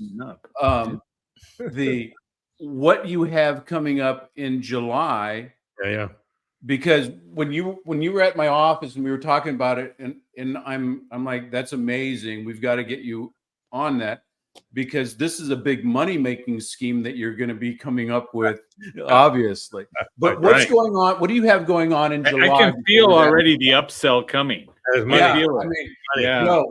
The bump. You got 10% on the upsell. Yeah. Well, what's happened is that over all these years of my doing all this work, I've worked with well over 250,000 people, and many thousands and thousands of people who've come to me with painful memories over minor things and major things, from rape until wars. Today I was talking to a man I hadn't spoken to for about 8 years, and he was in Iraq under Blackwater, and came with profound trauma from that. And I worked with him years ago a couple of times, completely resolved that his life is dramatically different. I have many, many, many, many stories of women who've been gang raped, all that stuff, resolving that. What I noticed is there are a few people who know how to do that. Very few who know how to do it in the destination method way, which works. And what I mean by it works is that if I sit down with somebody and they do what I ask them to do, I'm absolutely convinced that by the time they leave my office, they no longer have the painful memory, which is another way of saying they no longer have trauma. They no longer have that trauma, that memory. They might have everything else, but not that one. And so what I did is I took the NLP method of dealing with trauma and phobias and organized it in such a way so that it worked all of the time. And so once I did that, I then took it to an organization which had hundreds of people. So I stood on a stage with 400 people several times and took all of them through a method to resolve their painful memory. And they self-reported, and the self-report came back. 96% of the people who did it and gave me the pages back no longer had that painful memory bothering them. They had the memory, but no longer bothered them. Well, that's an astonishing rate of success. Astonishing. It's greater than anything we hear today, medical or otherwise. And so I thought to myself, after doing this kind of thing for so long, I'm nearly 80. I want the world to change one thing, to change the paradigm. There is a mental set in the community of the compassionate, which is counselors, coaches, therapists, psychiatrists, and so on. And that mental set is that we cannot resolve painful memories very easily or quickly, and that what it needs to, and there's a lot of things that are needed, but everybody agrees that it exists. In fact, if we look online, trauma is talked about all the time. And in fact, even misunderstanding the nature of it. Trauma simply means wound or injury. And when a person has a physical, emotional, mental, or spiritual wound, then they can think about it and feel real bad. Well, I worked with this, as I say, 400 people a few times in person, no doubt about it. I want to change the paradigm of the community of the compassionate. I want people to say, oh, really? That can't be true. But let me see now. Did that actually happen? And so the only way I can think of to do that now is to utilize this astonishing technology that we have for the first time in history, where the entire world can do something all at once. If should that occur, the entire world of people can sit down, and everyone who has a painful memory, and that includes just about everybody on earth, and then they do this particular method, walk away and go, oh my goodness, I feel so much better. It frees me up of this and that. It doesn't buy them a new car. No. It doesn't change whether it get their dog to stop. Buy them a new dog. No. No. It's a whole bunch of stuff to do. But one thing only. They go, you know what? When I think about when I was a child and my brother hit me in the face, I've been upset about it ever since. Now I'm not. Now I'm no longer upset about having been raped as a child. Now I'm no longer upset about the war zone, having my legs blown off. Okay. That's what I don't want. I can't do the whole thing. I want one thing. And that is to change the paradigm about the impossibility of resolving a painful memory. And I'm doing it online. It's free to everyone. I'm having people donate because I'm doing it for free. They're saying maybe they'll donate cameras, advertising, a stage for me to stand on. I'll have people that can be seen there, 20 or so people in front of me, so that people who are watching me would be able to understand what I'm asking them to do. People will have to connect with me with an email because I send them out a questionnaire that they have to actually answer the questions so that their mind is set to be able to receive what it is I'm going to do. Once all that's in place, now that's a lot of givens there. Once the givens are there, then what happens is all the person has to do is say, okay, I'm going to do what it is Dr. Roberts asking me to do. I'm going to think of this in the way that he describes it. When they do that, then we say, okay, either this worked or didn't work. If it didn't work, I need to know that. So let's find out and give feedback right away. My purpose in doing that is to change the world. Now, I can't do the whole thing. There's so many other things. If I could teach the world one skill, it would how to listen at a professional level, which is almost unheard of today. Almost unheard of. I have the whole world. If I could teach one skill, it would be that. Well, that's not very popular, but trauma is very popular. And so I invented, for example, this is not going to be in it, but I invented the transgenerational trauma technique. When I started hearing about it, I went, of course, I know that from my own life. And I know that from the lives of so many clients I've had, thousands of clients, is that mother passed it on to daughter to mother, to son, father, sons. And it's like, what about resolving that? So I invented that last year, and I tested it out in Louisiana. I'm going to present that in July, but it's a paid course. That's where the money is. That's a paid course. I knew it. I knew it. It was coming up. I knew it. Yeah, but I'm not. Let's get back to that free course. So the free one, July 20th. July 20th is absolutely free. Yes. July That's how we find it. There's something that's going to be that's going to be something. That's exactly what I wanted to get on before we had to go to our panel, and I think that's amazing. We've had conversations time and time again. I've seen you do your work in my office. You've been doing those classes. I've referred people to you over the years that have nothing but bad things, transformational stuff. Right.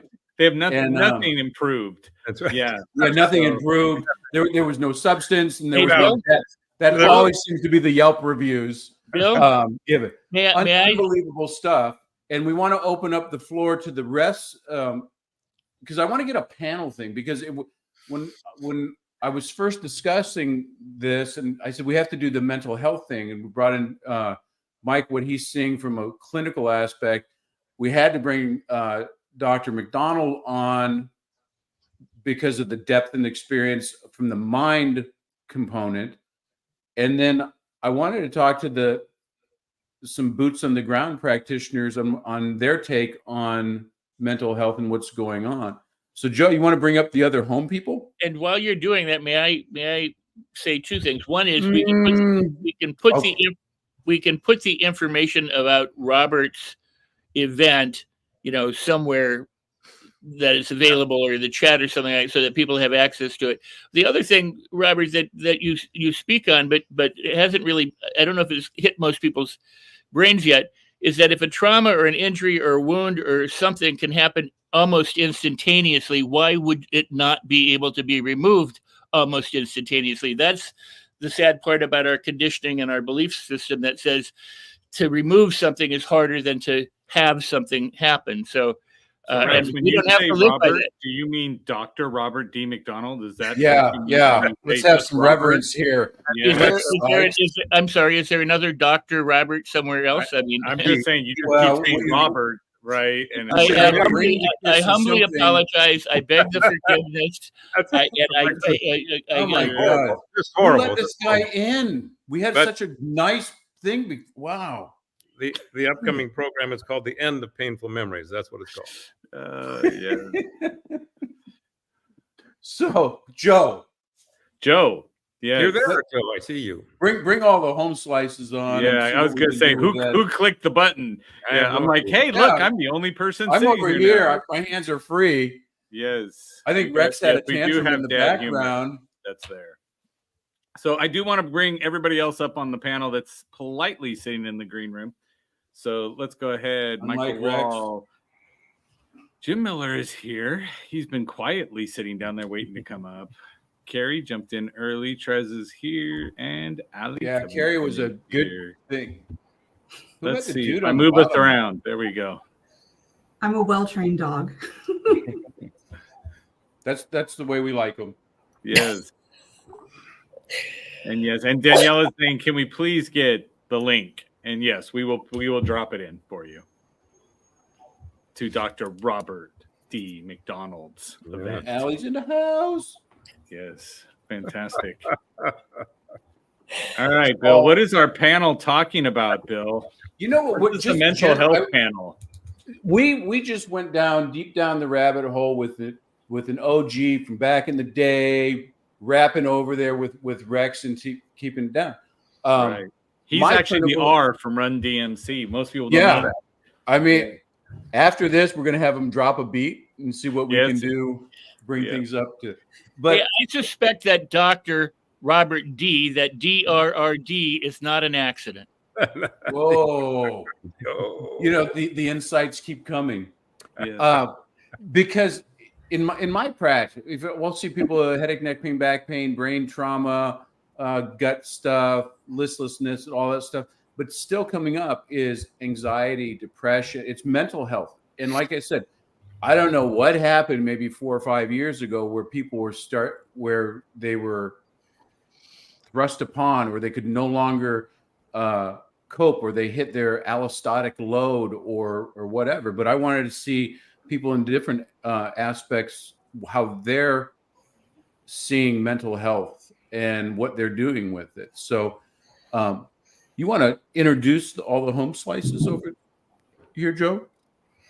Yes, I'm going to go ahead. So what I'm going to ask you guys to do is give me the 10 or 15 second intro of yourself. If you go past that, I'm just going to remove you from the screen because that's just how I roll. Okay. Yeah. So Michael Wall, tell us who you are. Hello, my name's Michael Wall.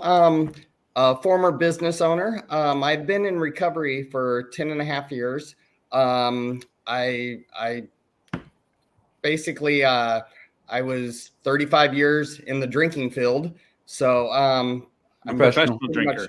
Professional drinker. Actually, the bowling industry got me into the drinking field. So that's pretty much it. So thank you. Now he's leading. Yeah. Right. So now he leads people out of the bowling industry. Yes. So Carrie. Hi. Sure. I'm a marriage and family therapist. I kind of specialize since I've started in the eating disorder space. And it's been really interesting today to hear so many people echoing my background with Dr. Bill is that in one of my mini iterations of my professional self, he met me when I was a massage therapist. So I've been on the physical side and now I'm on the mental side.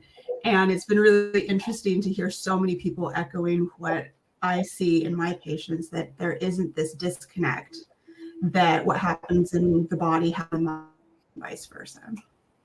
So we have the drinking disorder, the eating disorder, and Dr. Robert is fixing your mental disorders. So we're going to go right down there. Trez. Hi, so my name is Trez Ibrahim. I am a success and spiritual author, speaker, trainer, and coach. And I work with business owners, executives, entrepreneurs around the world. Yes, there's my book, The Modern Woman. Right there. Discover your inner sweet, sexy, badass queen. And makes sense. Bill has it on his desk. And happy to be here. Thank you. Fantastic. Ali, tell us about you.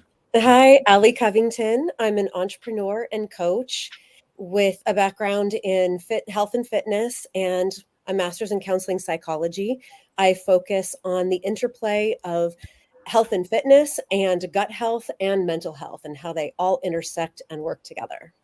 Fantastic. Jim Miller.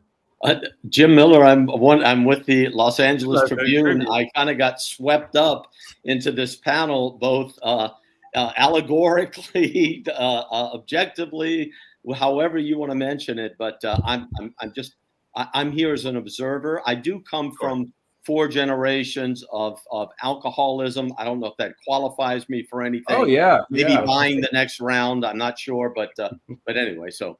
That's fantastic. You're welcome. Yes, we are here having a good time. Rex, we know you because you were on the one just before this. So and Rex is there. But so just real quick, I'm seeing an increase in the anxiety and just how people are handling that. Trez, how you're a high level executive coach and stuff like that. Are you seeing that coming up in some of the like the limitations of the clients and the people that you're working with? Is that playing a role in stopping people from getting their best version of themselves? Objection, Your Honor. Leading the witness. You know, if someone suffers from anxiety, it's definitely affecting their performance and their mental health. And I would say, you know, someone who suffers from anxiety is regurgitating certain thoughts and feelings and emotions. And it's kind of like being on that hamster wheel. And it will absolutely stop you dead in your tracks or really inhibit your ability to create what you want. And so there are some great methods to break that cycle that continues, and to start to take care of yourself. You know, to start to look at, okay, what am I worrying about? What am I regurgitating? What am I experiencing over and over again that's separate from where I'm at in the moment? Because anxiety is thinking about something in the future or the past. You're not in the moment. And so I love what Dr. Robert McDonald was talking about in releasing trauma. And so there is that level of work of releasing the trauma, starting to take that self-care, connect with your higher purpose, connect with something that's bigger than you. And I don't believe it's a one-shot answer. It's really about taking that disharmony back into harmony in your own self. You know, and I write about this in my book, is, you know, discover your inner sweet, sexy, badass queen. Those are 4 different archetypes, 4 different parts of you. And so when those are out of balance, you're not going to experience joy and success and happiness, which is the antithesis, right, of anxiety. So there has to be that self-reflection and that work with what everyone's offering here. Yeah, that's amazing. That I kind of wanted that perspective from a coaching perspective and kind of going back and through. Joe, what else we got? I want to ask Carrie some questions down in the corner. Oh dear. Yes. Okay. So Carrie, you've shifted from physical to mental. What are you seeing is the biggest thing you're having to help people with now? Right? Like Bill said, it's anxiety and everybody's giving the similar excuses. I think it's a label. And I think sometimes it's just easier to label it as what other people have described as opposed to what I'm personally feeling. And so again, if I don't know how to explain what I'm doing, I'm going to say it's this. But what are you seeing as far as the people reaching out to you to say, I need some help here with what it is I'm doing? What are you seeing most of them are walking in with? Well, I think that there has been such a, like, there are certain buzzwords that are kind of popular right now, and it's easy to say anxiety is this, it can be a crippling thing. Every emotional response has a functional range, like we all experience anxiety on some level. It can be a positive experience if your anxiety is, oh, I need to file my taxes, and then you're able to get up and activate and take care of the taxes, and then the feeling, the anxiety resolves, it moves through, great. But when we start to like sit and spin, like Trez was saying, right, like where we're just outside that functional range and becomes debilitating, that's when people start to sense, well, this feels right, because we're trapped in it. Like our emotion doesn't move through and resolve. All of our emotional, like I saw it physically, like on the table. If I'm massaging someone, I get to their back and there's just a spot that as it physically releases, they start crying. That's that trapped emotion moving through physically. Bill taught you that? Yeah. No, Bill didn't teach me that, but I got to. But you know, it's actually very interesting. It's just the body remembers, and the body will hold emotion in different portions. And I've adjusted people and had them cry, and I've had them laugh, and I've had them take swings at me. All right, maybe that was a lot more people. Yeah, I mean that comes on more than usual, but I just go to my clinical prowess, not that I was an ass to them before. But speaking of being an ass to them, Allie, what?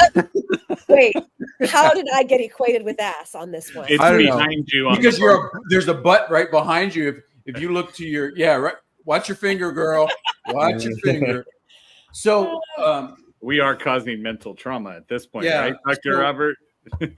Allie has a background in psychology and the body work and finances of it. So she's hit the trifecta.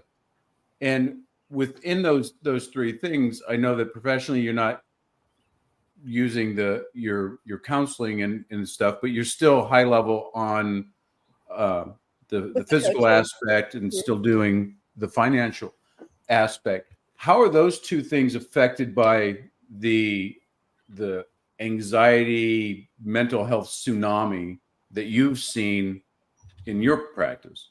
They usually come in wearing it on their body. So I actually do use my masters quite a bit in my coaching, because people come to me with this like weight that they cannot seem to get off their body.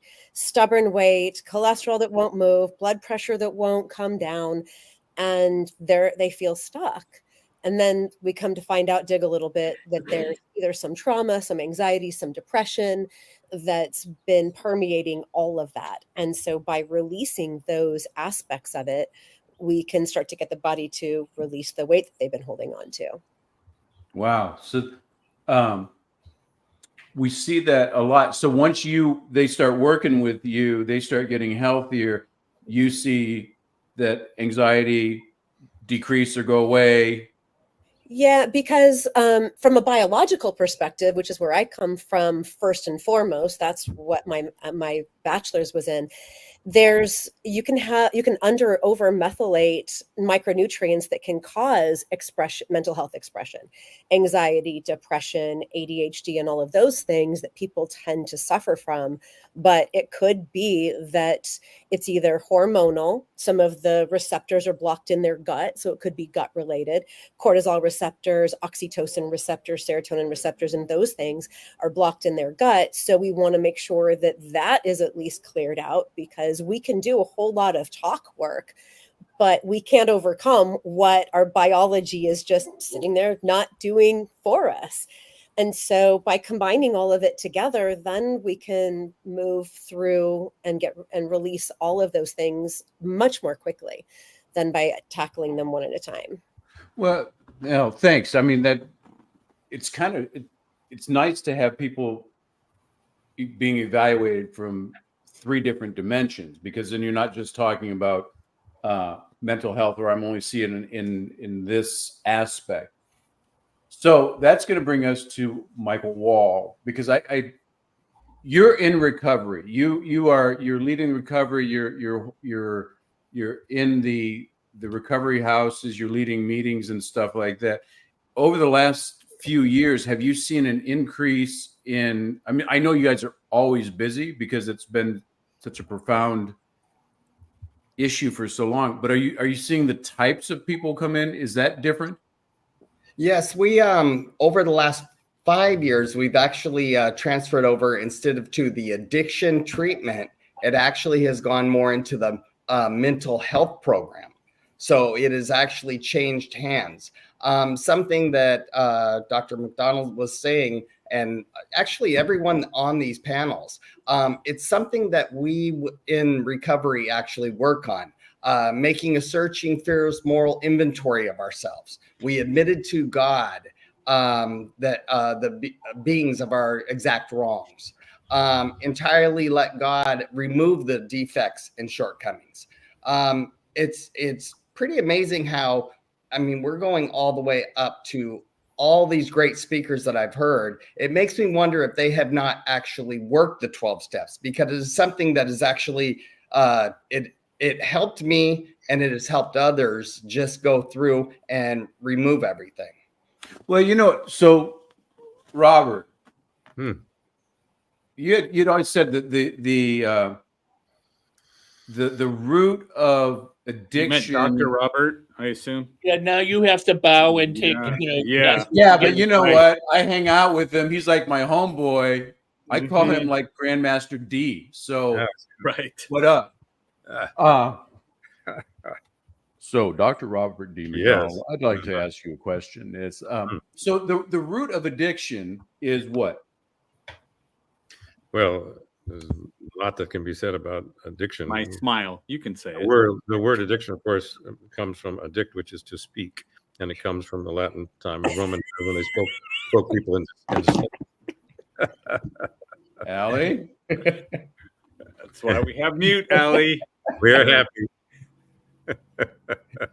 It's enslavement. Yes. Short and sweet. To be addicted is to be enslaved.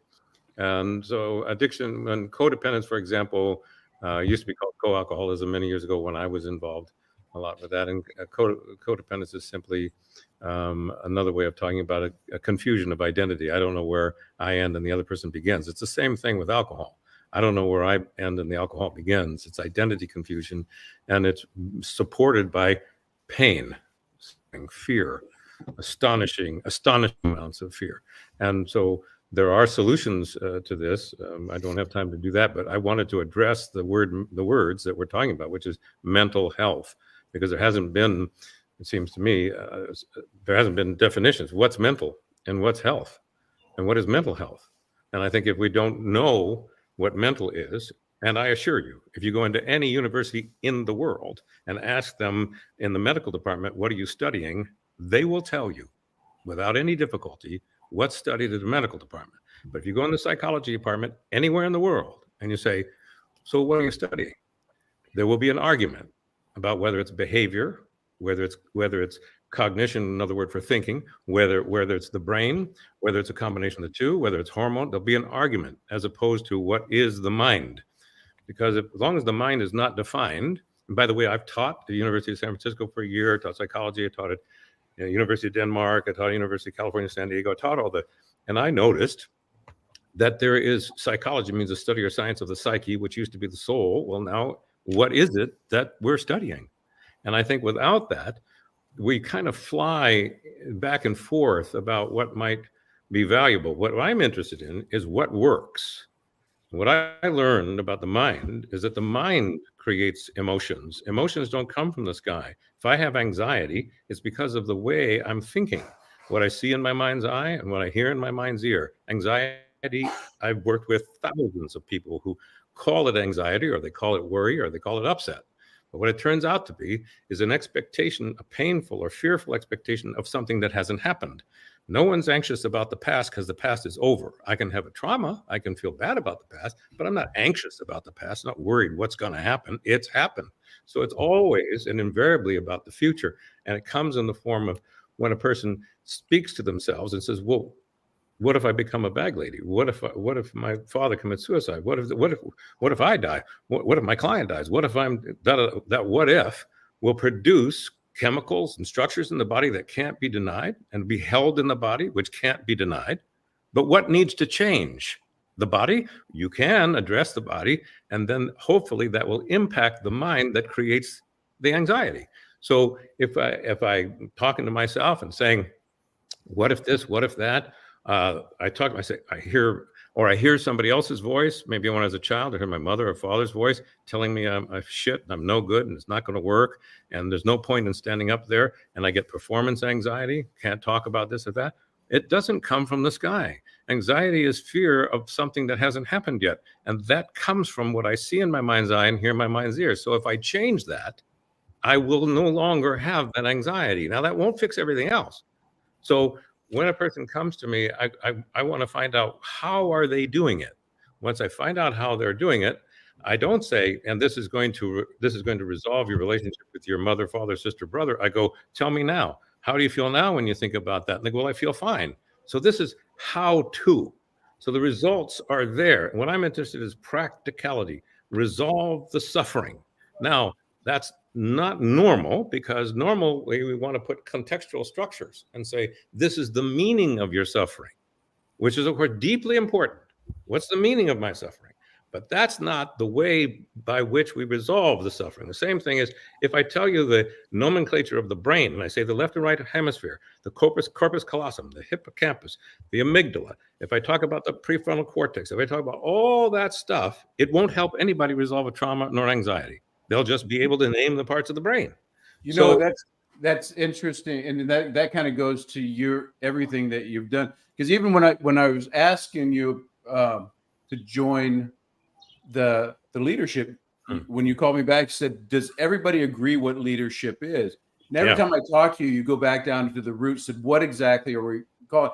And I think that the reason that you get the results that you do, not only because you know what to do, is that you'll stop and you'll go over what exactly are we working at, rather than just running through and just saying, yeah, we're going to mental health. Well, what is that? What is it? Is it mental health or is it mental pathology? And are we going to go left to right? So I want to kind of go with that. And I want to find out.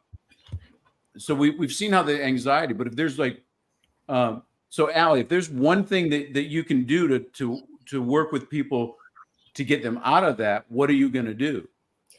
Anxiety or depression or both, right?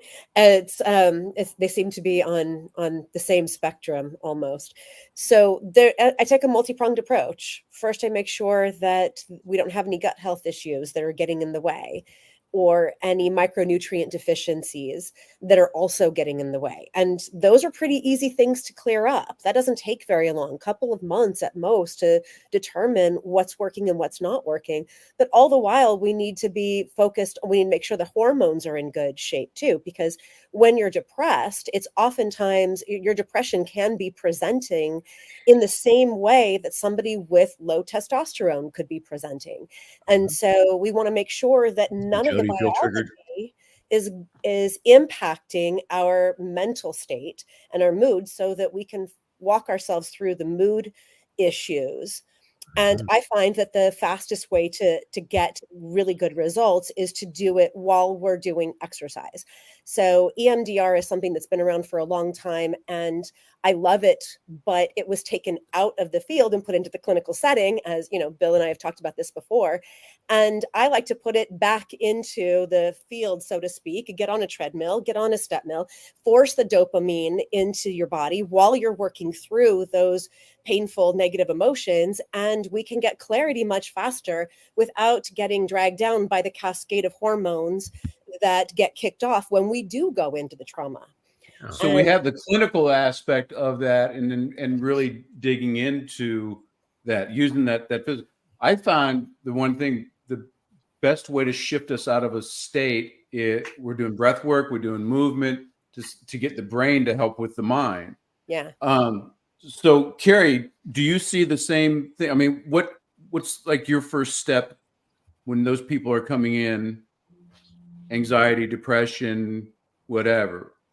Yeah. So I practice from an IFS lens. So define that. So internal family systems is looking at kind of the multifaceted internal landscape within us, that we all have. Like if we have an anxious part, it's developed a strategy, usually from a young age, of like, okay, well, something big, scary, overwhelming, disappointing, scary happened. And so to prevent that from happening again, I've developed the strategy of worry about that and worry about everything. And I like to pair it with brain spotting, because back to that idea that, like, well, if it can happen instantly and imprint that well, right? That's our brain's function. That's what we're designed for. Like, our brain wants to keep us going. And if it notices something threatening, it's going to encapsulate it. It's going to lock it down to keep us protected from it. But if it knows well enough to do that, it also knows well enough how to let it go, put into the right state. And so I like, yeah, that's you have to unpack awesome. it. Yeah. Say what? You have to unpack it. That's what you have to do. Yes. Your brain can unpack it. You can unspool it, right? Joe's plugging our class. But so Trez, from a coaching aspect, so we've got, when Allie was talking about she's getting some movement and she's more in that space. Carrie's talking about that. So you're a coach, you're a high level coach, you're working with people all over the place. What's your first go-to move to get rid of the anxiety, depression? Yeah. Angst? So that question, what's your first go-to move, is a challenge for me, because it's really about assessing and getting to know my client. And I'll give you a couple of examples where the root cause of it can be from a number of different areas, and I'll share it. So I had one client who wasn't in school, was no longer working, didn't really have direction, wasn't in touch with his dreams, suffered from depression. And in my mind, if you're not moving, if you're sitting around the house, wandering around, there's no reason for your body to generate energy to keep moving. You don't require it, because you're just sitting around doing nothing. And so for him, we had to start to dream and start to work towards something and start to kind of build that ambition and that drive, and give him, his body and his mind, a reason to wake up and move towards something. I had another client who was suffering from depression, who she was going through a divorce, was fighting over her child, had some family problems, money problems. I don't know why I'm depressed. Doctor wanted to put her on medication. I'm like, of course you're depressed. I'd be depressed if I was going through what you were going through. So let's work on that. Let's look at how do you deal with that stress? How do you function? How do you work through all of these issues in a way that supports you? And I don't want to keep boring you, but there's one more client who suffered from depression her whole life. And when we did some research, her mother suffered from depression during her pregnancy. And because her mother was traveling country, changing, immigrating to a different country. And there was just a lot of sadness and depression. Her husband wasn't really, there was just a lot of issues and stuff. So her mother was suffering depression, had the baby in her womb. And so she was just kind of, ingrained with that emotion, and always had it her whole life and couldn't figure out why.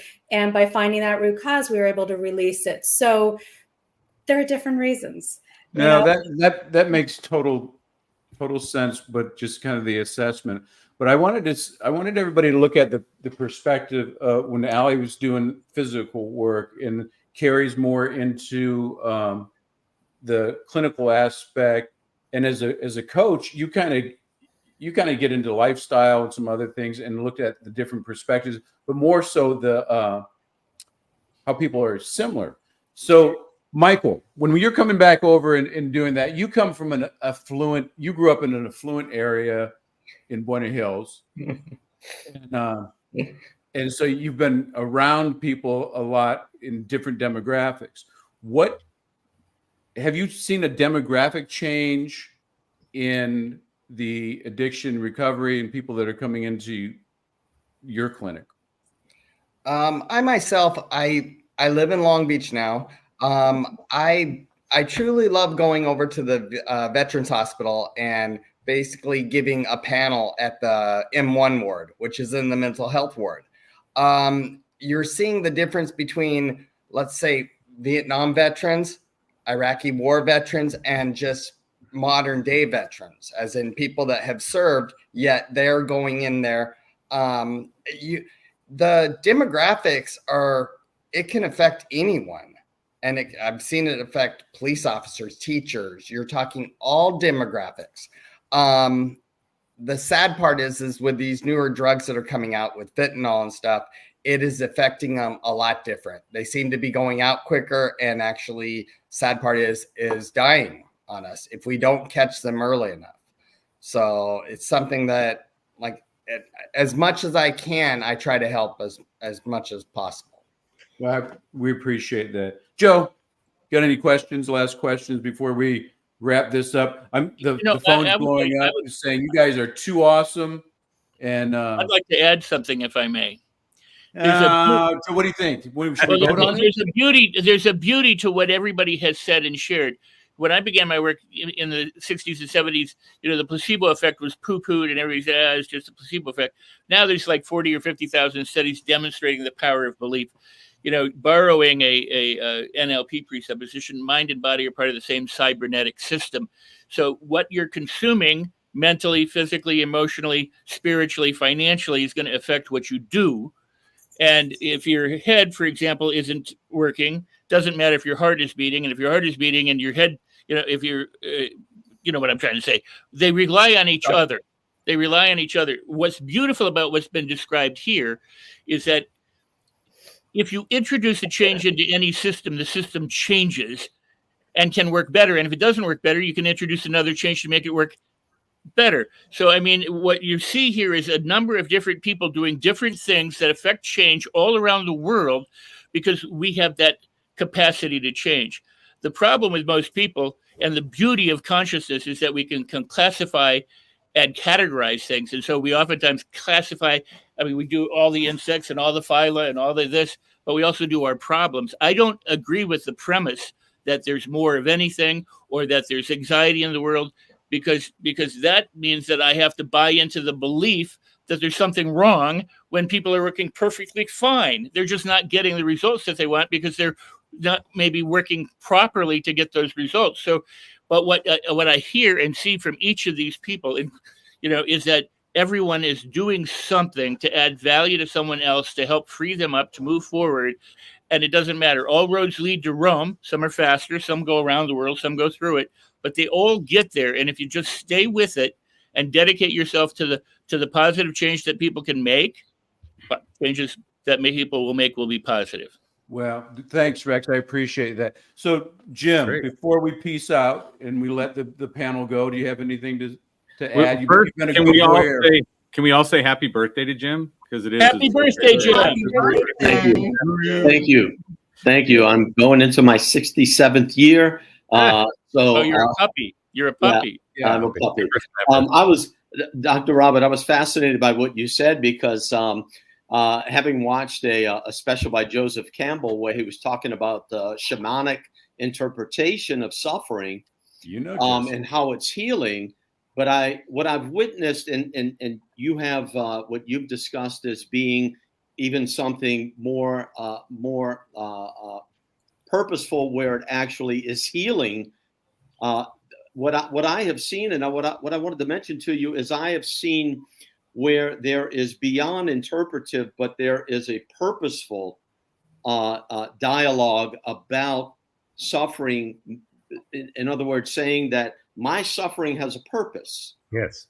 It doesn't need an interpretation. And I tell you, in 25 years of witnessing at a spiritual level, from I'm a Catholic, but coming from a Catholic catechist and watching them actually give purpose to the suffering that the individual is experiencing. I have seen, and I've seen it in myself as well, how is it that the years of suffering that I had from a violent, God bless him, a violent alcoholic father, and the suffering that went through, you know, my life is ruined, and I was given purpose. There was a purpose for this. And in doing so, it actually released me of that type of thought and that type of the suffering that was that attended to it. So that's exactly, yeah. Well, I mean, we constantly going through that. There's a reason for what we do. So no suffering. Kind of wrapping that up. We've got everything going good. They're busting our chops to get up there. So Joe, if you can clear the air, we can wrap this stuff up. I want to thank everybody on the panel for coming in and spending your time with us. Thank you, Dr. Robert. Insights, and everybody did it a little different, but yet at the same time was pretty much the same. So you're all unique, like everyone else, is what I'm trying to say. So none of us are unique. You're all the same. You're the same way unique. Yes. All right, let me clear off the screen for everybody. We can kind of get that going. I'll start that up. We're blowing up over here. Just to kind of rip a real recap on what we've gone. We started out with Dr. Wu. We wanted to bring this to you that there's change. They know that. Bye to everybody else. It's Dr. Bill's recap. So just warn you all now. Thank you. We're going off. We're going off. There's a paradigm shift that we're seeing in healthcare.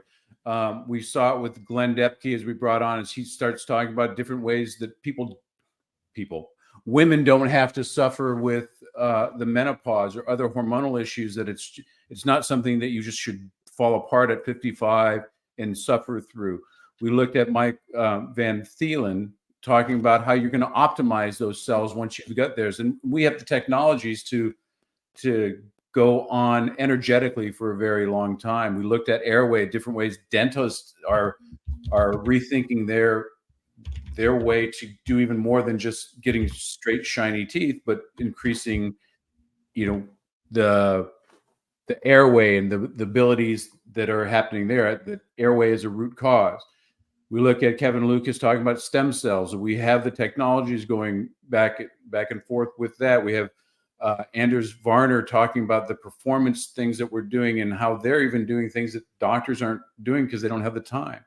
We've had the panels coming on of great people doing great things. We had Michael Pierce coming in, dropping truth bombs because he thinks he's out of the country and he can say whatever he wants. And drop the disclaimer, Joe. There you go. For Dr. Michael Pierce, who's just talking about the truth and stuff. And then a riveting conversation with Dr. Robert McDonald that I wanted to share with everybody in here, because every time I have that conversation with him, I always learn something, and it's just so deep thought. And then there's Joe Ingram and me. We got to sit together for all this time and next to each other the whole day. I know. And we got no feedback, no watch your mouths.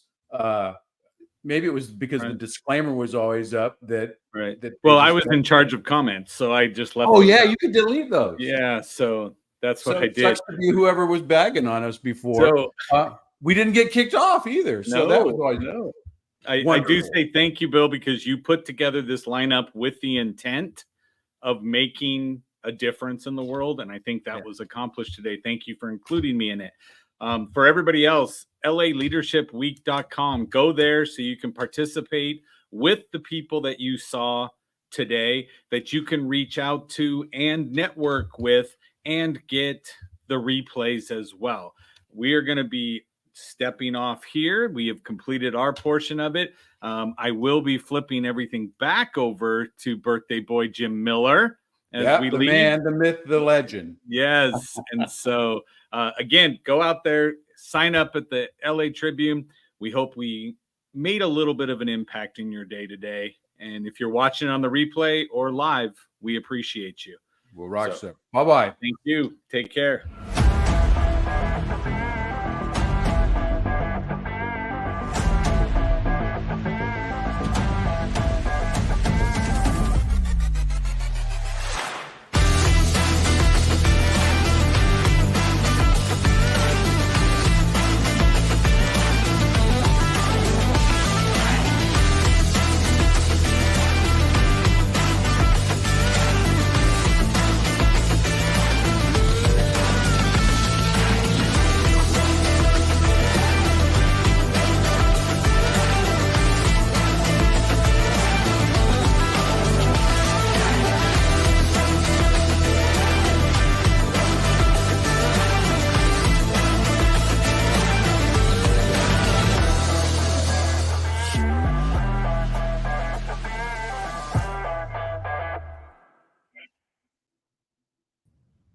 Welcome back. I'd like to welcome everybody back to our production of LA Leadership Week. And Jim Miller, I have the privilege to, first of all, follow in the wake of some extraordinary minds and conversations. Dr. Robert McDonald, wow, what a great conversation that was. I could talk to him for hours.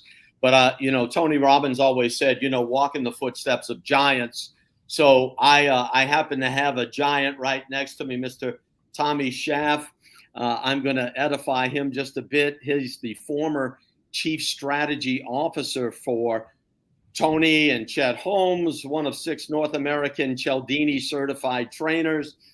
And he's with the investor of the Field of Dreams, managing partner of Major League Sales and Sales Consultancy. And probably, in my 35 years of being in the field of influence, persuasion, sales, I don't believe that I've met a sharper mind, somebody who has probably attended every event from every great mind in the field, Mr. Tommy Schaff. So, Tommy, it's great to be here with you today. And you've already joined one panel with us in our leadership discussion. You're going to be joining our panel shortly as well. But I'd like to get from you, if you would, what is it that you have in your mind when it comes to your experience with leadership, all the people that you've been involved with, all the creation that you've been part of? What is it that comes to mind when somebody says, listen, we're going to talk about leadership from your perspective? Share that with me, if you would. It's a great question. And first of all, I think the answer is gratitude. And I'd like to extend mine. I did not know a lot about your program. I've had a chance to listen to several sections. Your panels are extraordinary. Your leadership from the paper and their inquiry skills are outrageous. I've not seen such a well-prepared, poignant question asking. Fantastic. Is there a way that the listeners can actually acquire and get access to these things if they weren't able to tie up in real time? Well, I'm sure there is. Yeah, everything is recorded, and we'll be able to provide everybody a viewership of everything that we've been able to broadcast over these upcoming and past 7 days. What a great community service. So getting back to your question, so when it comes to leadership, what do you think about? And what comes to mind is what Tony Robbins actually said. The first time I spoke after him was Business Mastery in 2011 in London. And to be candid, I didn't do very well.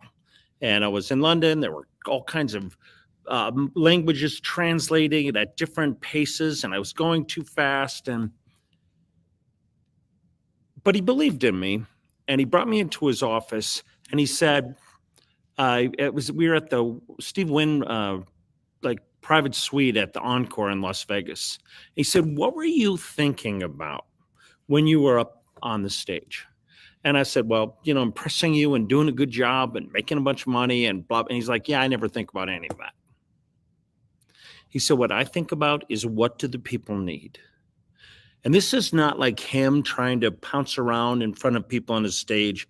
This is one-on-one sitting on a couch. He said, I look and say, what do I respect about these people, and where are we the same, and where have I committed my life to that they have not committed their life to, where I can serve them? And so that's haunted me for 13 years, haunted in an extraordinary way. What is leadership? The opportunity to serve in the place that you've committed your life to. And I think we can take care of all other definitions.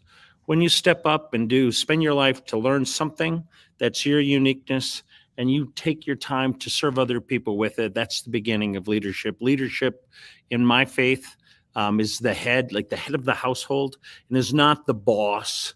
It is not the person that gives edicts about what would happen. It is the person that serves. It's the person that washes the feet. It's the person that cares about others first and meets their needs. It's a holy obligation, and that's what I think the answer to your question is. It's interesting that you say that too, because in order to serve what I have found, and going back to Dr. Robert, it really caught my attention when he said that one of the things that he wishes that he could grant the world was the ability of professional listening. And this is something that immediately, because for example, just from a faith point of view, what they say that faith comes from what? From listening, right? That what we end up believing, what most of our belief, and as a result, our actions, the trajectory of our lives, what we teach our children, comes from what it is that we hear, right? What's coming into our brains and our minds. Of course, there's the experiential, but there's also too, again, at a cognitive level, at a psychological level, we're hearing and we're interpreting. And so from a place of influence, what I have found what serves me best is to be able to listen to what it is the individual is not saying, but what also begs the question that I also must be able to ask the right questions in order to evoke the answers that I'm going to get. For example, when I'm working with a sales force and they're talking to me about all the objections they're getting, which I don't believe in objections. I believe in subjections. It's simply resistance, right? It's subjective thought, subjective experience, et cetera, et cetera. And when people tell them that they can't afford it, I said, what you're not understanding, that's not their condition that they can't afford it. That's the consequence of their condition, of their situation. So therefore, it's up to you as a professional influencer to get underneath that.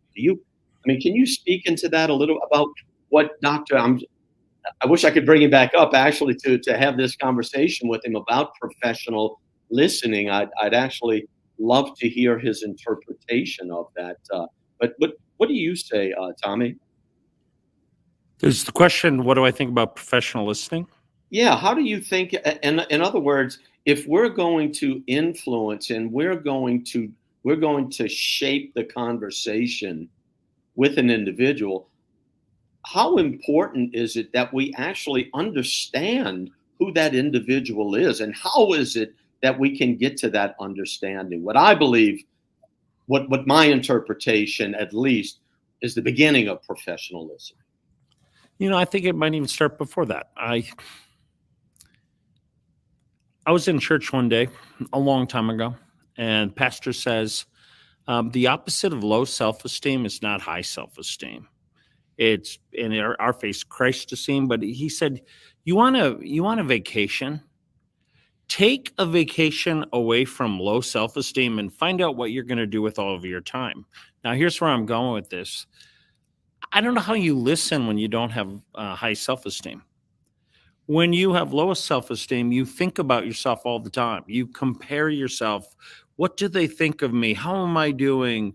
Am I doing better? Am I winning? Am I pretty? Am I smart? Am I strong? Am I thin? Do I look good? I think those other people are better than me. It's really hard to listen when you have all that language that's attributed to you. And when a person has high self-esteem, and not to say think highly of themselves, but to perhaps stop thinking about themselves at all, that RAM gets allocated to somebody else. Like when I don't have all the RAM allocated to me, I got this potential to say, hey, look, there's something up with this guy. And this thing that you're calling listening, of which, words are 7%, according to Albert Morabian, words are 7% of communication, and tonality is 38, and physicality or body language is 55.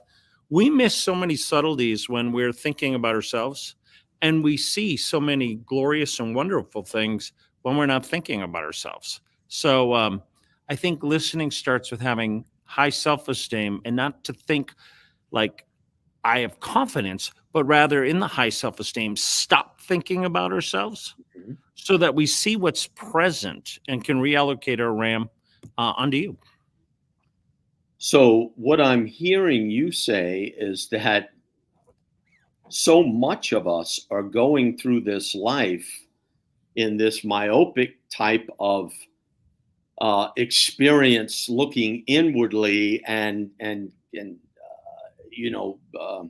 thinking only about ourselves, that we're completely missing the experience of reality, right? Especially the other person.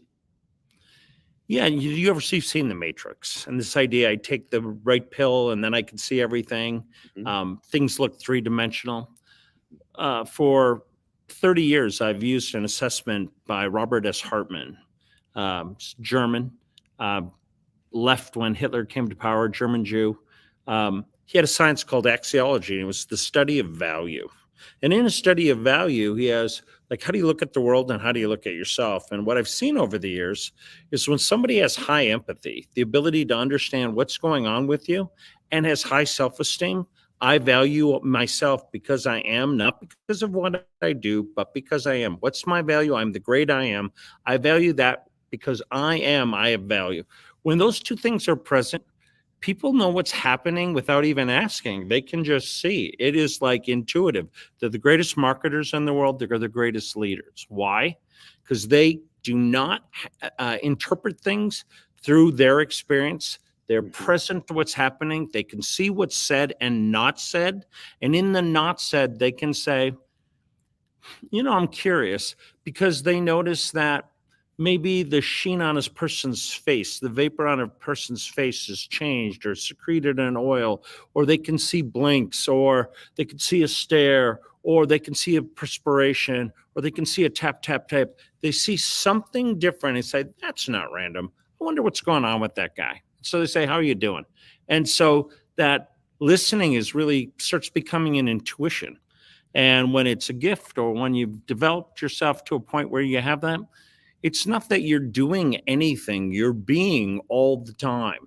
What you are is having an experience all the time. When things don't add up, you inquire first to see if they're okay.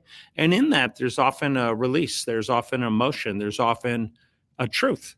And in that truth, magnificent things happen. Mm-hmm. How much do you think, Tommy, compassion has to do with my ability to stay available to you when I'm asking a question, or when I'm seeking an experiential event with you, whatever the case may be? How much does compassion release me to be available to you? And what if I don't have that compassion? And do you think the world has compassion right now to be able to lead in this way? I don't know that I'm an expert to answer any of those questions. And so I can theorize. I'm just another opinion. I don't look at it quite the same. And do I think it's important to be compassionate? I do. Do I think that all things come out of that? I'm not sure. I think as much of it, it's a standard. And I'll give you an example. A couple of years ago, our son informed us that she's a trans female, and did by email and said, I don't know how to say this. And so I'm sending you this email, and told us about that. And that was a big surprise. And my spouse and I, my wife, Mary, and I sat on a couch and we talked it through. He said, how are we going to handle this? And we talked about, like, do we try to dissuade her? Do we embrace this? And we told her that you can be anything you want. And this was another choice that they wanted to be. What I was concerned about is mental health, because I thought there's going to be big challenges ahead. It's hard being anything that's different. What we decided to do is we would love, as our faith said, to love like Jesus. We wouldn't evaluate, we wouldn't try to persuade. That our standard was going to be we'd love our child, not out of compassion, but out of a standard that we're love. That we were going to be Christ to our child, and we're going to love our child. And that's where we're going to be. So I think sometimes the things that we're looking up that you would call compassion are not something that we do. It's a commitment to be something. It comes out of not, I have compassion for who somebody is, and I love my child. But the reason I love my child is who I am. It's who I decide to be. I'm going to love wherever I can. Now, I screw that up. Mm-hmm. Don't we all? But that's going to be, it's a commitment. It's a standard that we love, that in our faith we love, in our household we love. Now, I mean, we're married, so there are days that doesn't go so well. I think my wife always likes me. I don't know, she always loves me. Maybe I mix that around sometimes, but I mean, I'm having a little fun right now. But you know, we're like, it's a commitment. So it could be a skill. If it's a skill, you have it or you don't. I think it's a decision, though, and the skill comes out of a decision of who you are to be. And chicken or egg, I mean, some people, I think they work on a skill and then they become. I think other people decide who they're going to become and they have a skill. And I don't know how to separate that. I think everyone's path is a little different. Interesting. We've got, hey, great stuff. Let's continue that. We've got some friends to bring on stage here. We've got Steve Sims and we've got Dr. Bluefish. How are you? Dr. T. Hey.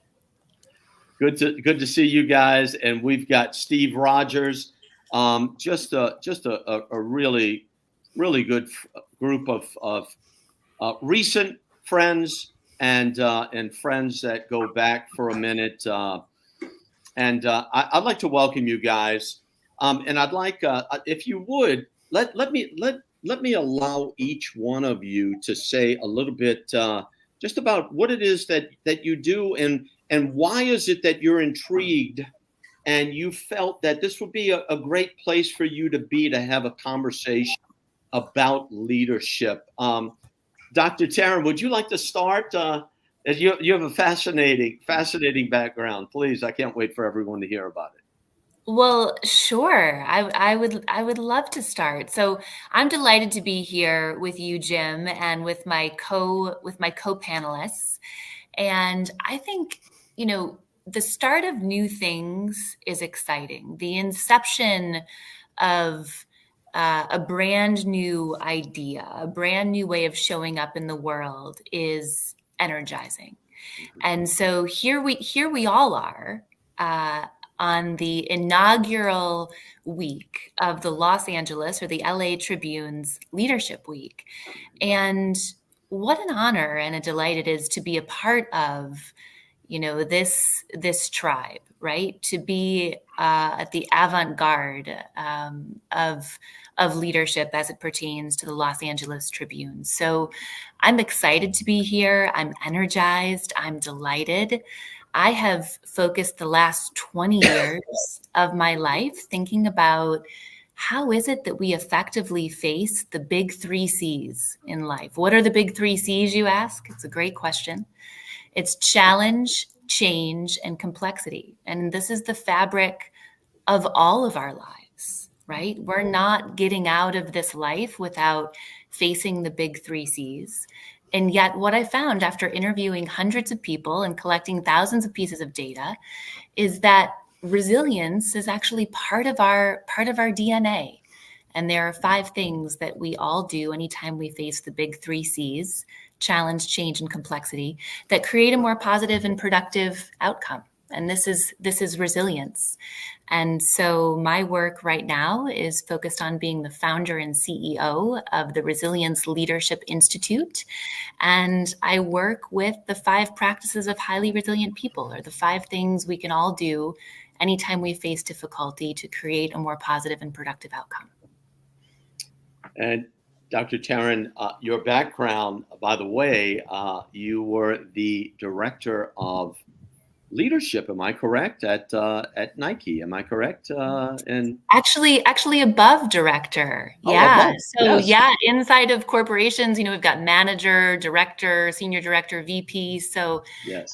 In the last 20 years, I have headed executive leadership development and talent strategy at Nike, where I looked after our top 400 vice presidents and C-suite and some of our marquee athletes.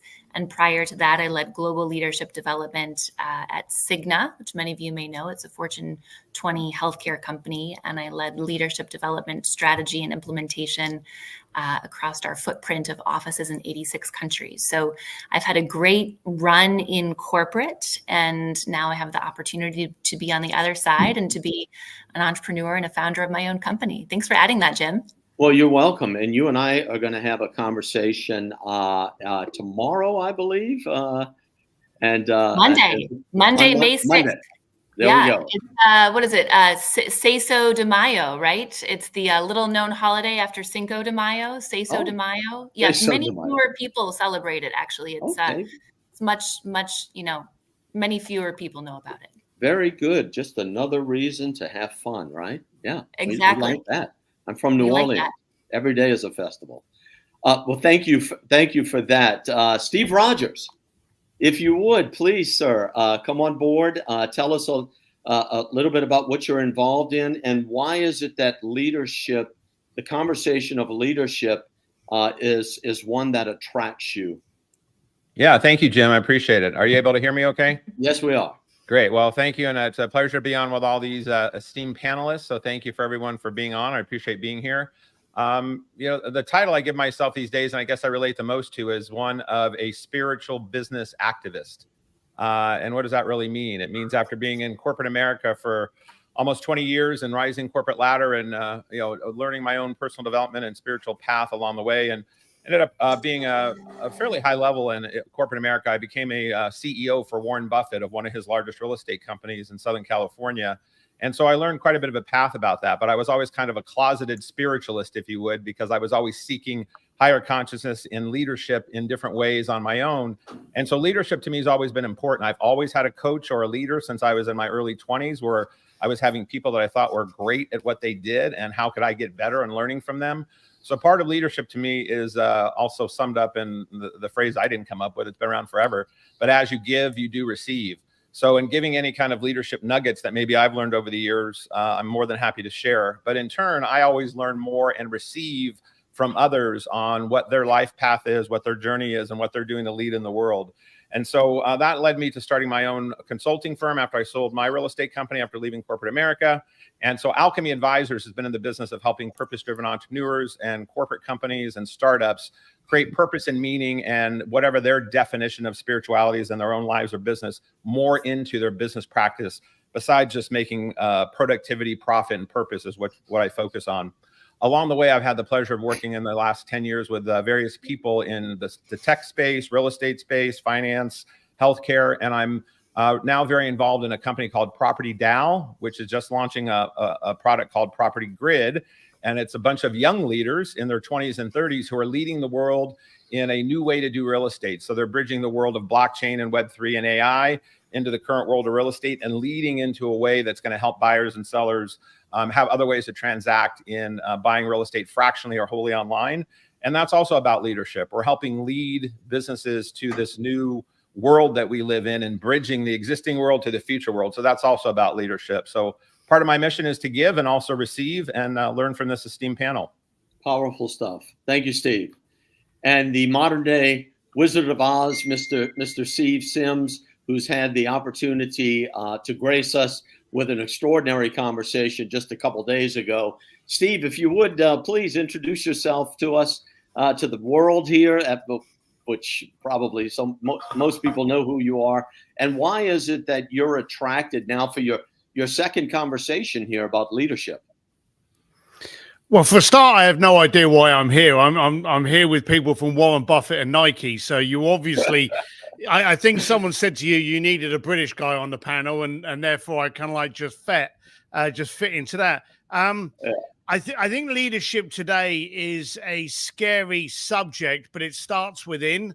And I think the fear that everyone has today is that the second you are willing to announce yourself as a leader, because it's quite arrogant. You know, you put your hand up and you go, hey, I'm a leader.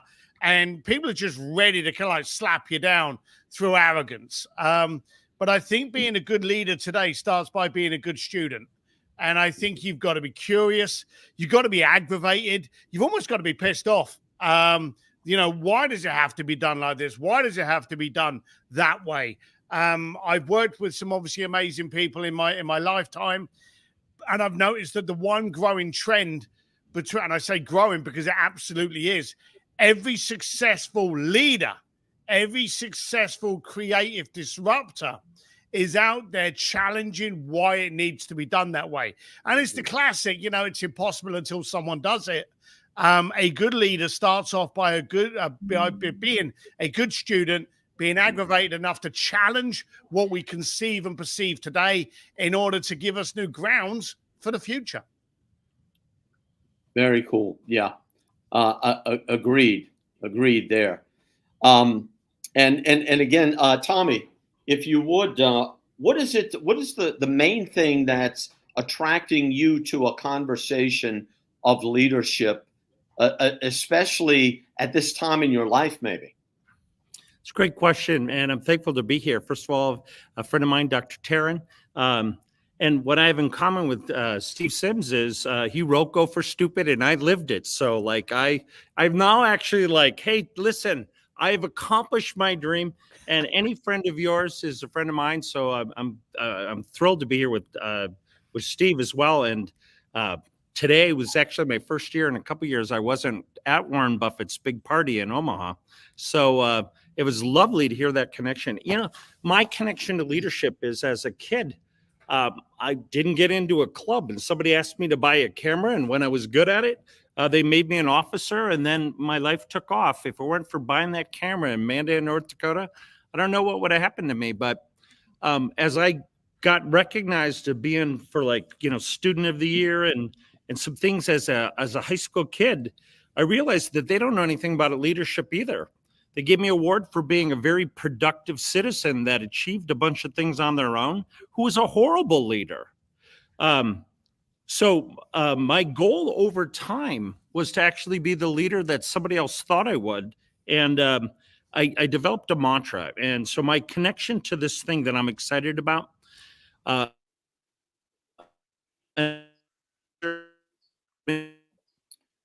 salesperson, he said, be a decision maker that meets with decision makers for the purpose of making decisions.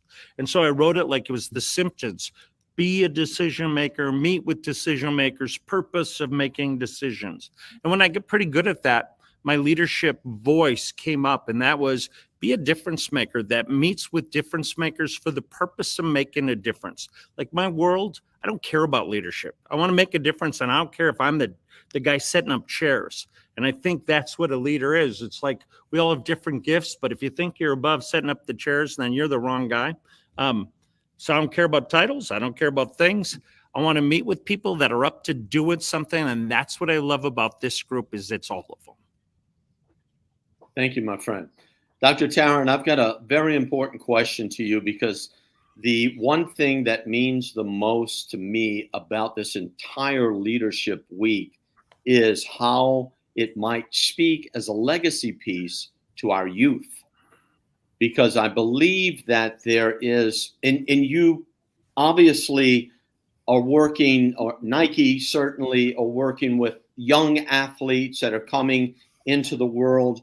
But my question to you is, how is it that we get the youth of America? And when I say youth, I mean into their 20s, but starting even earlier. How is it that we attract them to actually to involve themselves in leadership? Because, you know, with social media, there's that maybe that hesitancy to be the one that speaks out, right? To always want to fit in and not be different, not that tall poppy syndrome that I've heard used before. How do we get people to step into this role and feel comfortable with it? Yeah, it's a great question. The most honest answer to that question, Jim, is I have no idea.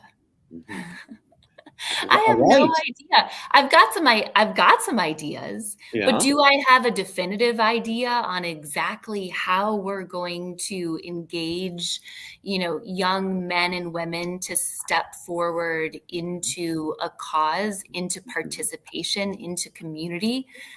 I don't. I think if we knew the answer to that question, we would be living in a much different society than we do today. But here's what I believe I do know.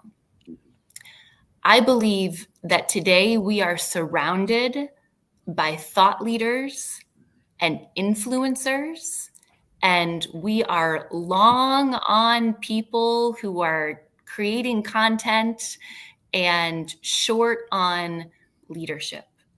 And what is leadership? And what's the difference between leadership and a thought leader? Leadership is having the courage to stand for something, that's important. There's that beautiful quote in Hamilton when they say to Burr, Aaron Burr, if you stand for nothing, what do you fall for? I see an awful lot of people out there who are going for likes, who want to get themselves known. And you were talking before when I joined with Tommy about compassion, right? And how we offer compassion to other people. And if you're having the same experience that I am, we're seeing people that are angry. We're seeing people that are disgruntled. We're seeing people who don't feel like they have the tools to address the shape and structure that their life is today. And so leadership means showing up, and it means having hard conversations, and it means telling the truth, and it means believing in something even when that something is hard and even when that something is unpopular. And when we think about offering compassion to other people, right? And it depends on how we define that. I think right now, one of the most revolutionary things that we can do is actually engage in a practice of self-love, is engage in a practice of loving ourselves, of not putting ourselves down in the real estate of our own minds, in liking ourselves, in being our own friend. Because you know what? The opportunity for us to offer people compassion is limited only by the amount of love and compassion that we are able to offer ourselves. So I think if we want to change the world, we start at home. We change ourselves.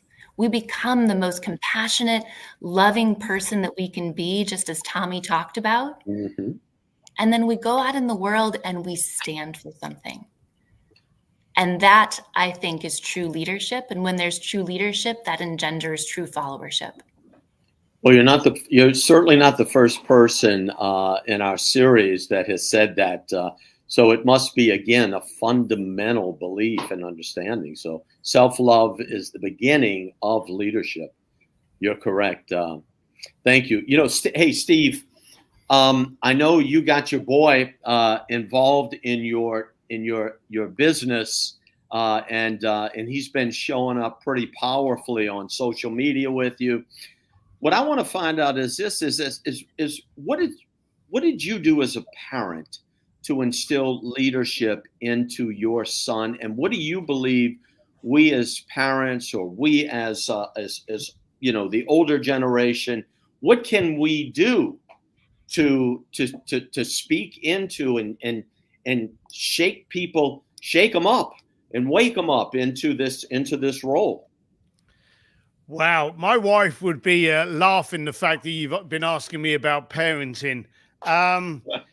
I fucked up, I failed, and I let them see it.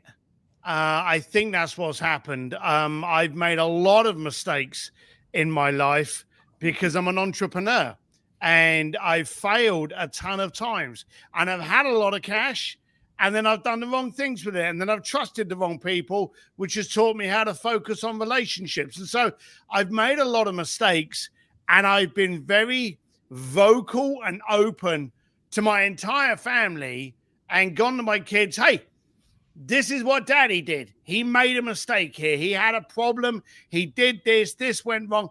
And so Henry, you know, the son you're talking about, I wanted to avoid being in quote, an entrepreneur. It's like trying to avoid your hair color or your height or, you know, whatever. The bottom line of it is, it's you. It's your chemistry. If it's in you, it's going to come through and you ain't going to be able to hide it. You can fake it for a few seconds, but it's going to catch up on you. And he wanted to avoid the roller coaster of being a entrepreneur, only to realize that that's actually what he needed. And when he came forward and he said, look, you know, I want to do it. By that time, you're able to turn around and go, well, look, do you remember I made the mistake here? And do you remember I trusted that person and it went wrong? It was because, and you're able to impart the wisdoms because they've actually seen it. The biggest mistake anyone can do as a leader is try to convince everyone that they've got all that shit together and that the world's all rosy, because it ain't. You know, the second you're convinced, the second you think you've got all your ducks lined up in a row, you realize they're pigeons. You've got to be able to show people what it is you're doing, what's going wrong, and more importantly, what you did with it. And as I've employed people, you know, I don't trust anyone until the shit's hit the fan and I've been able to see how they react to it.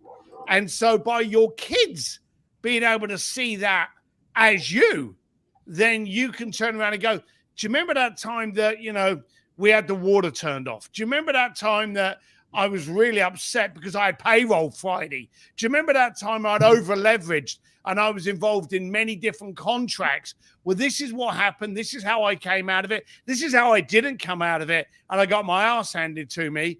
But I think if you can be that transparent, you can save them some of the scars. And I say some of the scars because they're going to get their own bumps and bruises. But maybe you can help them with some of the bigger ones that you went through. So I think transparency, and bearing in mind, I need to point out, before I get anyone ordering my badge for Father of the Year, I got 3 kids. Only one of them work with me. The other 2 are still running for the hills going, we want nothing to do with that lifestyle. I know full well it's going to catch up on them. But at the moment, only one of them has actually stepped up and gone, hey, I want to be part of that. And I will say that I'm thrilled that I'm working with Henry as a man that he is. And it's a massive perk that he just happens to be my son. Ah, that's good stuff. You know, as you were saying, we lost Steve, by the way. So, Steve, please come on back in. If he's trying to get back in, if you can add him in. If I can add him in. It says device is not connected. I'm not the technical guy on that. But anyway, listen, it's amazing how the word parent is in the word transparent, right? I mean, it's something that I just realized as I heard it. But anyway, what I wanted to mention too is that I believe, you know, I too, as a parent, as a father that had no, you know, again, coming from an alcoholic family, my poor father, you know, he was abandoned by both his mother and his father when he was probably about 8 years old. But the bottom line is this, is that I really had no idea what parenting was about. And I did a really bad job at it. And I've got 2 teenage daughters here. And, you know, I'm sure they've got some scars that they're going to walk around life with, not physically, but emotional, but I also believe that one of the things that they love most about me is the fact that I'm not perfect, that, you know, they can see, and I can forgive them easily because, you know, I've done the same thing myself. I've done these same stupid things that they're doing that get me upset. And they can forgive me because they realize I'm just a mumbling, bumbling, fumbling kind of guy, you know, trying to get through raising a family. And today, you know, celebrating my birthday, I went to breakfast with my wife and my 2 daughters, and they were, you know, they were just all over me, hugging me, doing pictures and, you know, this whole thing. And my wife's kind of shaking her head and everything. But you know, it really was enjoyable. So that whole thing about parenting, Steve, thank you, Steve. Steve Rogers, you work with the young crowd, as you said, with this new group that again I'm familiar with, and I want you to tell me, what is it that you see in them, in these young people that you work with, that might be unique, and how is it that we can get the rest of the young world to realize that there's value in maybe not being the president or the CEO or the head cheerleader, but to enter into, explore, learn, and be a leader, even if it means you're a leader within a group of other people, even if it means you're leading from behind, or like Tommy said, you're picking up the chairs and you're leading as a steward. How do we get this? What's your experience, Steve? Talk to us. Yeah, I think it comes back to partially for me what I mentioned, decided my title to be of what I wanted to title myself in the world. And when I came to the conclusion that it was a spiritual business activist, it was because when I look at people that are on their deathbed or that are on the beginning of their journey, or they've created success and they got the money or they got the title, many times it's like, is this all there is? I thought there was going to be more. Wow. And there's a sense of hollowness in climbing success ladders, and people find, what else is there? We're chasing whether these likes on social media or getting the title or getting the car or getting the bank account to a certain level or getting the white picket fence or getting the beautiful woman or getting the handsome man or whatever. And those all things are great we want in life. But at the end of the day, to me, it all comes down to higher purpose and higher meaning, and whatever that is. So I don't care if you're 12 years old, 2 years old, or 200 years old. At the end of the day, it has to be about what is your highest purpose in your whatever you call universe, God, Yahweh, nature, whatever it might be. So when people are tapping into that, and then from that, their leadership thinking flows, then I think there's a much higher consciousness as to why you're leading yourself as a human spiritual being than you are leading yourself as a CEO or a singer or a basketball star. And so the reason I started my company and only wanted to work with purpose-driven leaders and purpose-driven companies and purpose-driven entrepreneurs was because it was people that had gotten enlightened enough that they didn't have all the answers, nor do I, but they knew it was a crucial part of who they wanted to be. So I do a lot of work within a group called Junior Achievement, which is a 100-year-old group that works within high schools and throughout the world. And they do a lot on purpose and meaning. The group that I work with now, the reason I got very attracted to them beyond being a consultant and an advisor for them is they're all in their 30 years old, but they are all higher consciousness about bettering the world, bettering the planet.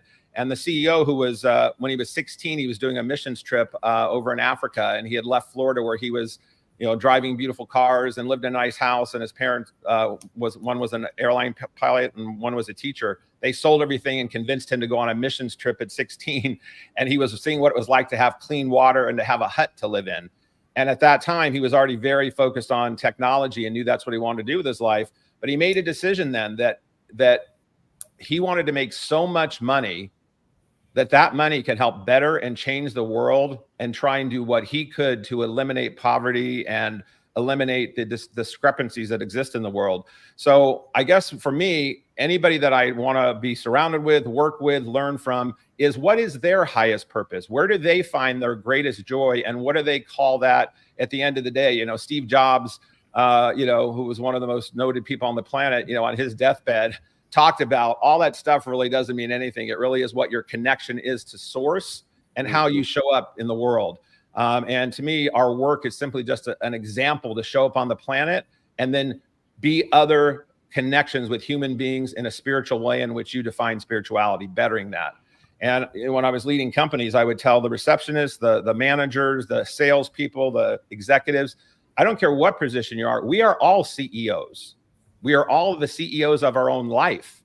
We are all the chief executive officers of our own life. And that's the most important role and title I ever have. So if you have a focus of leading yourself about where your life wants to go, then that leadership is irrelevant for everything else around you, because that will come. It's as Dr. Taryn was saying about self-love, and then also tapped into the highest love of connecting that into source and into your daily what you do is then really the result of that from my perspective. Mm-hmm.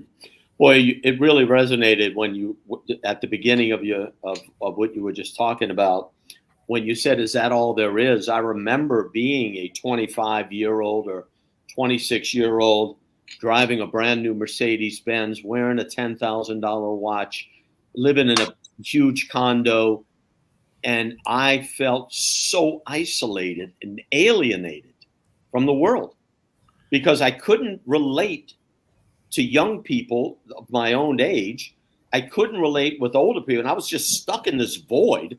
And it was like, wait a minute, I did everything they told me to do. I went to school, I got the good grades, I made the money, but I was to the point where it was like there was no joy. It's like, what is the purpose of living? What's next? Yeah. There's nothing next. Agreed. I know, when we all find that first moment of we realize we have a hole in the soul, and then we keep trying to fill it continually and nothing seems to fill it. And for me, the only thing that's ever filled it is a connection with higher source. So I can relate to you. I remember getting my first this and my first that. And when I get this, I'll be happy. And one of my mentors and friends, Marshall Goldsmith, says the great Western disease is I will be happy when. I will be happy when I have the car. I will be happy when I have the title. I will be happy when I have the picket fence. Versus, as the Taoists say, be happy now. Be happy present now. Be where you are now. So that's a hard lesson to learn. So for young folks, I think in the day and age of social media and everything that's happening, it's even more difficult than when I was growing up, or even my grandkids now growing up. Social media just makes it even more of a fish bubble about what the world projects that it seems like it's important, when the end of the day, most of it is pretty minimal. If it's not attached to higher purpose and source and helping someone else and being of service. Dr. Taryn, you've been surrounded by some extraordinary people, extraordinary talent at the different positions that you've had. Share with me, if you would, what are some of the most altruistic, most impressive, most relevant experiences that you've had with some of the leaders that you've been associated with, and how they might have had an impression on how you see yourself and you see the world in your own leadership? Yeah, thanks for that question. As I look at some of the most accomplished athletes that I've had the opportunity to work with, and getting to sit across the table from incredible leaders like Phil Knight, what has been really striking for me is that the people that are able to make a significant impact and to make a significant change are the ones that are willing to bet on themselves. The people that are willing to stake their own ideas, and not focus on creating sort of an ethos that they think is going to make everyone happy, that is going to be palatable, but to take their idea and bet everything on it. And what has been so powerful about that, and Steve Sims, you talked about this, is that it doesn't always work out. There are incredible successes and there are monumental failures.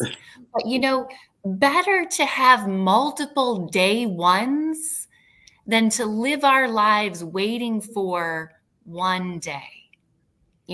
One day isn't a day. Tuesday's a day, Monday's a day, Friday's a day, but one day I will. That is not a day. And so what is powerful is recognizing that success is an answer. Failure is an answer. Not trying and not staking yourself is a lifetime of not knowing. Wow. That's profound. Listen, I got to dig into this a little bit, if you would. If I'm a 22-year-old college graduate, and 52% of college graduates, by the way, end up in sales. 52%. Why? Because there's no barrier to entry. And they really can't do anything significant with their specific degree. And sales always has open arms, right? Both in and out. My question to you is, how do I bet on myself? What is it? Tell me a little bit more about how I bet on myself. Sure. Well, we talk a lot about cancel culture these days, right? The most pervasive form of cancel culture is an aspect of how we're living our lives that no one is talking about. And this is canceling ourselves before we even start. It's rejecting ourselves before we even start. It's saying, well, to use your example, Jim, I've never been in sales before. I don't know how to do that. I'm not going to be any good at that. It's to say, I don't know anything about how to bake or how to service an airplane. These are all skills that we learn in our lives. And we get to embrace the fact that the first time we do something, it's probably not going to be good. The first time we do something, it is likely going to suck, And so I think we get so wrapped up in this idea that our first live event, we're supposed to have hundreds of people there. And our first, social media post, we're going to have, tens or hundreds or thousands of likes. And our first podcast, we're going to get, thousands of downloads. And that's just not how it works. And so staking ourselves, betting on ourselves means showing up and doing the hard work and having the humility to start bad. Start bad. Nothing wrong with starting bad.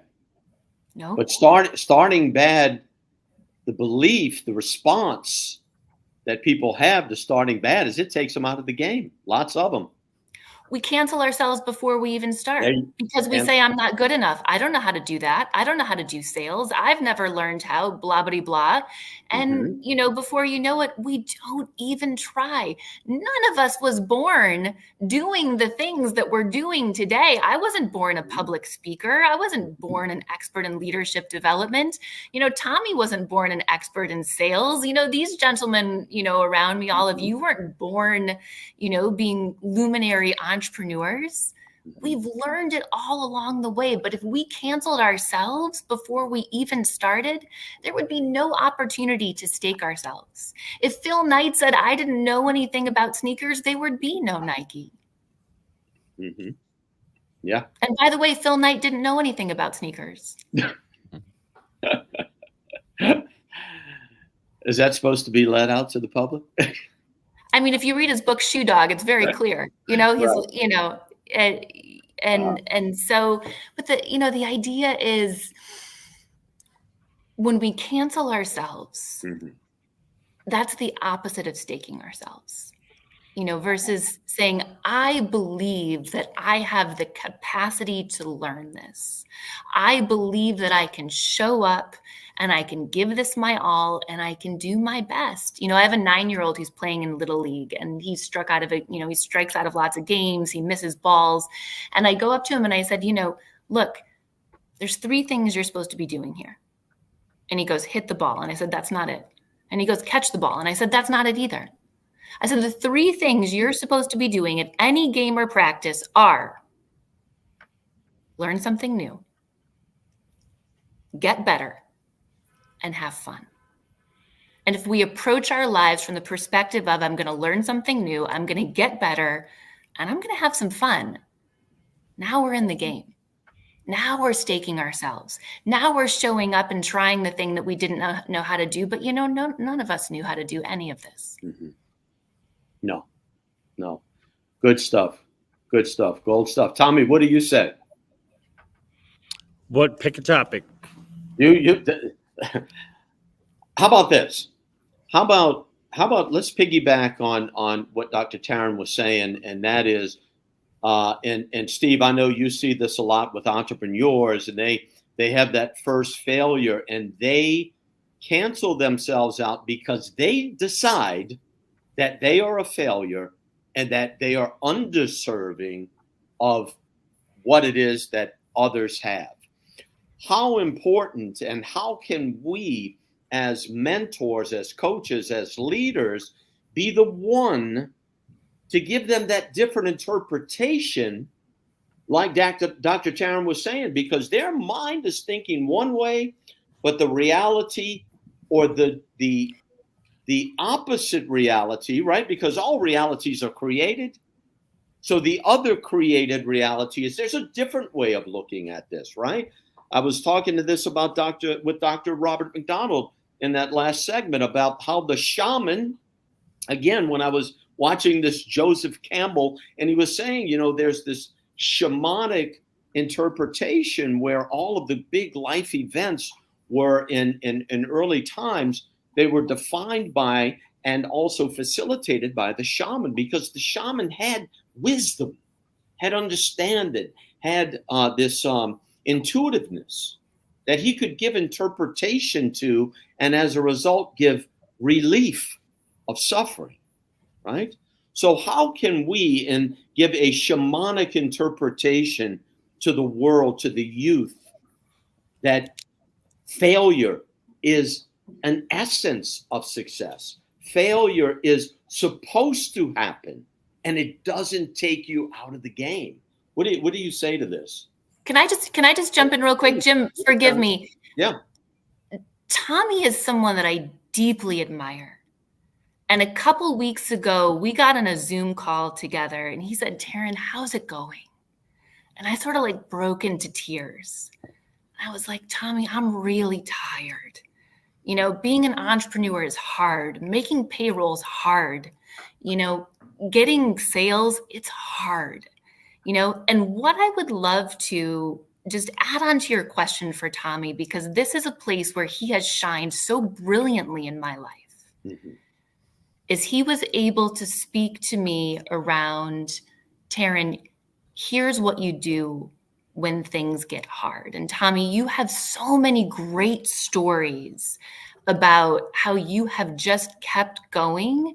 And when you haven't been able to come in the front door, you have found brilliant ways to get people's attention and to not only develop relationships and to create amazing friendships and business relationships, but to truly be at the helm of your field. So I know you've got so many stories about that. And I just would love to have you share with everyone one of those stories, because it's been so profound in my life. Absolutely. Go ahead, Tommy. Share one with us. I have no idea what you're talking about. I knew you would say that. Tell him the story about the light bulb.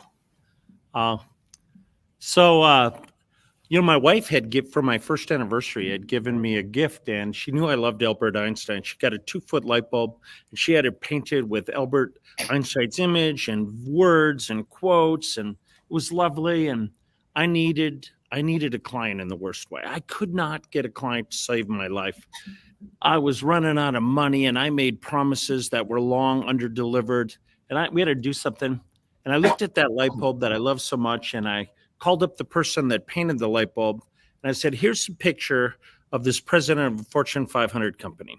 I said, paint this lady on this thing and put on her college, Northwestern, and put on, Kraft and Tombstone Pizza and Fisher Price, and put on her quotes and put on her values. And I filled it up with pennies so that when it shook, it made a noise, and I put it in a big box and I sent it to her.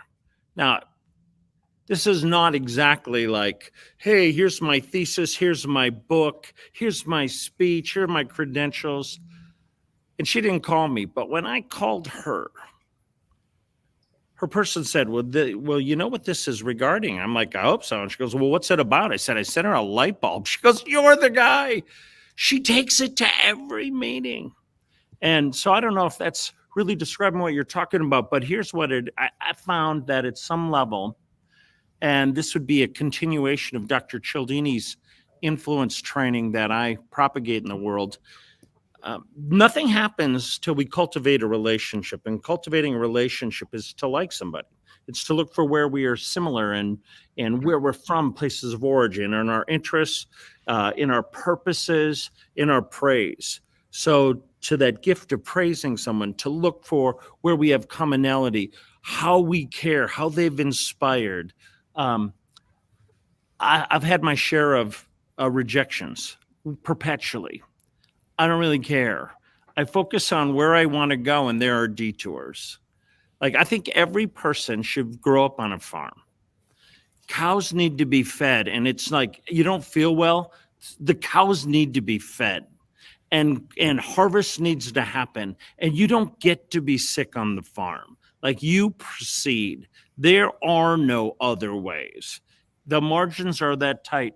So you look at what you want, you go for it. If it doesn't work, I think you adopt what my friend says. My friend had his foot broken, and he had tattooed on his foot that it gave him so much pain, Amor Fati. Love your fate.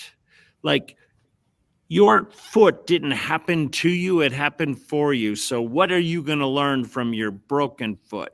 And so the theme of rejection and failure and all the other great things that make you worth a damn, those happen for you. I was talking with my son, and then we'll move over to Steve, who has more to say about this probably than any of us. But my son was struggling. And as a father, yeah, he's in sales. He sells software for MongoDB in Austin, Texas. And he's like, Dad, this is really hard, and I'm really not good at it. I'm failing, and I haven't failed before. And I'm like, yeah, good. And I like, how quick can I get off the phone before I try to save him? Because this isn't the last rodeo for him where he's going to fail. And I could have him work for me, but I didn't want to, because I want him to see you're going to fail and it not be like it's your dad not helping you. Like, good luck, buddy. Like, fail. But you know what? One night he was down in the dumps and he was sad, and he used the word depressed. And he's like, I'm struggling. And he said, Dad, I'm really struggling. I'm not good at this. And I had a terrible day. And I said, have you given up? He said, no. And I said, do you want to be good at this? And he said, yes. And I said, what are you going to do? And he said, I will study the best person. I will learn from that. And I'm going to get good at this. And last night at midnight, I had a conversation as he had an extraordinary week. And he wrote something down, or he said something that I wrote down because I couldn't believe. It was the first time I ever felt like a good parent, to be honest with you. He said, Dad, you got to find somebody who's better than you are at one thing. You got to invest the time to learn it. And then eventually you'll be better at anything and everything you take the time to learn. And I said, done. I can go on with the rest of my life.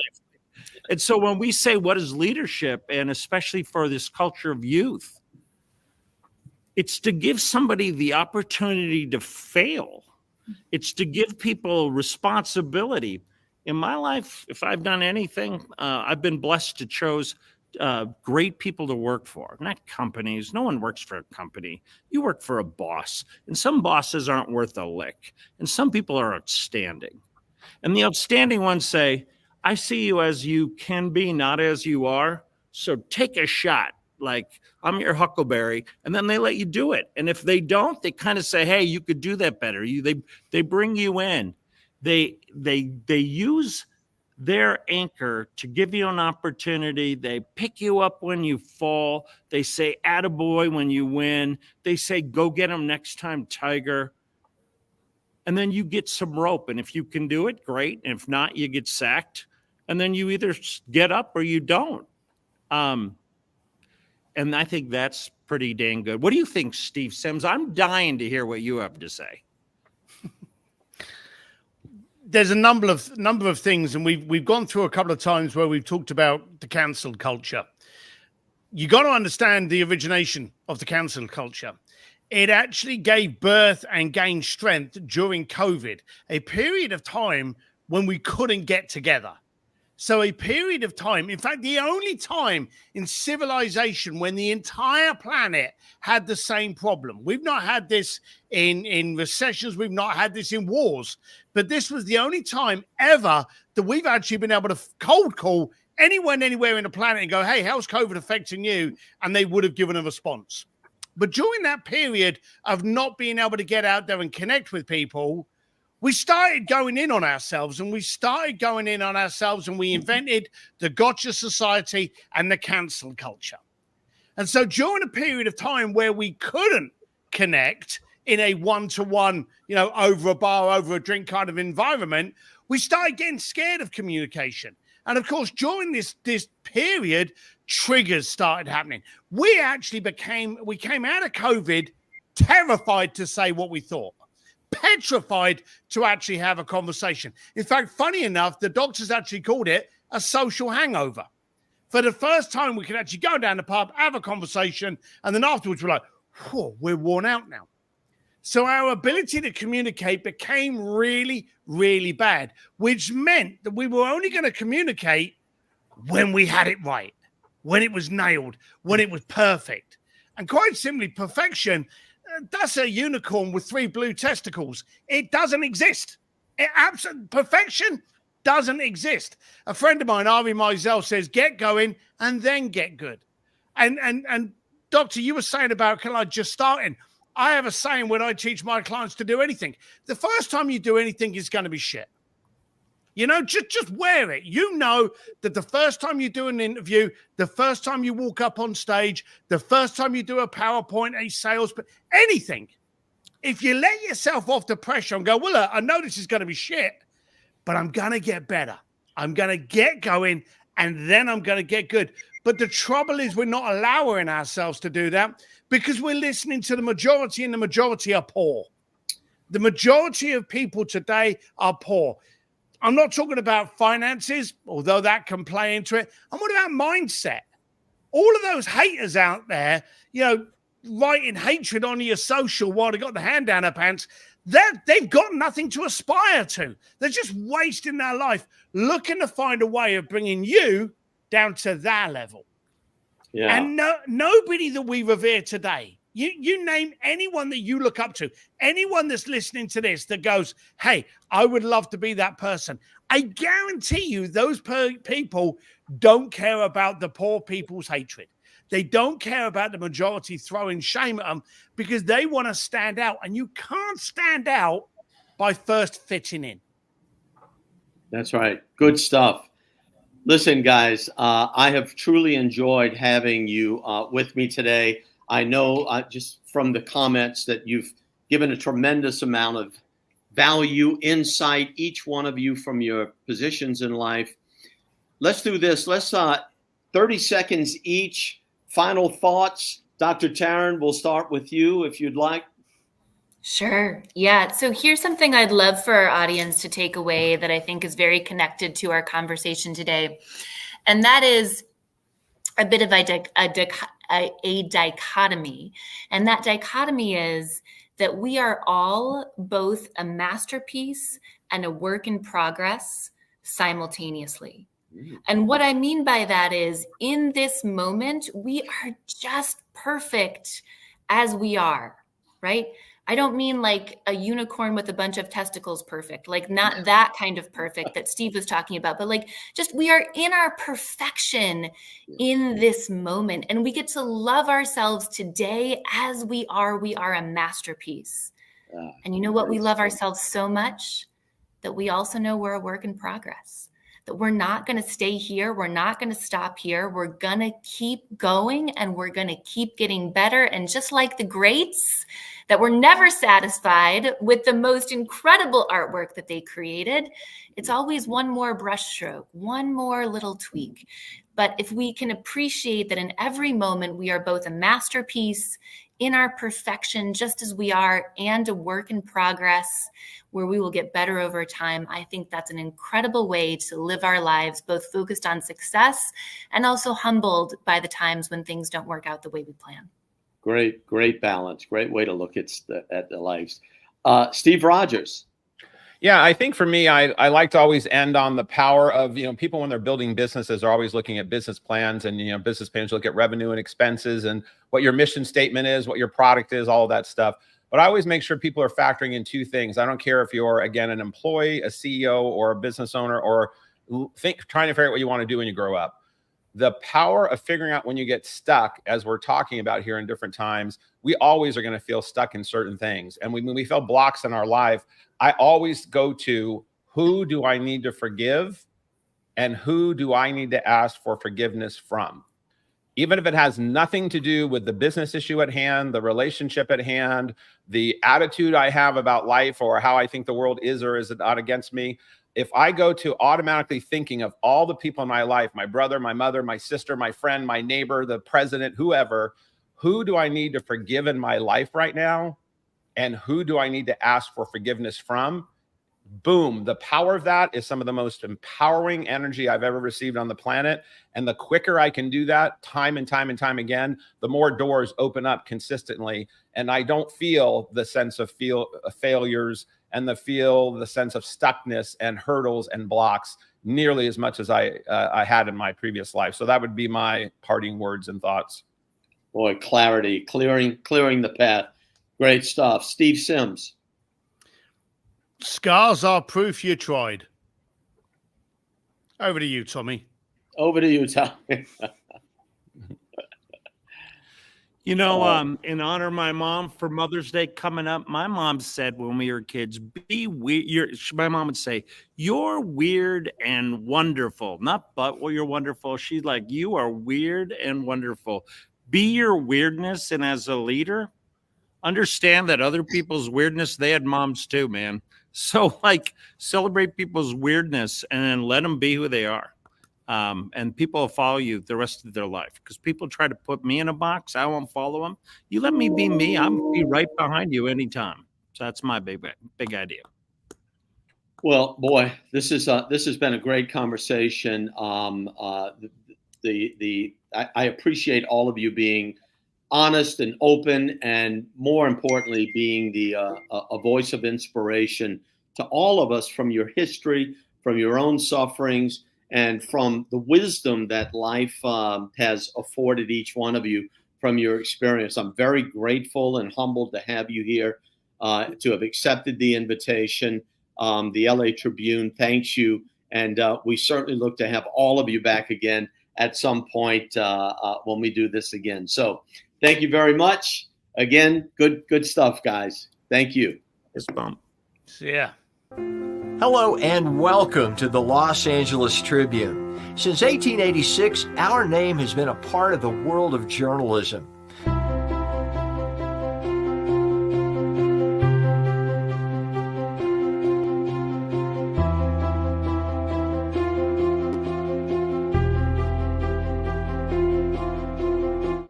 We have earned a reputation for being a publication that practices integrity, authenticity, and responsibility. For general inquiries, contact today. Thank you on behalf of the Los Angeles Tribune team.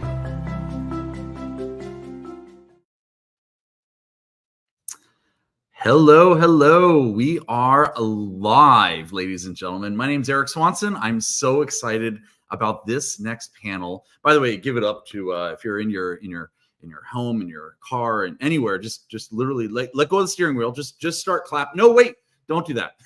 But let's give it up to the Los Angeles Tribune for what an amazing 3, 4, 5, 9 days. What's it been? It's been amazing. I'm so excited about this next panel today.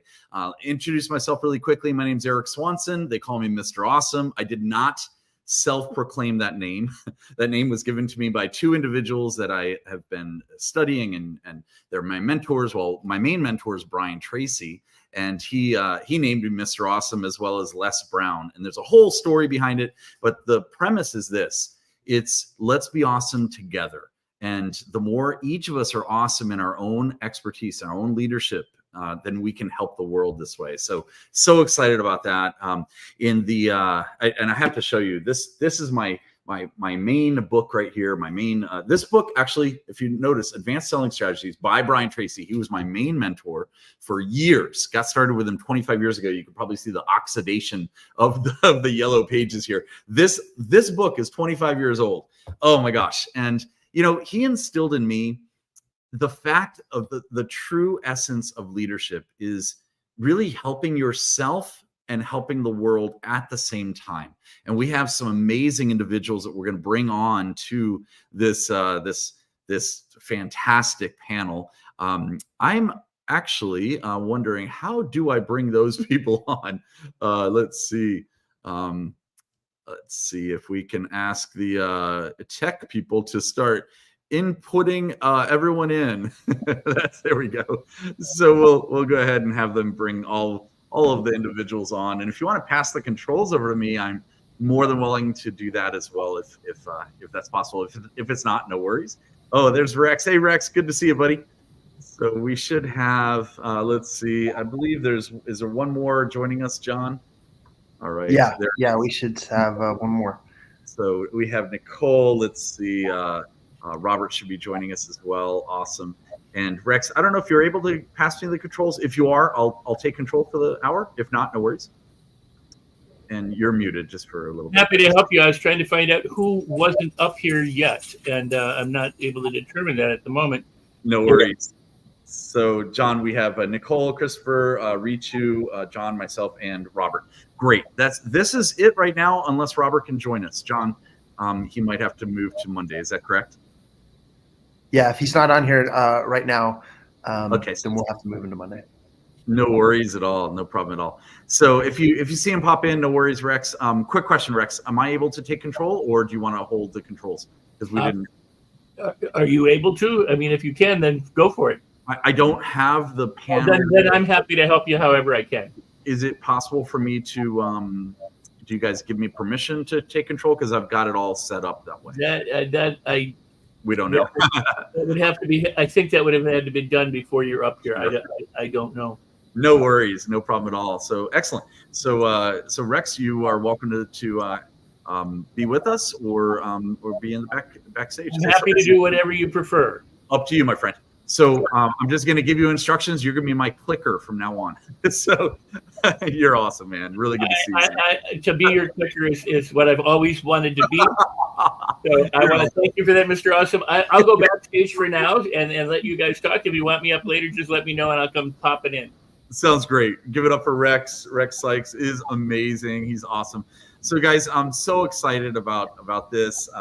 And Rex, you're just gonna have to follow along because I'm gonna go. We're gonna go split screen with individuals. It's gonna be awesome. So I want to bring up. Sorry for the technical confusion on my part, ladies and gentlemen. So leadership. You know what I was talking about before is Brian Tracy instilled in me the all like true version of leadership is really bringing it to the world to help people, to have them follow you, but follow the mission of things that are really helping the world, like including their life, which is amazing. So I'd like to bring up John Kovach as well. John, come on stage as well. We'll do a quick, that's fine. Just leave it right there. Rex is all good. We'll just leave it right there for the whole hour. This is perfect until we split at 4:30 with the other crew that's coming on. So John, tell me a little bit about leadership, what your thought is. And there's some background noise. Rex, is that you, my friend? It's awesome. Okay, roll with the punches. So John, welcome to the show. Thank you. And yes, we do have an awesome lineup of amazing people. I'd like to introduce a few of them for our audience to get to know them. First, we get to hear from Nicole Kernahan. She's a business consultant, speaker, author, coach, amazing human being. You also get to hear from Christopher Music. He's a wealth coach, a speaker, and an investor. And then you'll be able to also hear, hopefully, from Robert Botner, if he's going to be joining us. He is the courageous autistic coach, an autistic author, and a speaker. And then also joining us today is Ritu Chopra. She's a technologist, an executive coach, author, and an international speaker. And that's our lineup for the first section of this Power Hour. And by the way, Eric, your background looks amazing. I just wanted to compliment you. As does yours as well, my friend. Oh my gosh, it's amazing. So I'm excited about this panel, guys. So we're gonna shake this up and have a lot of fun today. I hope that's okay with you. And I'm gonna dive right into it.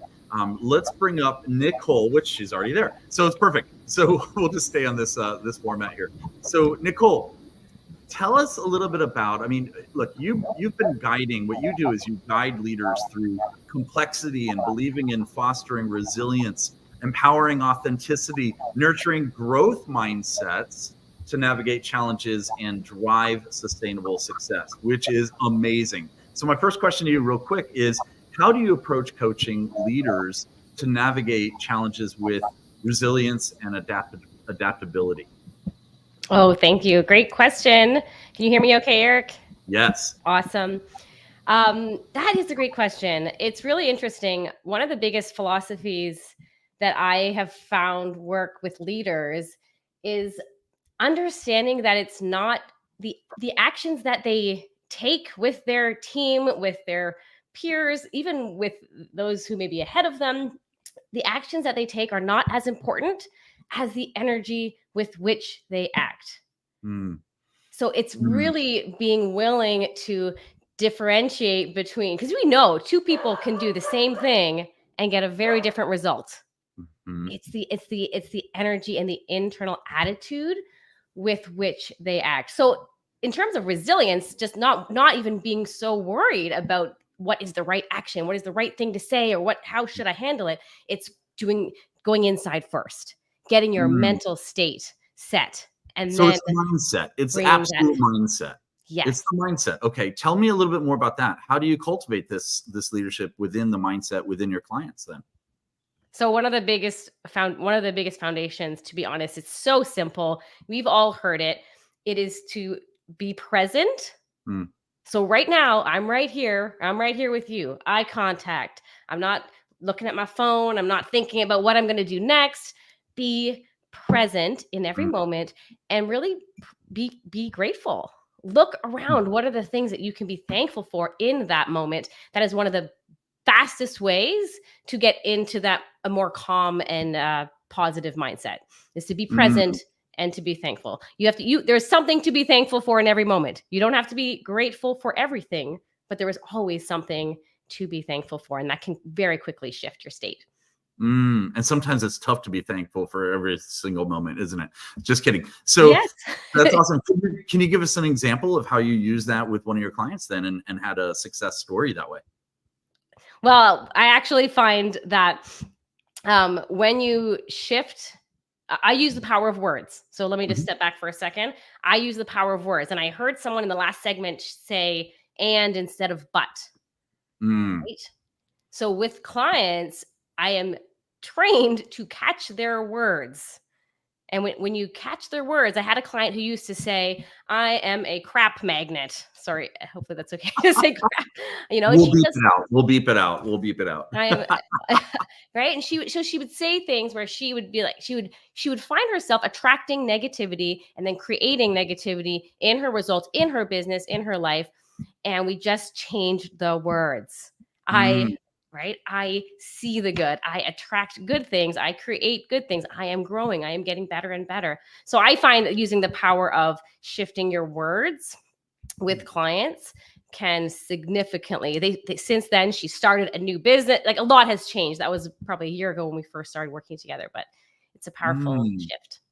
That's a shift to use in every area of your life. Not only, obviously, you're talking about a client of yours in business, but I mean, we're talking about like, your personal lives. And I heard a dog in the background of somebody's. So maybe, I have dogs as well. So like the way, or do you? Okay. And my dogs are so in tune with the words. If I say a certain word, I mean, I'm so in tune with my dogs that I have a snooze alarm for myself and for them. Okay. So I literally tell them 5 minutes, guys, 5 minutes. And they know it's 35 minutes because it's dog minutes. Anyway, do the math.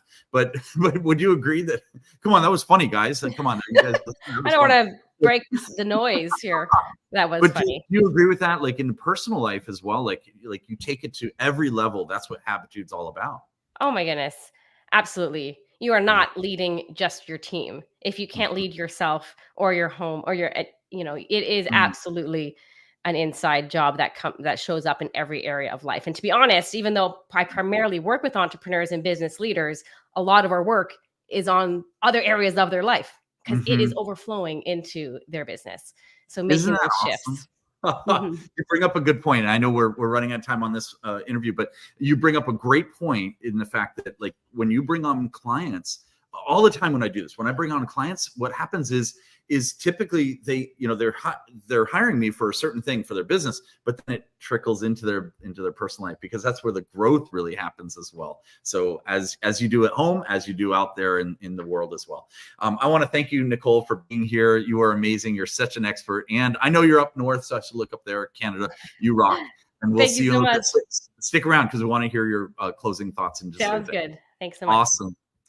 Next, I want to bring up the one and only awesome Christopher Music. This gentleman is a wealth coach, a speaker, an investor. He navigates the intersection of wealth and leadership, empowering individuals to harness financial acumen, cultivate strategic foresight, and lead with purpose towards lasting prosperity. I remembered all that. That just came to me. Welcome, Christopher, to the show. How are you, Christopher? I'm great. Thanks for the honor of being here tonight. My pleasure. Absolutely, sir. So we're talking about leadership, clearly. And as a wealth coach and investor, how do you help leaders in the private practice? That's an interesting thing, because I know you work with the private practice. So how does it translate there? So I've been a financial advisor for 30 years, and I have focused my practice working on private practice professionals, namely in the healthcare field. Your physical therapists, veterinarians, dentists, optometrists, people like that. Of course, in the financial field too. And I have found that the people who have spent 4 to 10 years of schooling to become an expert at what they do, the continuing education that they do over a career, and to boot, for whatever reason, decide they want to go into private practice. So now become a business owner and deal with all of that and learn how to become an executive and learn how to make a profitable business. That is an awful lot of ability to be able to pull that off. And to me, those are the leaders of our society. And if our society is going to survive or become affluent or expand in ability, it is going to be those people who are going to lead the charge and be the foundation of that. And so I've dedicated all of my life to learn all the natural laws of money and how they work, and help apply them to these people so they can fulfill their purposes. That's beautiful. I love it. Can you share a specific instance where financial literacy played a crucial role in leadership in your journey? Wow. I mean, let me give you an example. I do lots of seminars, and I've done seminars for 20 years for business owners just on the natural laws of money. And so these are free seminars that I've done all over the United States. People would come. They would be in a position where they're considering bankruptcy or not being able to cover their bills or being completely effect of the financial condition that they're in. So what happens to your purpose when you are already engaged in this financial problem? Well, you're not getting anywhere. So once we're able to get them to understand some of the basic laws, like income must be greater than outgo, something as simple as that, will get them to actually understand that there are laws to money. And when they start learning and applying these laws, they then lead themselves out of this financial quagmire into more affluence and abundance, which of course frees up the time and energy and attention to get more on their purpose and pursuing what they really want to do in life for others. Got it. Very cool. You are pretty darn amazing, my friend. And let me ask you this. What is the legacy of leadership you want to leave on this earth? I'm curious about that. Throw you a curveball question. That's a curveball question. Well, thank you very much for that. Yeah. Well, my legacy is hopefully to create an environment where the nuclear family is preserved. And there is the ability for people to purposely and competently navigate this financial world that we're in, so that they can expand their families, they can afford all the things it takes to survive and be able to live a great life for them and their progeny. Absolutely beautiful, man. You're an amazing individual. I really appreciate you being here. Stick around because I want to hear some closing thoughts from you as well in just a little bit. Is that okay? Yes. Thanks so much, Eric. Awesome. Love it. Thank you so much, Christopher. I'm going to pass the mic over to John for a bit. And John, floor is yours, sir.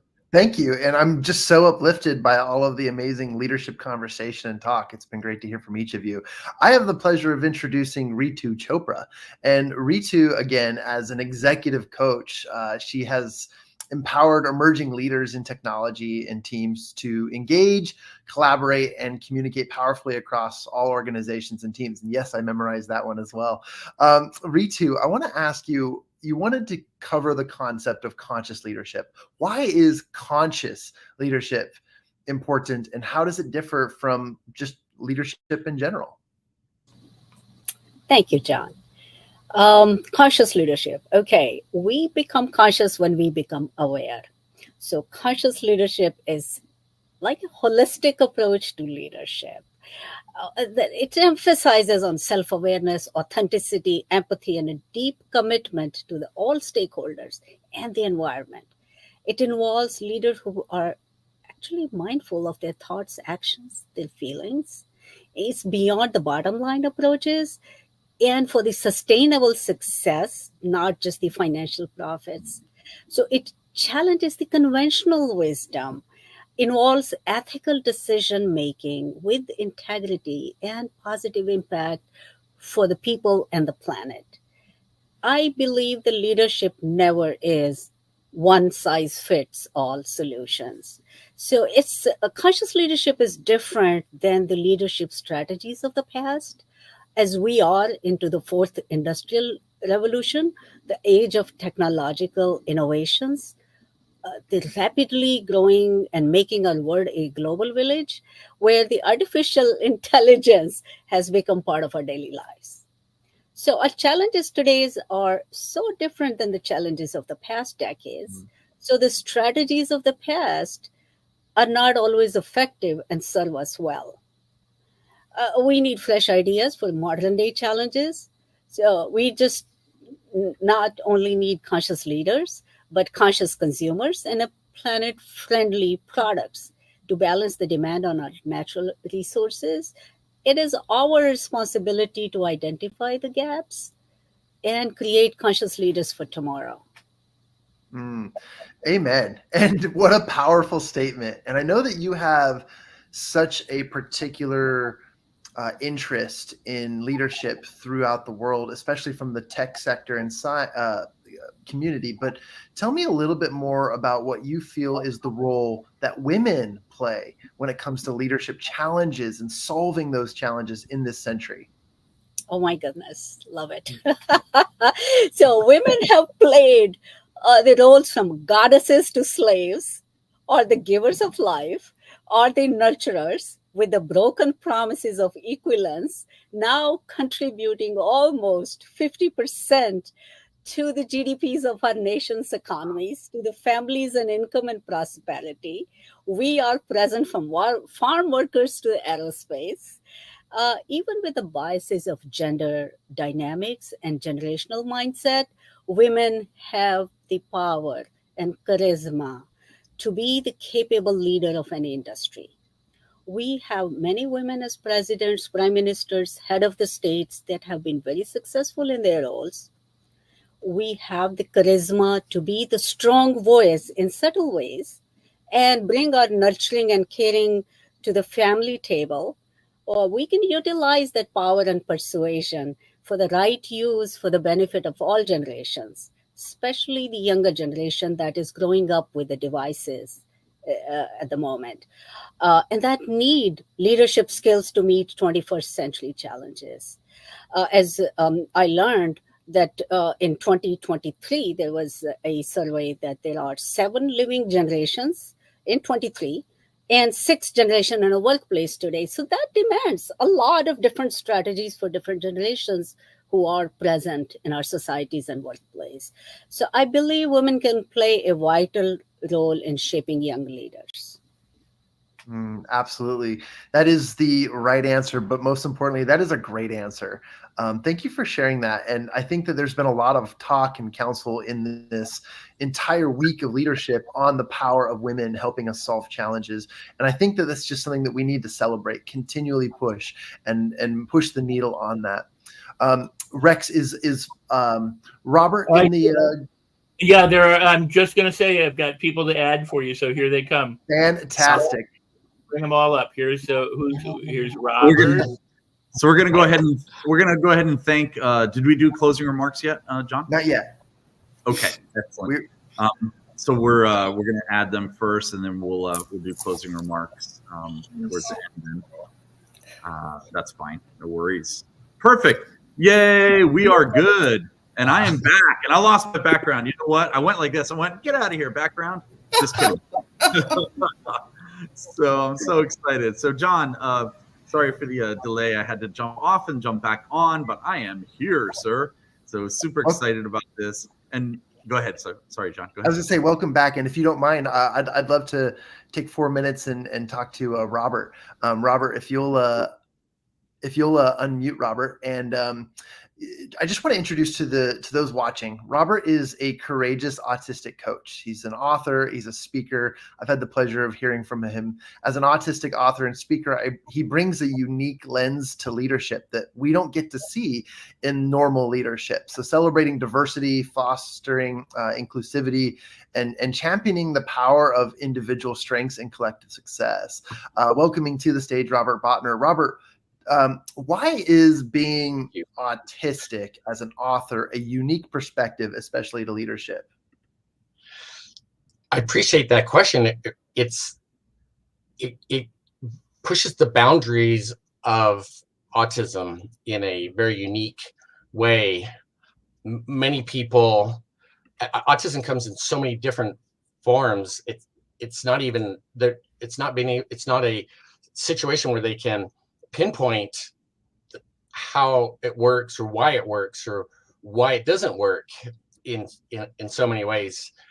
I mean, and I hope I answered that question in some way. I mean, I was nonverbal for the first 4.5 years of my life, and so for me to be able to get myself to a point where I had to talk to protect myself from abuses. And that's part of the situation with autism, is that a lot of people become targets for abuse, and to be able to be a leader and talk about it in a very raw form is important.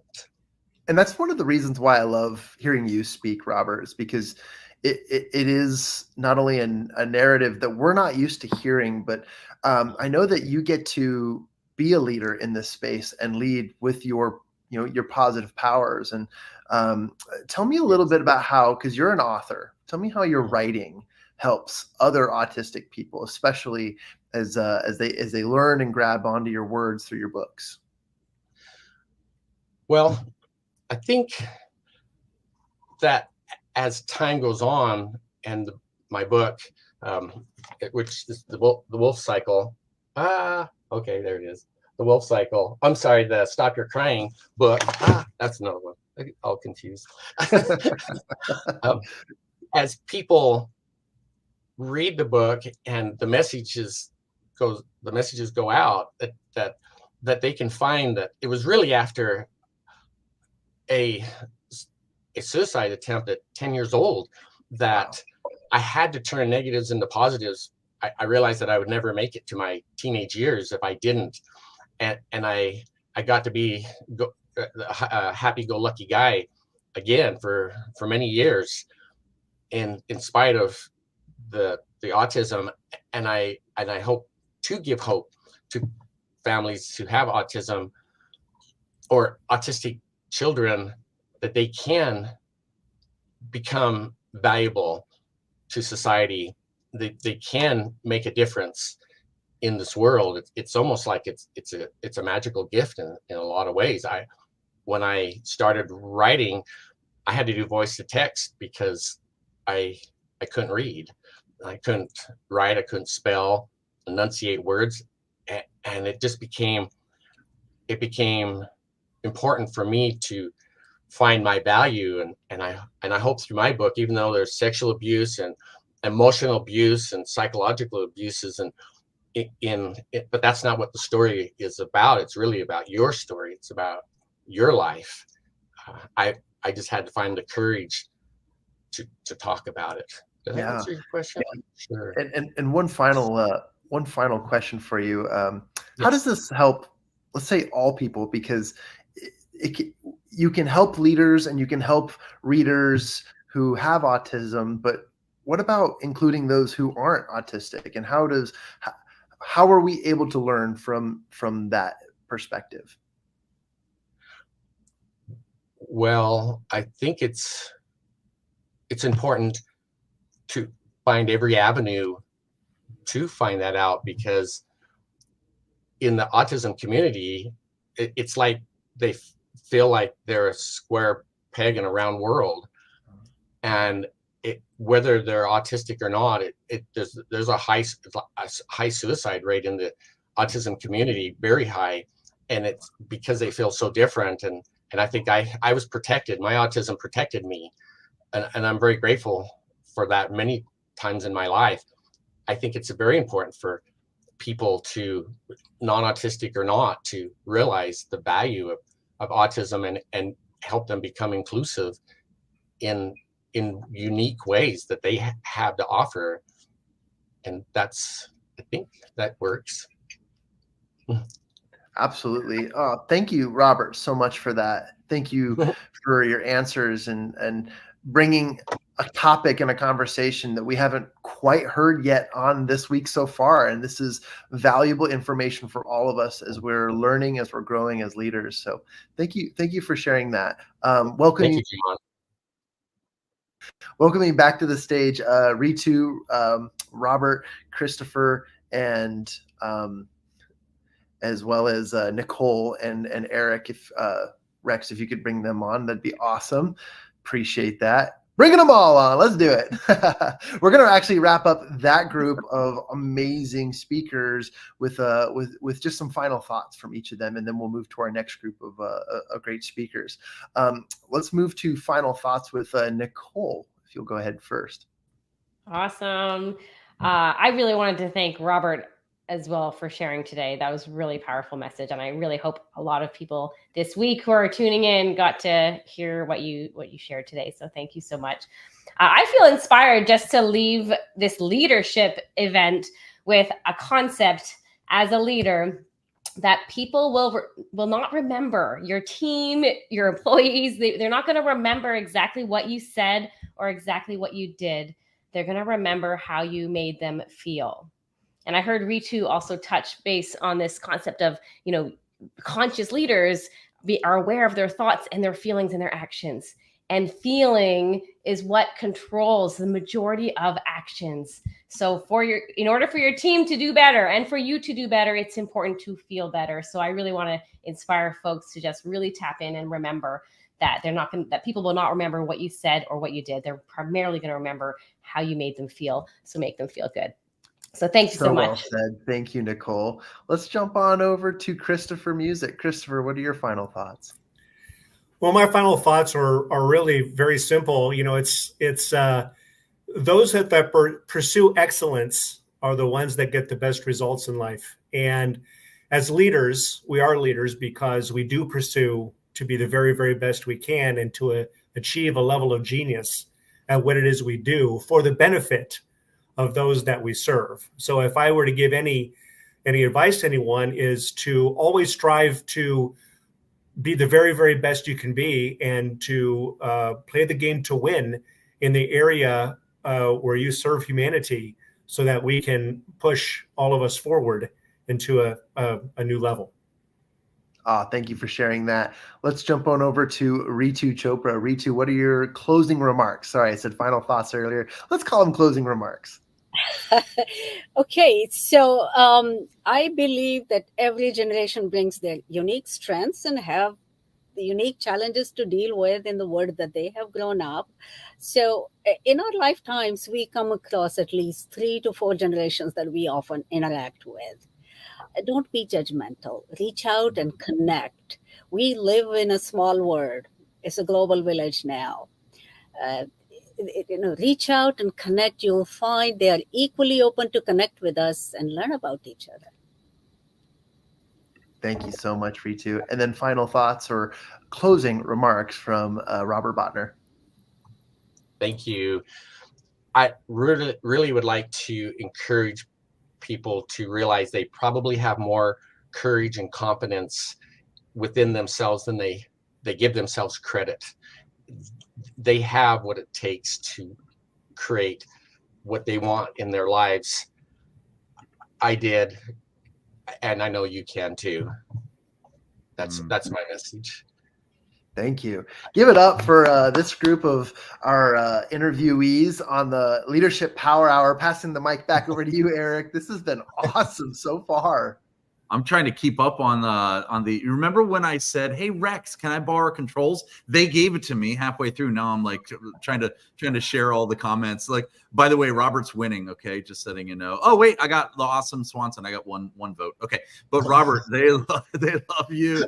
They love all of you. I saw Nicole in here too. Hold on, I'm trying to find them all. So we got a boom. There we go. All right. So you guys are amazing. Such leaders in your space. I absolutely love it. And I'm trying to find the Nicole one. I will find it, Nicole, so I can throw it on the screen, and you're gonna love it. I saw a couple of them actually. Okay, so good. I was gonna say, and if I can't find it, I'll just write it myself. Okay, so you guys are awesome.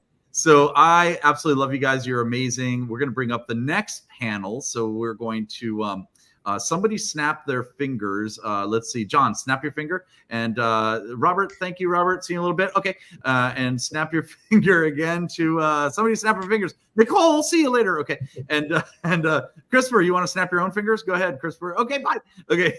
You're awesome, guys. And Ritu, guess what? Okay, she did it. Okay, there we go.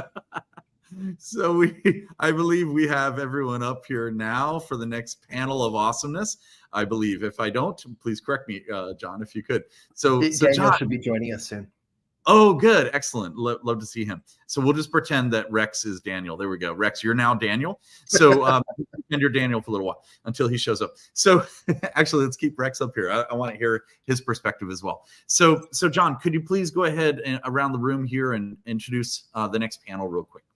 Yeah, we're really excited about all of the speakers that we're bringing to this Power Hour, and you get to hear from next up Miss Nancy Deborah Barrows. She's the COO at Voice Your Vibe, speaker, speech language pathologist, and a really awesome long title. I'll get to it later. Brian Schulman as well is the founder and CEO of Voice Your Vibe Show. He's an author and a LinkedIn top video creator as well. Those two are amazing. You'll also get to hear from Sarah Lee. She is the founder of Money Mentor. She's a business consultant, an author, and a speaker as well. And then you'll also have a chance to hear from Daniel Kilburn. He's an author, speaker, coach on emergency action planning. And that's the lineup for the next and part of this hour. I love it. And I wanted to try this cool control. Let's see if I could do it. Look at this. This is the control I was looking for earlier. This is awesome. Okay, so people are like, is there a consistent thing here? No, there's not. It's going to be fun. So really, really excited to introduce our next panelist expert. And she's pretty amazing. She's a dear friend of ours. Her name is Nancy Deborah Barrows. She is the COO of Voice Your Vibe, which is a really cool show. Hopefully she'll explain a little bit more about that. She's a speaker. She's a speech language pathologist in the education field, which is amazing.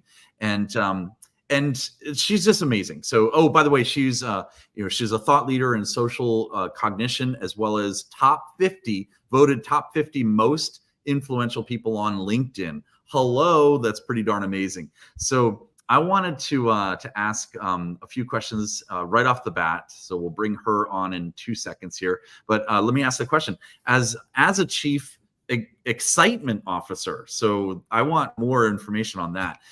Excitement officer, that's pretty cool. How do you infuse enthusiasm into the leadership role or leadership practices? Talk to me about that, Nancy Deborah Barrows.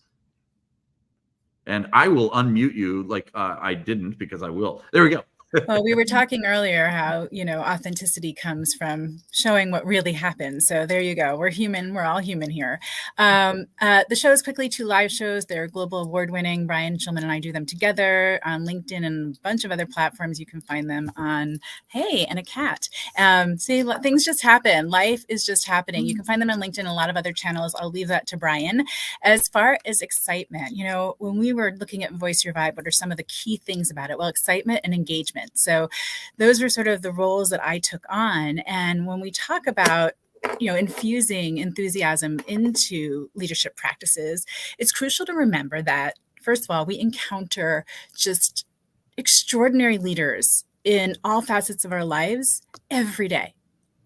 And we're not just talking about world leaders and presidents and CEOs.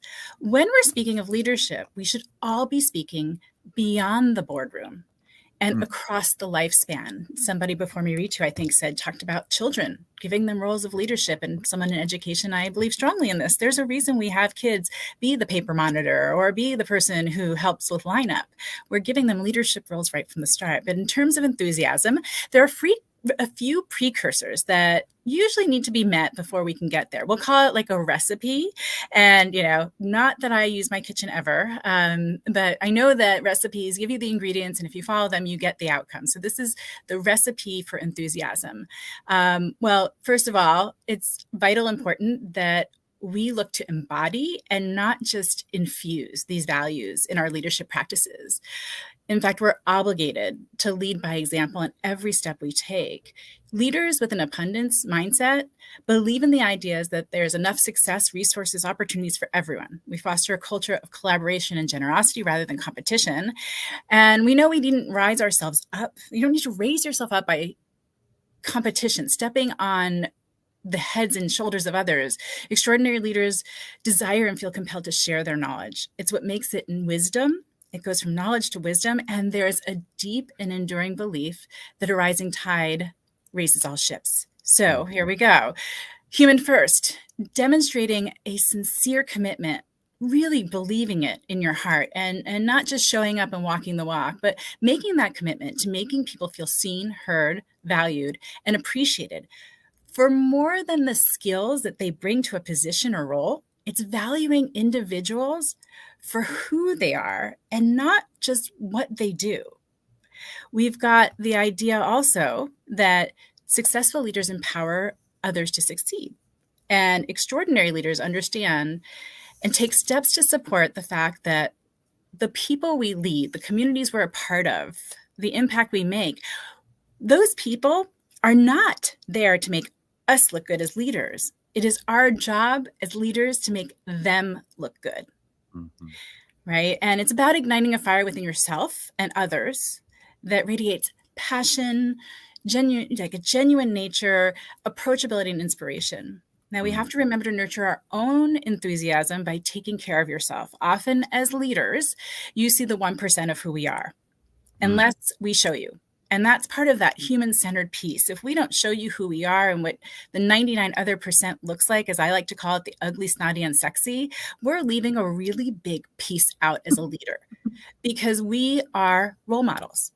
And if people are trying to achieve perfection based on 1% of what we show them, we're really doing a disservice to everyone around us.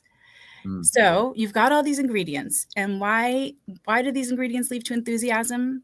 Because happy, confident humans who are valued for who they are, they enjoy what they're doing, they have passion and compassion, they bring enthusiasm to everything they do. This isn't about, let's put on a fun little pin the tail on the donkey game today, or let's have a, themed coffee bar this week. Those things help for enthusiasm, but it starts really by acknowledging the people that are around you and valuing the people as much as you value reaching the goal. Relationships are important.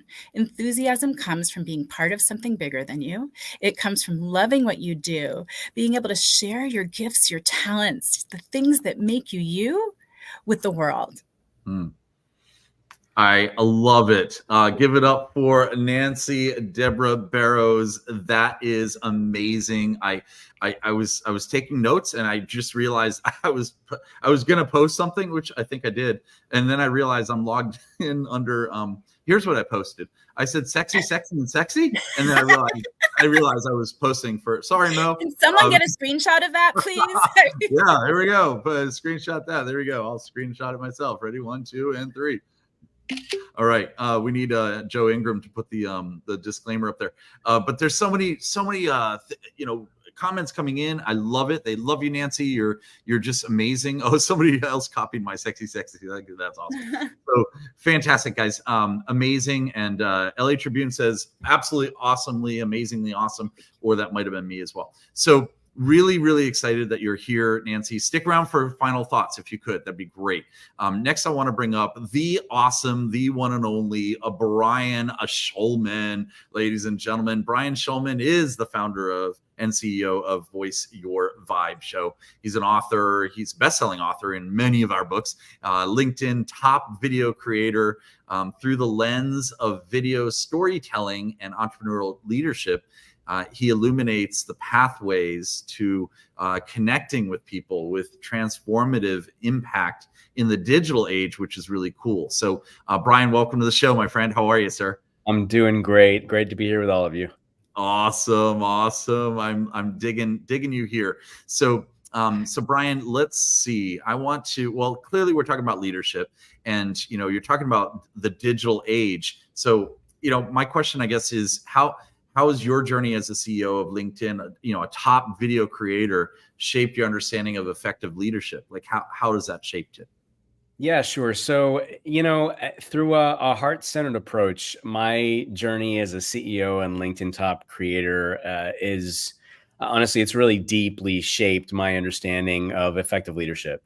Leading with compassion and empathy and authenticity has been at the core of my leadership philosophy. So by fostering true, genuine connections with my team, my community, audience, I've really learned that inspiring and empowering others is key to driving meaningful change.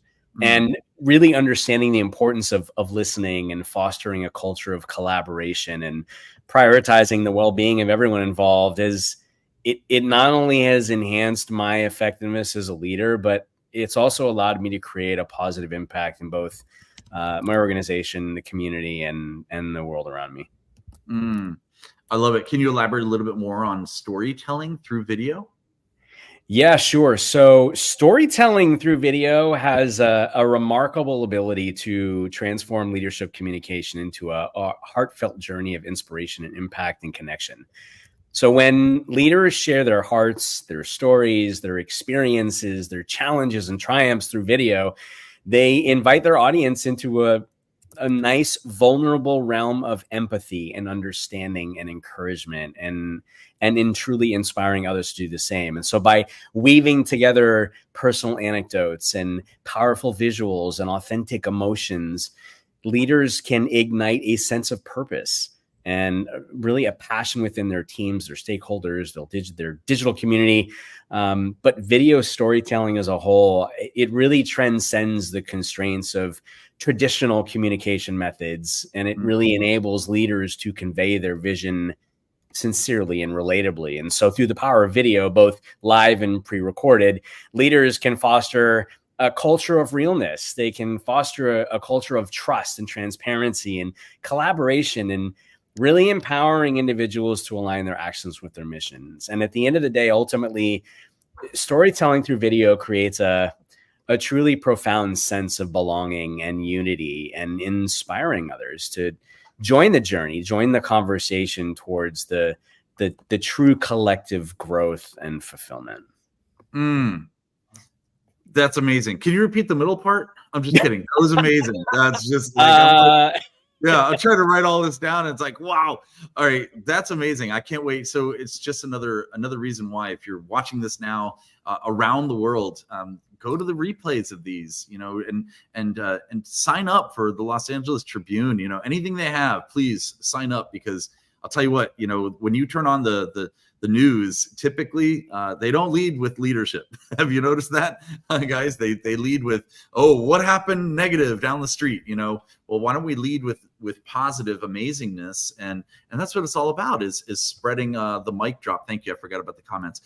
So there you go. So you got a mic drop there, my friend. So I have one more question for you real quick. My question is, so you're an author. You're a #1 best-selling author. You're a #1 best-selling author with tons of books. You're a #1 best-selling author with a bunch of my books that you're in. Oh my gosh! Like the people that you surround yourself is immensely important. So my question to you is, how does that translate into actionable leadership advice for aspiring entrepreneurs? Yeah, that's a great question. So, look, as an author, the journey of translating insights into actionable leadership advice for aspiring entrepreneurs it's fueled by empathy. It's fueled by authenticity and just a really profound connection to the human experience. It starts with recognizing the inherent value in every individual's story and the power of their dreams. And with a heart-centered approach, seeking to tapping into the core of the human emotion, understanding that behind every venture lies a soul-driven purpose, driving to make its mark in the world. So through your words, through my words, I aim to inspire not only with practical strategies, but also with a deep sense of compassion and encouragement, and reminding aspiring entrepreneurs that their journey is as much about self-discovery and growth as it is about achieving external successes. So by weaving together personal anecdotes and timeless wisdom and actionable steps, I really strive and ignite that spark of innovation and resilience within each reader, try to empower them to lead with integrity and passion and, the unwavering belief in their vision. And ultimately, at the end of the day, fostering a community of heart-centered leaders who are not only driven by profit, but also by a shared commitment to making a positive impact on the lives of others and the world at large. Give it up for Brian Schulman, ladies and gentlemen. That's awesome. Again, the middle part was the middle part. Yeah, the middle part's amazing. So you're awesome. I'll play that back for you. Stick around for final thoughts in a little bit. I'm going to pass the mic over to the mic drop. I dropped the mic to John. He's going to bring up our next panelist, and then we will do some final thoughts. And by the way, if you're just watching you've been watching for 9 days straight, I'm sure. But if you're watching this, stick around. We've got a huge surprise for you right after this panel. Okay, John, the floor is yours, sir. Absolutely. Next up on our interview is Miss Sarah Lee. She's the founder of Money Mentor, a business consultant. And, within the realm of financial literacy, she cultivates leaders who understand the language of wealth and to help them make informed decisions. And she also leverages resources to drive organizational growth and prosperity. Sarah, welcome. And as founder of Money Mentor, how do you integrate financial literacy into, like leadership and leadership development, which, by the way, I love that term. Hi, John. I'm so excited to be here. Thank you for having me. And the most simple way to explain what I do for financial literacy is part of it is actually understanding everything that goes on in financial literacy currently. Part of it's leading from the outside. So me personally, as a leader, I have to understand that innovation needs to happen in this space because a lot of people don't even understand what financial literacy is. They think that financial literacy is math or something like that, it's calculus. And so they shy away from it instead of understanding it's a life skill. So part of it is leading from the outside, and part of it is empowering people on the inside in a simple way to learn skills that they never thought were possible. Well said. Can you discuss like a scenario where financial expertise enhanced leadership and especially like decision making? Yes. So anyone who wants to run a company, anybody who wants to run a project, a nonprofit, they need to understand money, right? This is something that's very straightforward, but most of us didn't learn money at an early age. And the things that we associate with money are sometimes fights with our parents, or seeing our parents fight, or seeing household strife around money. So we associate a negative connotation to money. And thus, how can you enjoy something and build your life with something that you're afraid of and that you shy away from? Right? So the first thing that we do at Money Mentor is try to establish a baseline and explain to people and get them to understand that this is really, really straightforward. Anyone can learn this skill, even a fifth grader. And so I've gone so far as to actually make a child's financial literacy program to prove this concept. And that's a huge passion of mine, to start this financial education at a young age. Last question for you. How do you empower leaders to cultivate healthy relationships between financial management and, let's say, organizational growth for just within organizations and so forth? Yes. So if you're talking very literally, we have a coaching program that goes through things from mindset, affirmations, speaking, all the way up, so that as people learn the information, they're empowered to use it. So we actually help them build an entity if they want to, or a company. But on another note, just if you're in the average consumer, it's really learning the verbiage first and getting comfortable with the concepts, and then understanding that you are fully capable of running your own financial life and actually making the life that you want, that you dream of, with the money you have, which that is a specific method, which I'm not going to get into here, but it's my pride and joy. That's beautiful. Rock and roll. Give it up for Sarah Lee. Awesome. So John, I'm going to ask you to ask them. I'll just ask them myself. Final thoughts. Final thoughts. We'll start with Sarah Lee. Your final thoughts. My final thoughts are: if you want to know more, you can text the word Money Mentor at one word to 55444 and get on my newsletter list, or go see the website, free gift, moneymentor.com, and you'll also receive a free gift. But anyone can learn financial literacy. Literally every day we have to touch money. So this shouldn't be something that's such a taboo. And getting into the healing modalities and all the other things, I can't do that in 5 minutes, but I encourage you to explore this with me. So thank you for having me. Oh, you're awesome. I love it. I love it. I love the text thing. That was cool. So you got the text number from her. Thank you.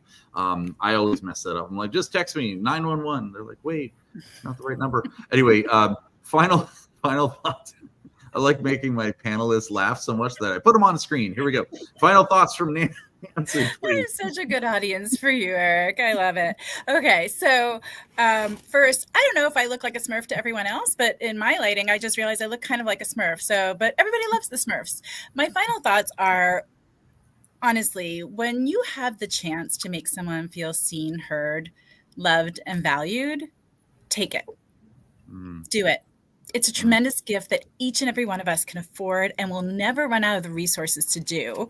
The other thing is I am a human who does not accept apologies for living life and being human. Right? We know that life is ugly, snotty, and unsexy at times. And I would love for us, all of us, to get into the habit of not apologizing for living life and being human, and to not accept apologies for those things.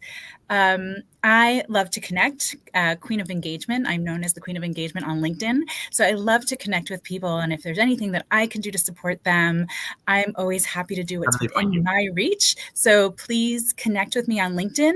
It is linkedin.com/in/Nancy Deborah Barrow, spelt like it is on the screen. And finally, I just want to say I'm a dedicated cat mama, and, a lover of carrot cake, and a native New Yorker who had to lose her accent because she's a speech language pathologist. And you're awesome. Give it up for Nancy Deborah Barrows. Next, we want to bring up, again, that number again, I'm putting on the screen is 911. Okay.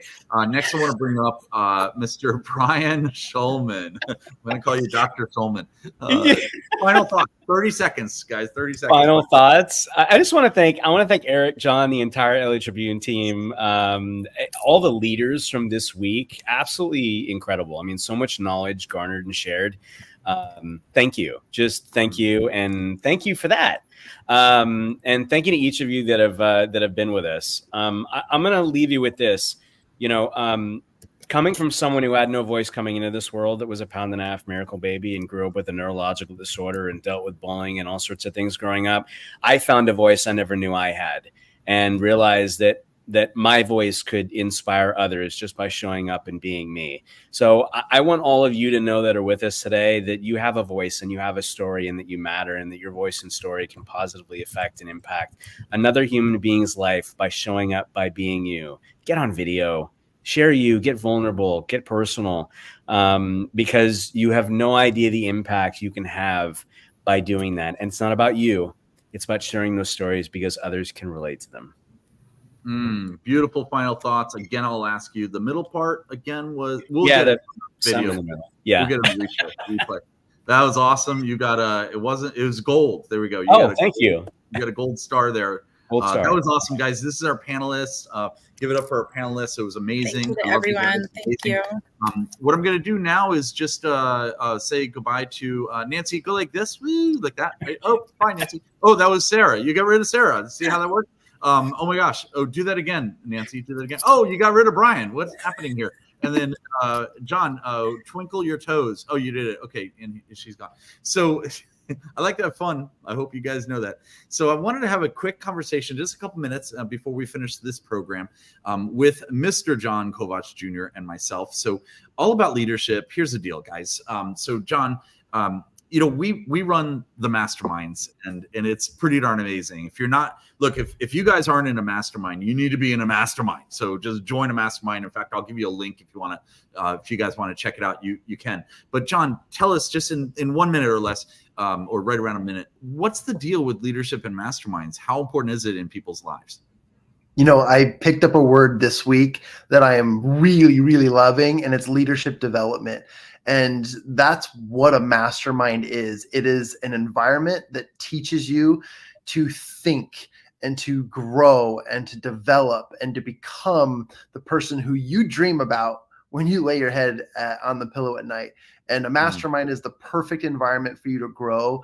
And Eric, just like your mastermind, I love how masterminds are not just a place for learning, but it's a place for accelerated growth. It really does help you and put you on the fast track. There's no, overnight success with fast track, but it puts you on the fast track of learning, applying, and implementing various structures and developments in your life. And that's what it's all about. And as we're all learning this week here about leaders, leadership, becoming leaders, finding leaders, following leaders, all of the above, it really is the perfect environment to do so. And you need to surround yourself with that opportunity. Another word that was thrown out earlier was shelf education.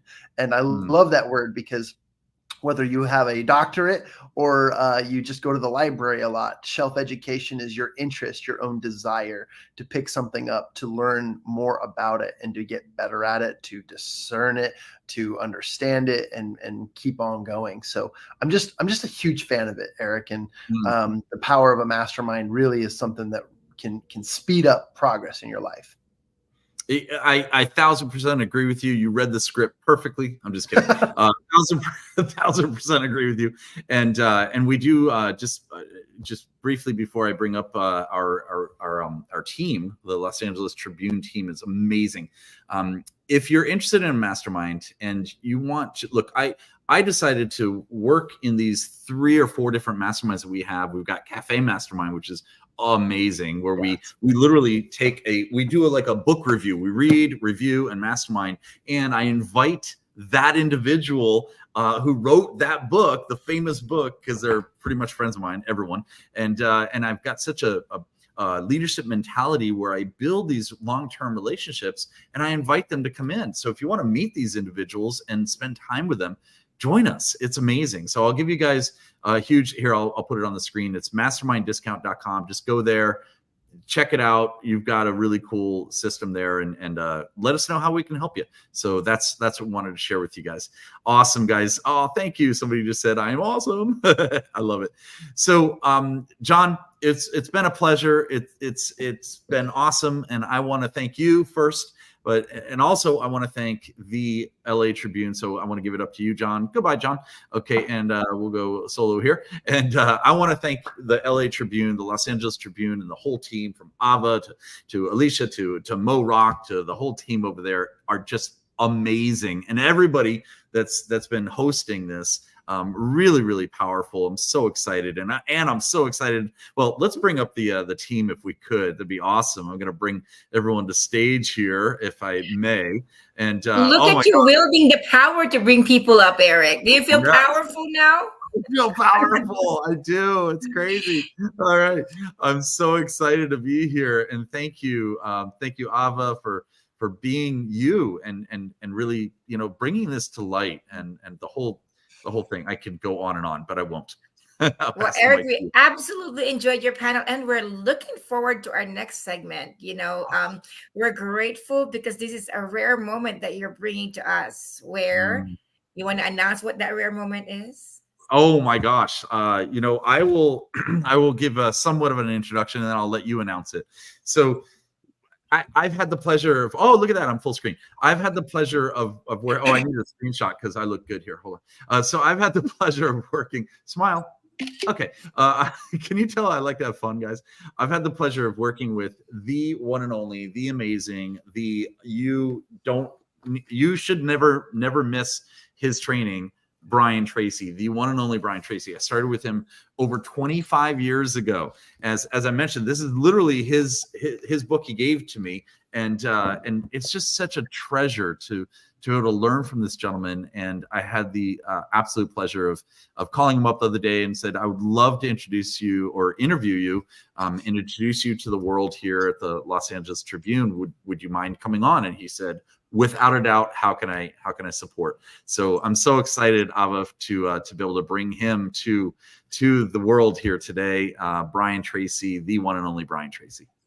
And Eric, let me give you a little background of how we how we manifest our desire. It starts with desire first. Like you desire it, and then once you desire it, this is Rex Sykes' teaching. Once you desire it, then you find it. Like your brain starts to look for it, and you create the connections as you speak it. So I was talking to our CEO Mo Rock, and I said, remember that the last public appearance of Bob Proctor. When he appeared at the Los Angeles Tribune, I'm like, I would give anything to be able to get back to that moment and honor him with an award. And I'm thinking of, the living legends who are with us still right now. And I would love to have that opportunity to honor Brian Tracy.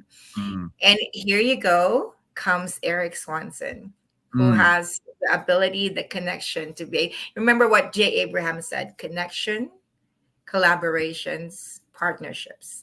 And nothing that we're doing in the Los Angeles Tribune would be the way it is right now. It wasn't for the partners and the collaborations and the connections that we have, like Eric Swanson, like Rex Sykes, like Julianne Myers, and all of you at the virtual auditorium.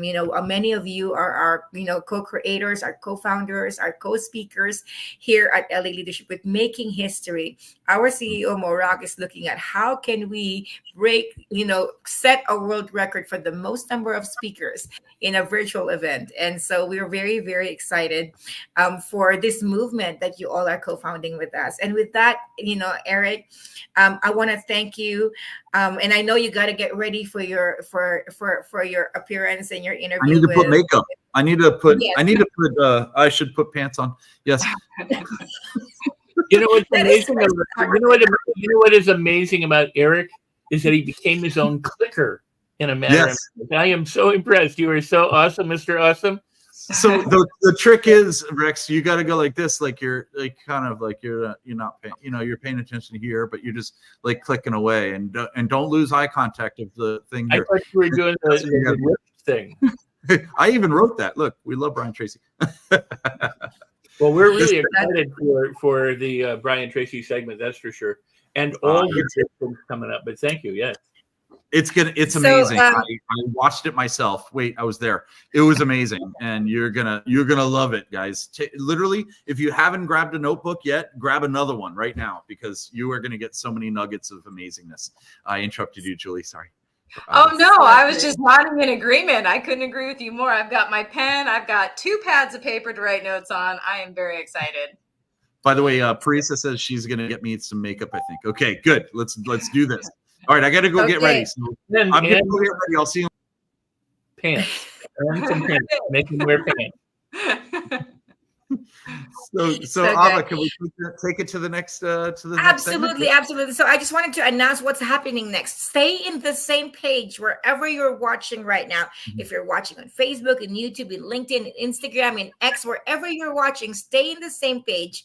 We're gonna close this stream, and within just a few seconds, not even a minute, a new stream will show up, and that's where you're going to meet the same crew welcoming you, and Eric and Brian Tracy, and the Erase the Pain panel coming right up. So we'll be right back. Stay in the same page. We'll be right back.